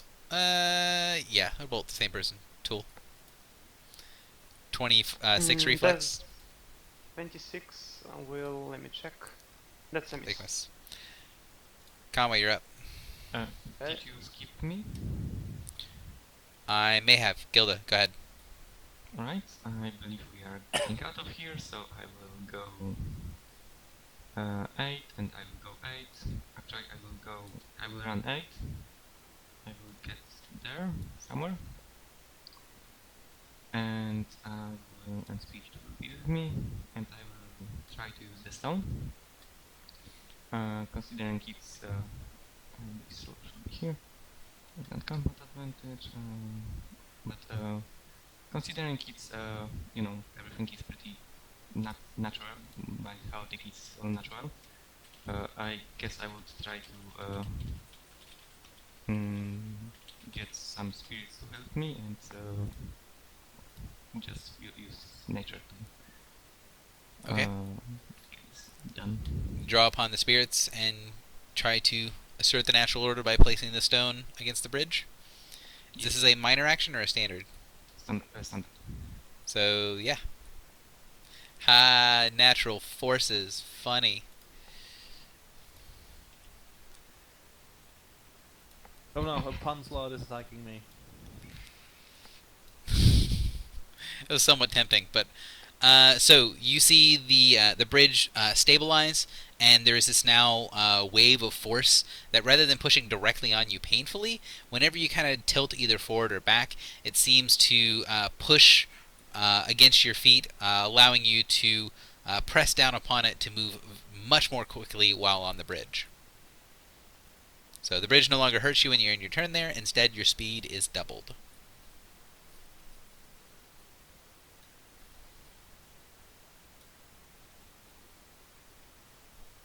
Anything else from you, Gilda? Oh no, I'm done. Conway, you're up. Okay, let's try and scrub some of these runes off of there. Don't really have an intelligent way of doing this, because obviously you can't use arcane or primal power in any way, as it's literally deliberately blocking that. So I guess I'm just gonna try and rub it off. I guess. I mean, I know what to get rid of. I guess that's the important thing. Is that I can work out which 2 or 3 runes will change it from a protective circle to just some pretty desk ornament, right? So Arcana for the knowledge, and then just a D20 for how effective they are at removing things. I don't know. I guess athletics or acrobatics. And athletics makes sense, right? Physically moving things. Let's do that. The main thing is Okay. trying to figure out, you know that there are probably things on this magic circle that are important, that are key elements to making it function, and other parts that are not as important. So, Yeah. That's the Arcana bit for knowing what to do, and then athletics to just erase those from metal somehow. Oh, that should be. No, that doesn't have the +2 on it. No, so the Arcana does not have the +2, or does? no, it I don't have any way of putting into my matches. Okay, so the Arcana check will tell you that located on the part that you scrubbed off, about here, there is a space out in the blood that is there's a word that's written in Draconic that's this is a very long word, probably like a compound word or something, and that word seems to be much more important and seems to be powering the area around it. Okay. Then I remove it with brute force and a spear. Yes. Sure. So I'm going to move you to where the word is. Mhm. So you go up and you start scratching out, and you can see little sparks start to fly off of the word as you begin to destroy it and erase the word. I'm gonna burn some buttons to make it hard to see. Give me a sec.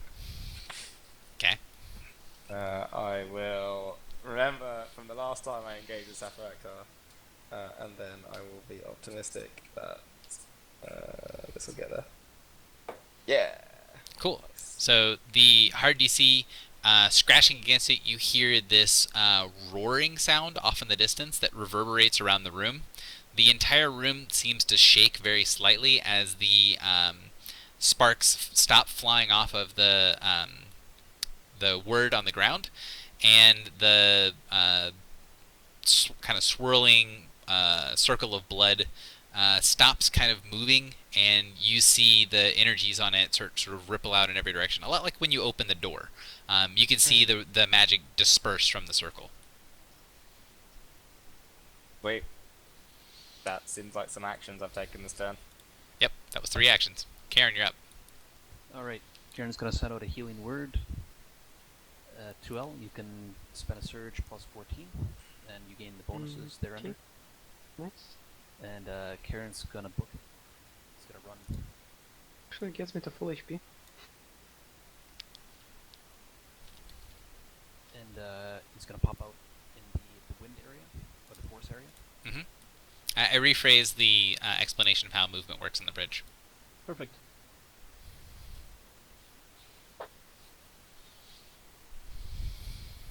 That, by the way, that's over here is where you begin. Can you move all the way across?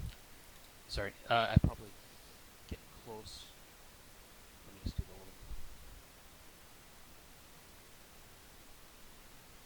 the little. So I guess right there. Cool.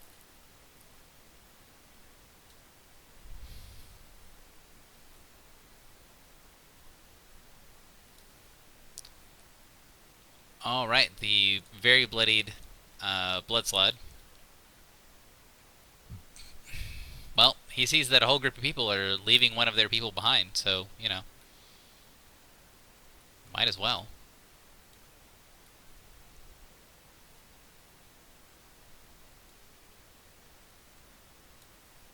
He's gonna move and charge.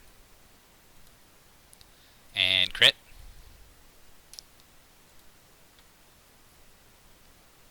I'm gonna react to that. Okay.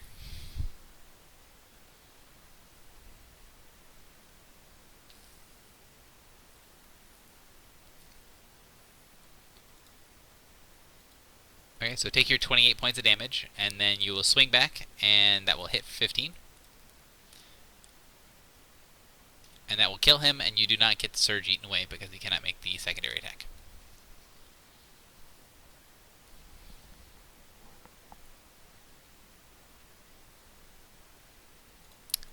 The other blood slod sees that you're there, and will hop on the corpse of his buddy to proceed to chew on you.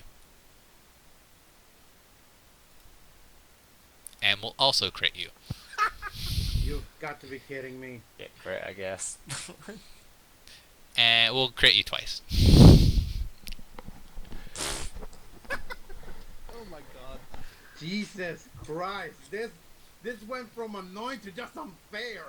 So, as you fall down, the slod takes one of it's got those long claws on its arm. It jams it into your chest as you fall to the ground, and then it rides it around. You see its arm bulge and pulse, and right as you fall unconscious, you see something sort of slide through that blade on its arm, and ride its way into your stomach area. Great. Haha, Rick.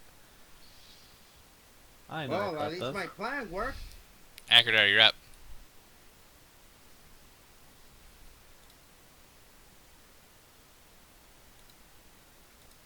It's your turn, sir. Oh, so you fail a death saving throw, and you slip one closer to death. The slot is going to move over here, and then... Oh, no, it's not going to move, because it's dazed. It's going to bolt at Tool.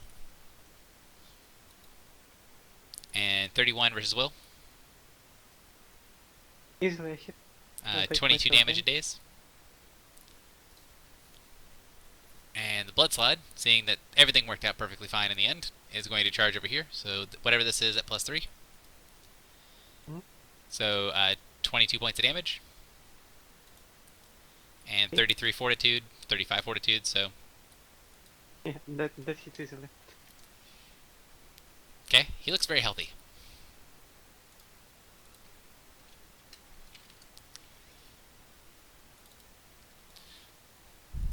And the storm. And let's see how this bones me.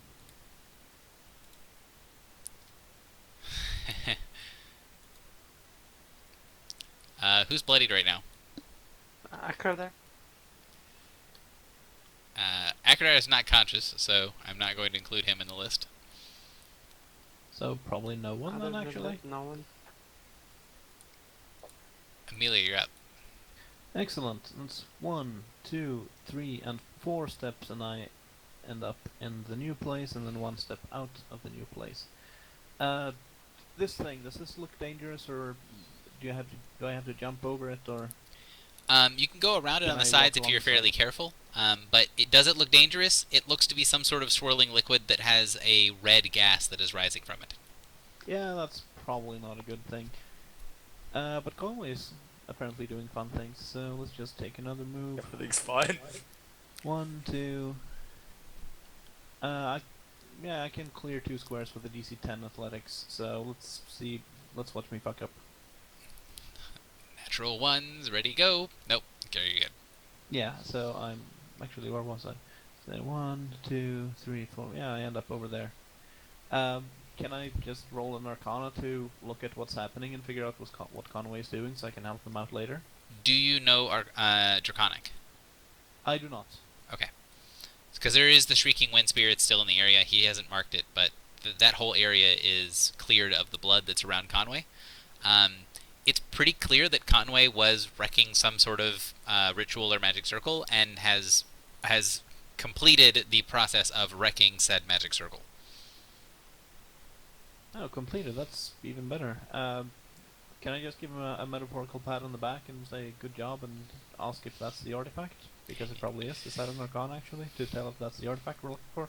No, it's extremely obvious that is what you're looking for. Fair enough. Okay, metaphorical pat on the back for Conway. No problem. Why else are we here? Tuel, you're up.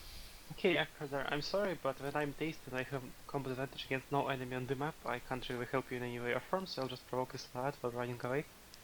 Actually, I Rather wasn't than expecting actually you taking the to. run. I wasn't Actually, expecting you to take the try run. anything at this point. So 22 yeah, and misses that you. misses against my run action. And I think the bonuses from Cairn ended are there until the end of Cairn's turn or my turn. End of Karen's. Okay, and then this is for me.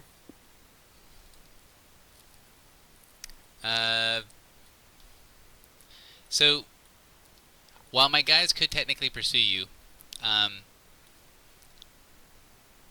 you guys have effectively completed most of the challenge part here. So the slots are going to take their prize and go home with it. Of course. We have all but the one in the acid room, and I have the empty one, so we just need to secure the artifact, and we can fill the acid stone as well. I'm not sure what is going to happen with the empty one that Akradar has. It's probably going to be lost to the void. It's going to be filled with his soul once the slads have eaten him. Oh no, it's going to be filled with the thing that happened because there's lots. Mm-hmm. You You had had 7 7? stones to start. I started with the spare one, yeah. So I had 2. So we're gonna be able to fill all of them, but we'll lose the one that Akradar was carrying, I suppose. The big thing is that the stones work to be able to hold the essence of the elemental chaos. You can also use the artifact to do that as well. So you can grab hold of the artifact and use it to fill up the acid stone. No, that's even more convenient. So what I'm going to do is sort of pull everyone to this. If everyone wants to go to this last room, and we will get out of the combat portion of it and go into sort of the description of what's going on here and the possible skills that need to be made for what's going on in the room. I think that when I looked at passives, Karen, could you put your passive perception for me again? Because I think you had the highest. I just don't remember what it was. He has a passive 25 perception and passive 28 insight. That was insight. So, oh, no, Gilda had the highest. That's who it was. So, Conway, you don't have higher than 26, right? Was I completely blind when I was doing things earlier? Ben? Passive perception, it's 26. Bad. Yeah, compared to that bad, 26, I think, yeah. Cool. So, as you guys get into the room, you realize that this room can be folded. So, like, these two pools are two different pieces of the same pool. These two pools are also two different pieces. If you look at the way that the outside of the room is designed, these reinforcing plates can attach to these reinforcing plates if the whole thing folds in on itself. And you can see the room is starting to very slowly change shape. Conway, can you legitimately read all languages? And you told me. Okay. No. That used to be true, but isn't it? I can read Draconic, so I mean I know Draconic, so that.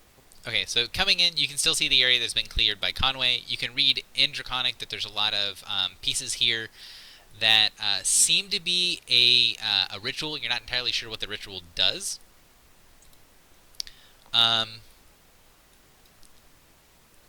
Do we have any ritual casters in the party?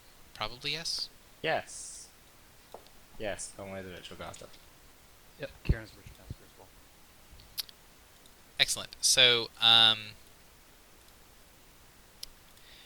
basically, Tool, you can translate to the two of them, to the ritual casters, what is being said on the ground.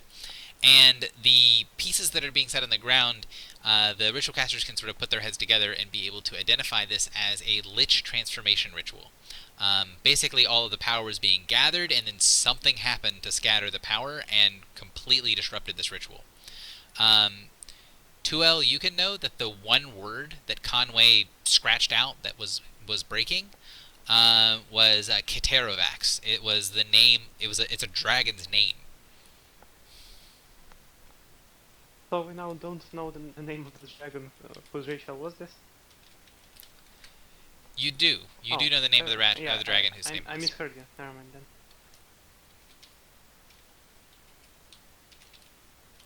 Also, can someone roll nature check to determine how many dragons was used to get all this blood? I'm really curious about that, because my nature is like +0. Sure. How many dragons used to make this stuff? You're not really sure. Kind of depends on the size of the dragon. Maybe the dragon was really big and it only took one of them. But assuming the dragons are not enormous, at least one, maybe 2 or 3, depending on the size of the dragon. Okay. Also true, could be one dragon that gave blood several times.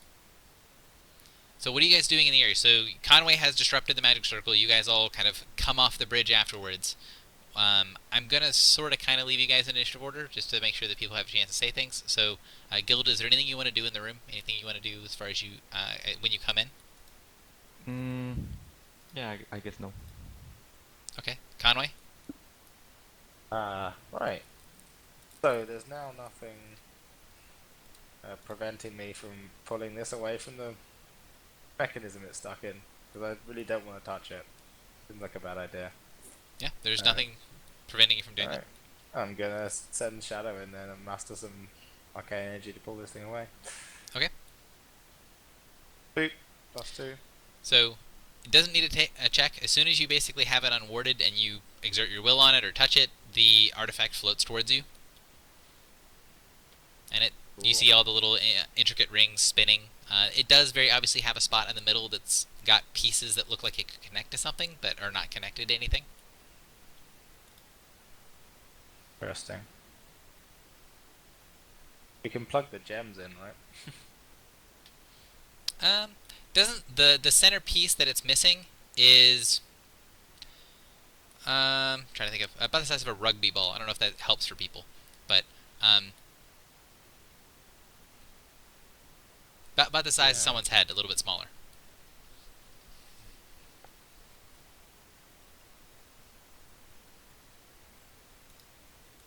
So Hanwei floats it out of the center. Karen, what are you doing during all this? Is there anything you want to do in the room? I was just curious if Karen used the student of the Sphinx story award. Mm-hmm. Would we be able to meet the hard DC of 28 for passive perception? Yes. Mainly, what I want to know about the passive perception is whether you could really perceive the way the room is folding, and getting up to hard DC will get you to realize that since you guys have set loose the binding here, this place is starting to fall apart.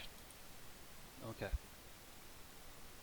Looks like you guys have a little while before it actually begins to, before it completely falls apart, but this whole area is starting to degrade. We still have to collect the element of acid, right?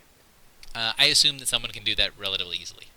It's no longer a challenge with the storm and the monsters not being a threat. Yeah, I have the last stone. I'll touch the artifact and channel, or either grab the stone or get the things into it. Yeah. Yep. We have the acid stone now. Is our fallen companion still there? Nope. Oh. Well. If you want Karen, Karen's got some good HP. You can hold on to it in case there's any adverse effects, if you like.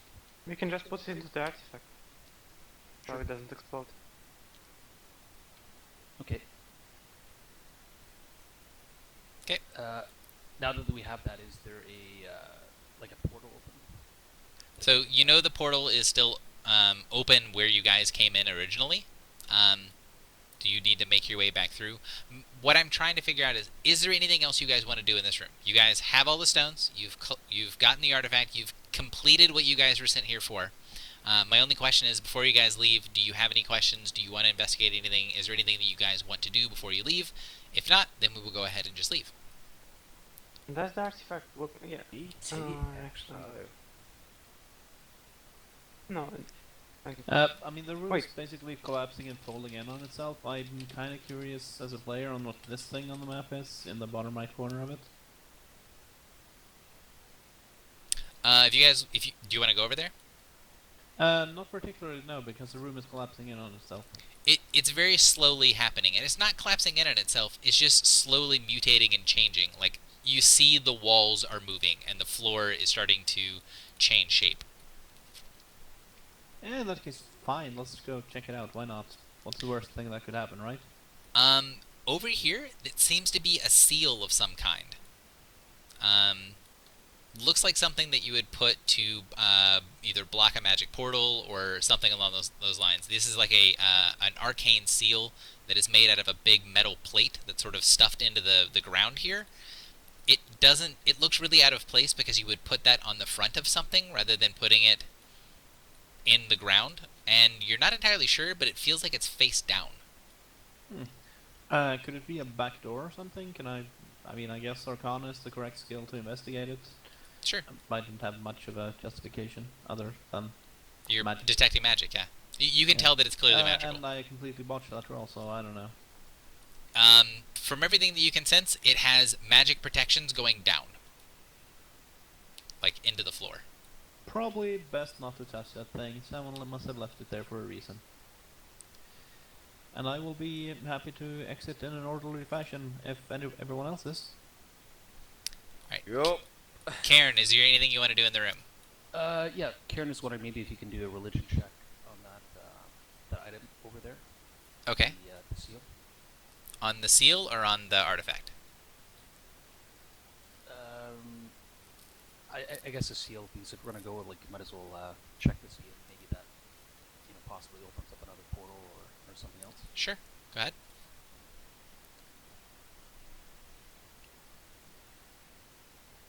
Oh wait, 19 actually makes medium because I have the +2 from activating the thing before. Does that Cares make a good. difference? Does not make any difference as far as the Arcana check. Also, the religion check. You look over there. Does not seem to be any religious iconography, any sort of divine power involved in it. It seems to be purely arcane. Right, so medium DC doesn't give anything above, other than above what DC gave. Yeah, it seems to be sealed to the floor, but it's facing down, which doesn't really do anything unless someone is expecting you to break through the floor.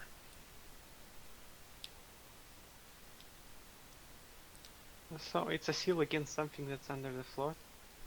Yeah, it looks like a locked door, but instead of being in a wall, it's in the floor. Wait, a locked door is a mechanism or purely magical? Purely magical.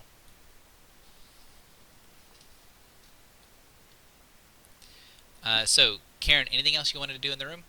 Nope. I'll pass it on to the others. Amelia, anything else you want to do in the room? No, I did my thing already. Tool, anything else you want to do in the room? I'll probably bottle up some of the dragon blood as a souvenir, because it's not every day you gotta find it. Okay. I would say mark that somewhere on your character sheet that you took some of the dragon's blood. Like, Okay. I don't have a story award for it, but it might be relevant later.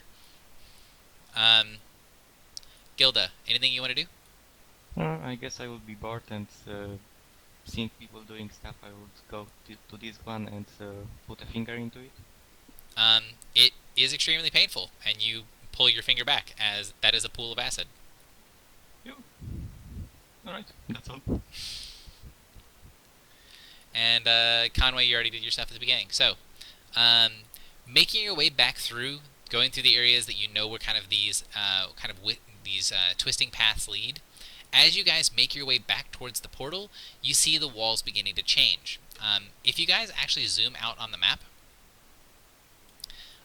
you can actually it's a weird, like, broken puzzle piece, but you can actually fold this entire room into a sphere, and you guys are on the interior of the sphere. So as you're making your way through, the sensation that you had where you were walking up an incline as you went past to each different area starts to make more sense, as it seems like you guys are walking on the interior of a sphere that's sort of slowly taking place. The bridge of arcing energy, that is the room 6, arcs between where the artifact was resting and the portal that you guys came in on. And as you guys get close to the end of the portal, you can see that the last room that you were in starts to close and fold in on itself even further to make a ball with a sphere within a sphere. And you see, right as you guys make it to the portal, that thing that you saw, the doorway that's leading down, it latches into place, and you see it sealing off another area within this sphere. So you guys there's 2 spheres, one inside of the other. You are inside of the bigger sphere on the interior wall next to the portal where the gate is, and you see that seal is on the outside of the smaller sphere where the artifact was.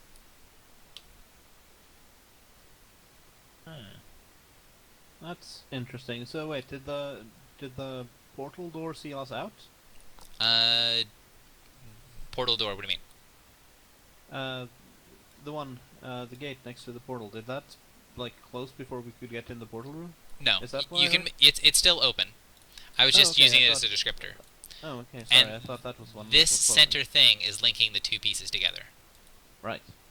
So, and it's kind of mind-bending to think about, a little hard to describe over the internet without me being able to show you with hand symbols. But you make it back to the portal and step back through into this sort of eerily normal-looking place. While Best Mahis' library and her sanctuary isn't the most normal of places that it has ever been, it definitely feels very different than the chaos that you just left behind.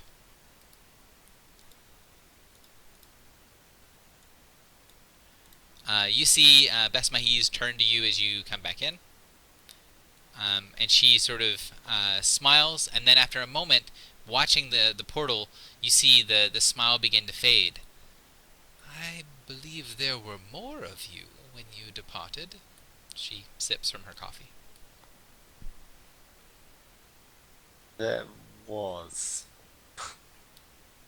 He bravely sacrificed himself holding off a horde of slots while we completed the mission, and then I will bow and, well, actually, I guess Conway is carrying it, but we'll present the artifact to her, as well as the charged stones. So her eyes glitter a little bit. Ah, sacrifice. A paladin, it seems fitting. She gestures towards the artifact and it floats over towards her. She asks for you to return the stones that you still have remaining. And she kind of presses them together, testing the power on each of the stones. Yes, yes, this will work quite nicely. I have everything that I need except for a little bit of time and patience. I will begin to work on undoing what I can undo, but this is, she taps kind of the inner ring in the middle of the artifact, incomplete. She makes a gesture with her hand to like you're opening up something, like opening up a book, and the artifact gets significantly larger, growing to be over 12 feet tall. And you see her spinning the innermost rings, investigating something, and she frowns and says, I do not know if this is the Pasha's doing, but this is not as it should be. And she shrinks it back to being, this time, instead of the 6-foot kind of glowing thing that you saw it as, it now turns to be about the size of a beach ball, a little bit smaller. Yes, there seems like there's a piece in the center missing. She nods. Just so. It is crucial for the operation of the artifact to have that centerpiece. I'm curious so I can figure out what happened to it. But, first, to reduce this, she gestures towards the edge of the rings, unpleasantness. And she starts to lay out the stones. She draws, you can tell she draws power from the stones and starts feeding it into the artifact, and then turns to kind of pay attention to what she's doing with the artifact. She says, this will take me many days of effort to complete, but once it is done, I shall know what needs to be done next. I thank you for what you have done here. There are things that need to be done very specifically by those that can go out and traverse in the wide world. I've had some of my servants. She makes a tss sound, and you see a couple of the stone statues walk up from the spiral staircase carrying a huge chest. Prepare some provisions and rewards for your achievements and helping in our shared missions. The thing comes down and sets down a chest in front of you that opens up. So we are effectively at the end of the adventure. She's giving you guys some loot. Does anyone have any questions for Best Mahis or anything like that?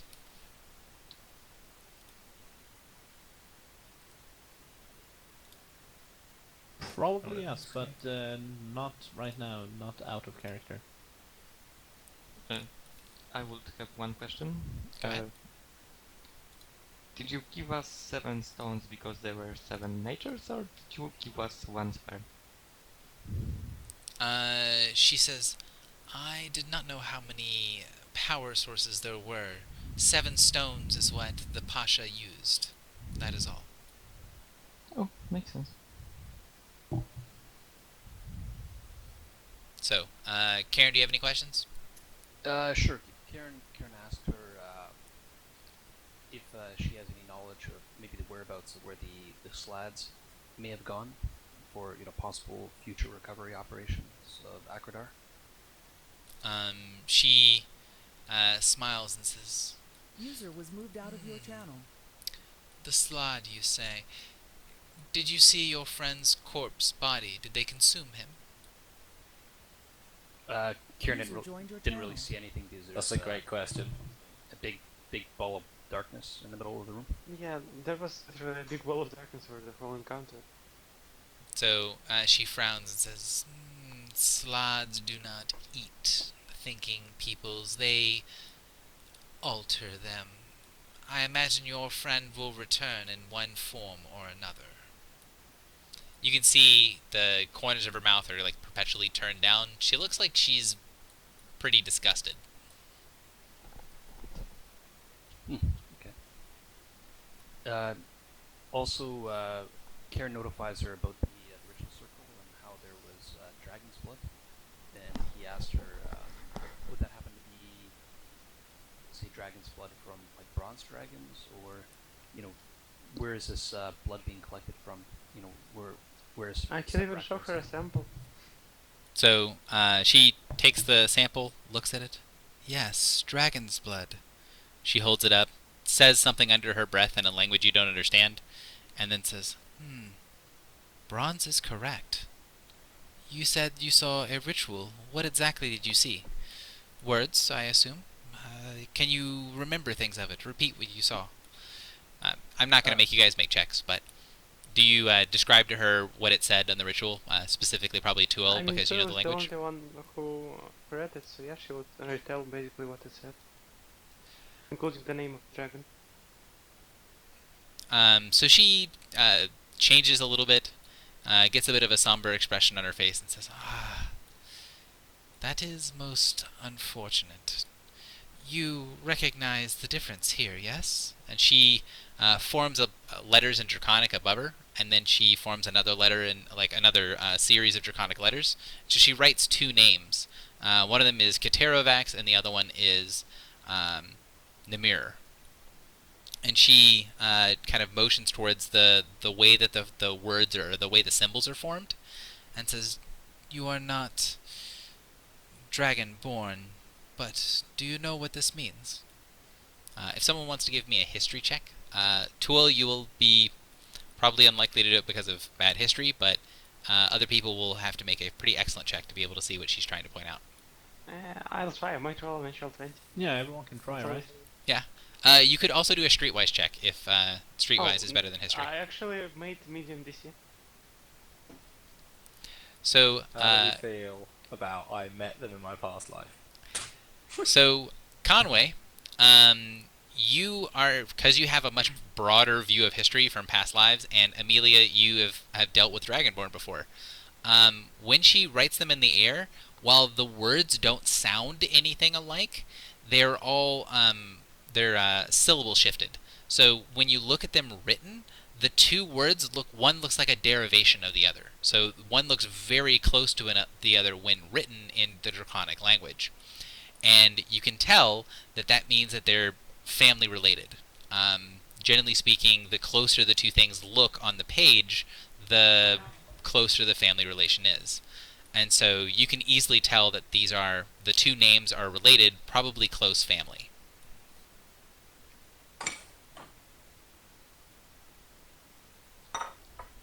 Interesting. And the so bronze's sire, perhaps? She says, slightly different. This is the relation, and she kind of gestures for one to the other, gesturing from Nimur to Katerovax. So she says, I believe that this was the parent and this the child. So Katerovax was Nimur's child. I get an uncomfortable lump in my throat.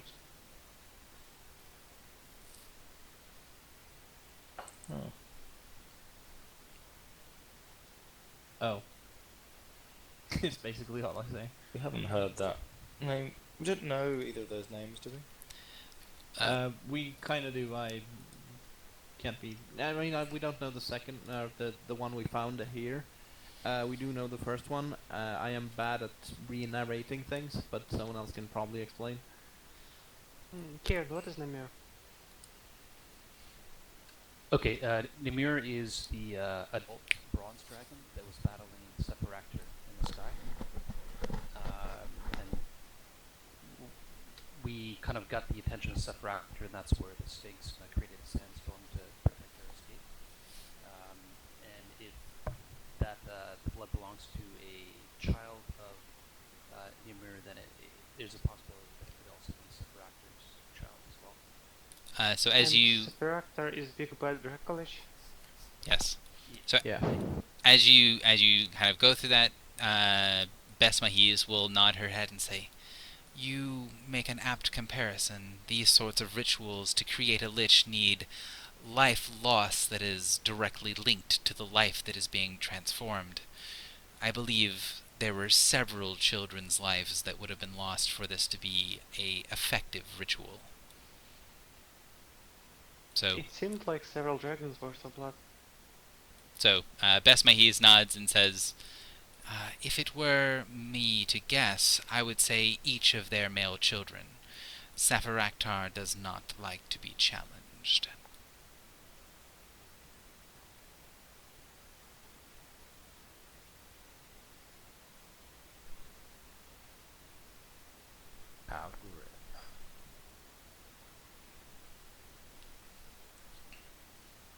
Yeah. I like how the silence is not because no one is lost for words, but because it's sort of appropriate to have an uncomfortable silence there. Yep. And now that I've broken it, thanks. So the Sphinx kind of notices everyone, thinking about the implications of that, and says, "Safaraktar is a plague, a disease, something that must be destroyed.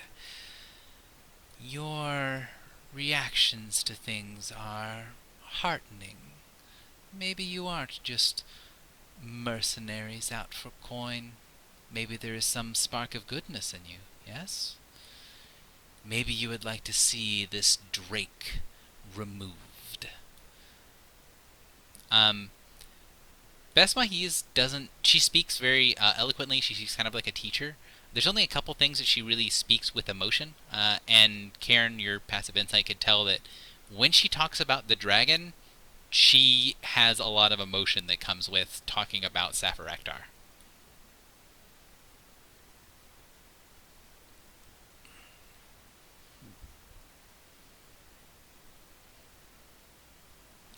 And for those of you guys that remembered, do you remember what happened when the dust storm came up and Safaraktar entered the storm?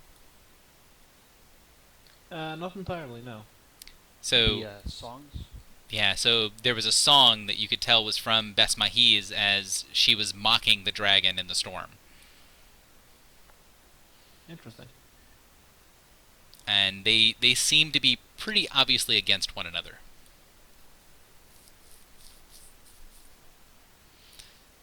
So she says, take what you can, gesturing towards the chest, and go rest.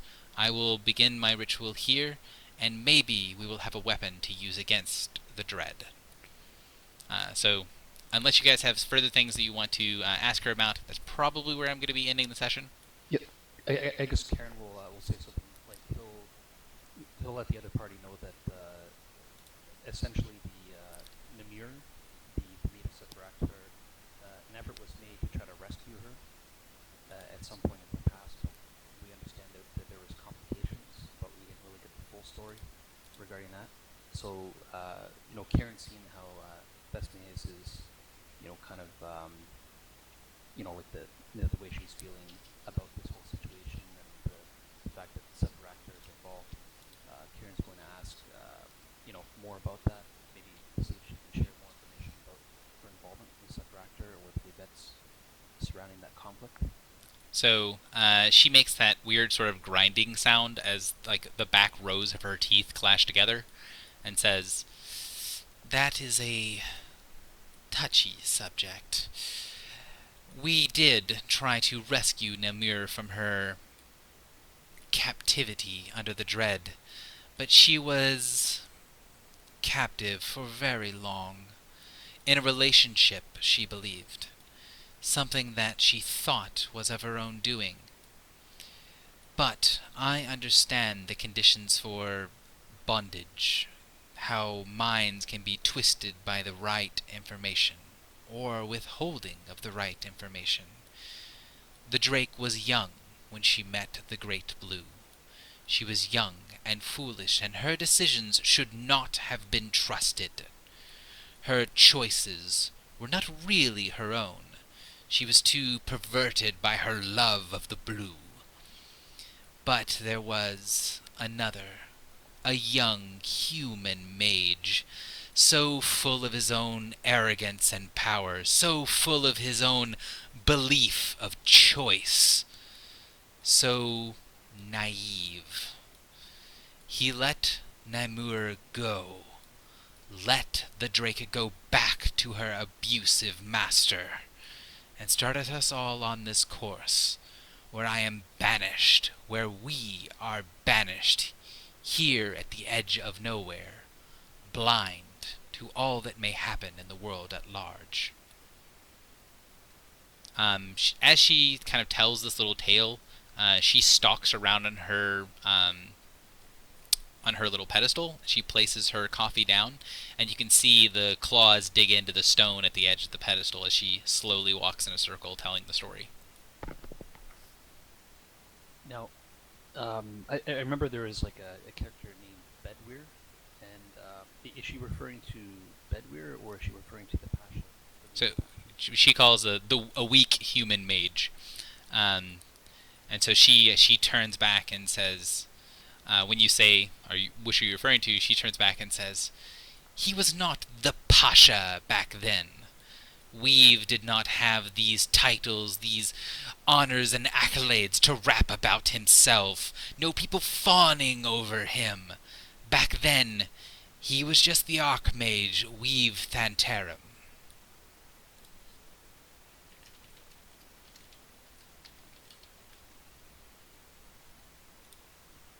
Alright, so Karen notes that for future. Question. Anyone who is here currently, on the character you are playing, do you have any experience with Ermlaspir? Yes, so like basically he's a relative of the Phantom. Having been in the Ermlaspir adventures, would we have an idea of, roughly where in the lineage? Maybe he's like an elder to Deskir. I mean, yeah. Pasha looked really old, and Besmahiz talks about things in terms of it being a long time ago, and sphinxes are also quite long-lived. And if you've done kind of the end of the Ermlaspir series, there's not a lot of Thantarums left alive. So he is probably further back in the lineage than Deskir and Iona. I've actually never played any of the Master games. I've run one of them.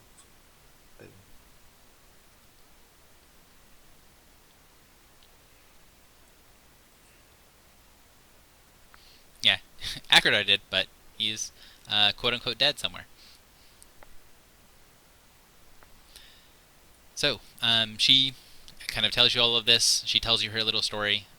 You can see that the more Besmahiz talks about these things, the more sort of generally upset that she is acting. Doesn't really seem like she's going to lash out at you or anything like that, but this is clearly something that is important to her and kind of close to her heart. Did you have anything else you wanted to say, Karen? Nope. We'll just keep that in mind for when he encounters Deskir in the future, or if something happens later on. Cool. Amelia, anything else you wanted to do? No, not really, no. Tool, anything else? No, nothing. Gilda or Conway? No. Cool. So, Besmahiz kind of turns away.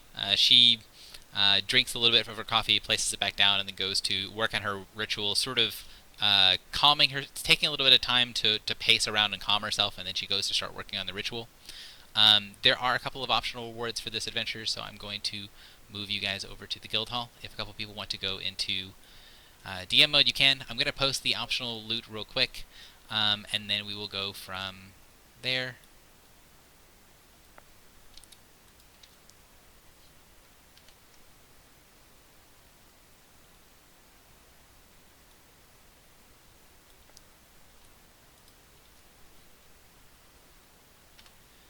So those are the two items of optional loot that she has in the chest for you.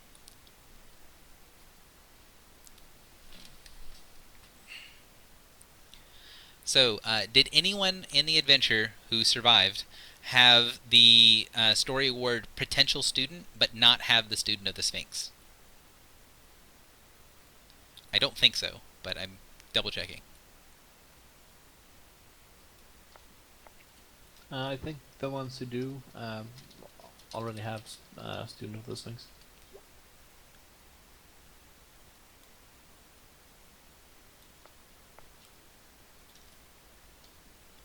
So, that's going to be the people who get. So everyone gets the optional loot if they want it. If you take a piece of optional loot, that you do not get a loot roll at the end of the session and said that is your thing.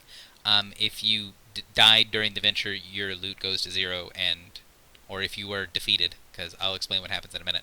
But you do not get a chance for rolled loot or optional loot. Everyone gets the phylactery acquired with 10 charges. So mark down that you do have 10 charges. That will definitely be relevant later, as you are able to return all of the different pieces to be able to empower the Sphinx's ritual.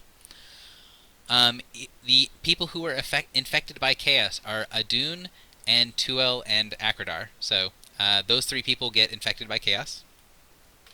What is it granted for? I'm sorry? What is it given for the PKS? It's if you get hit by the secondary effect of the Blood Slod's attack. Oh, okay. So here's the full text for infected by chaos.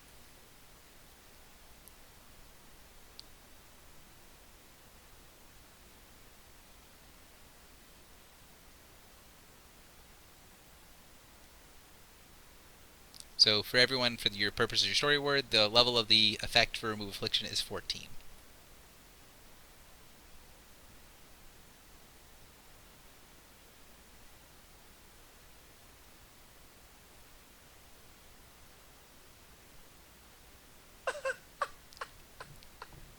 Can when can remove affliction be used? Can it be used outside of?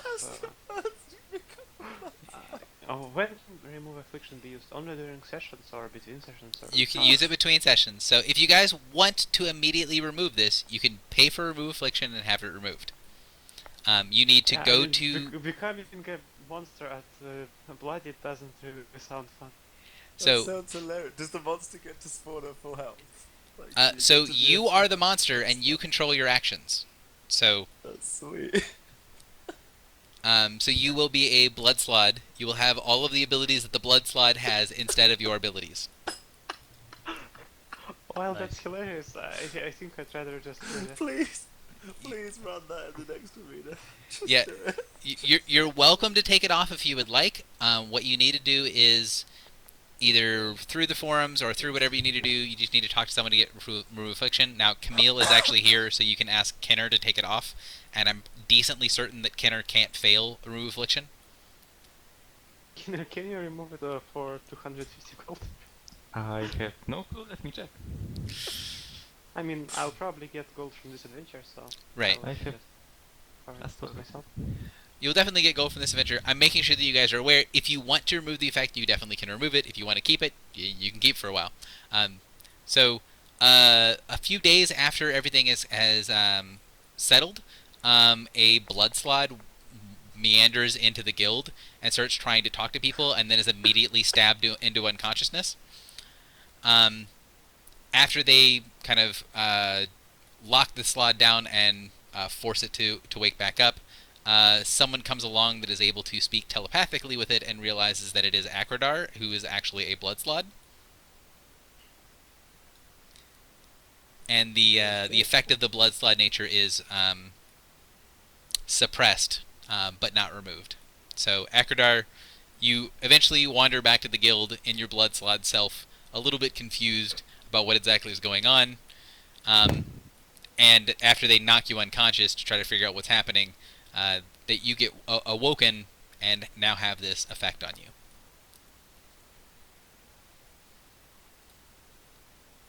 User was moved out of your channel.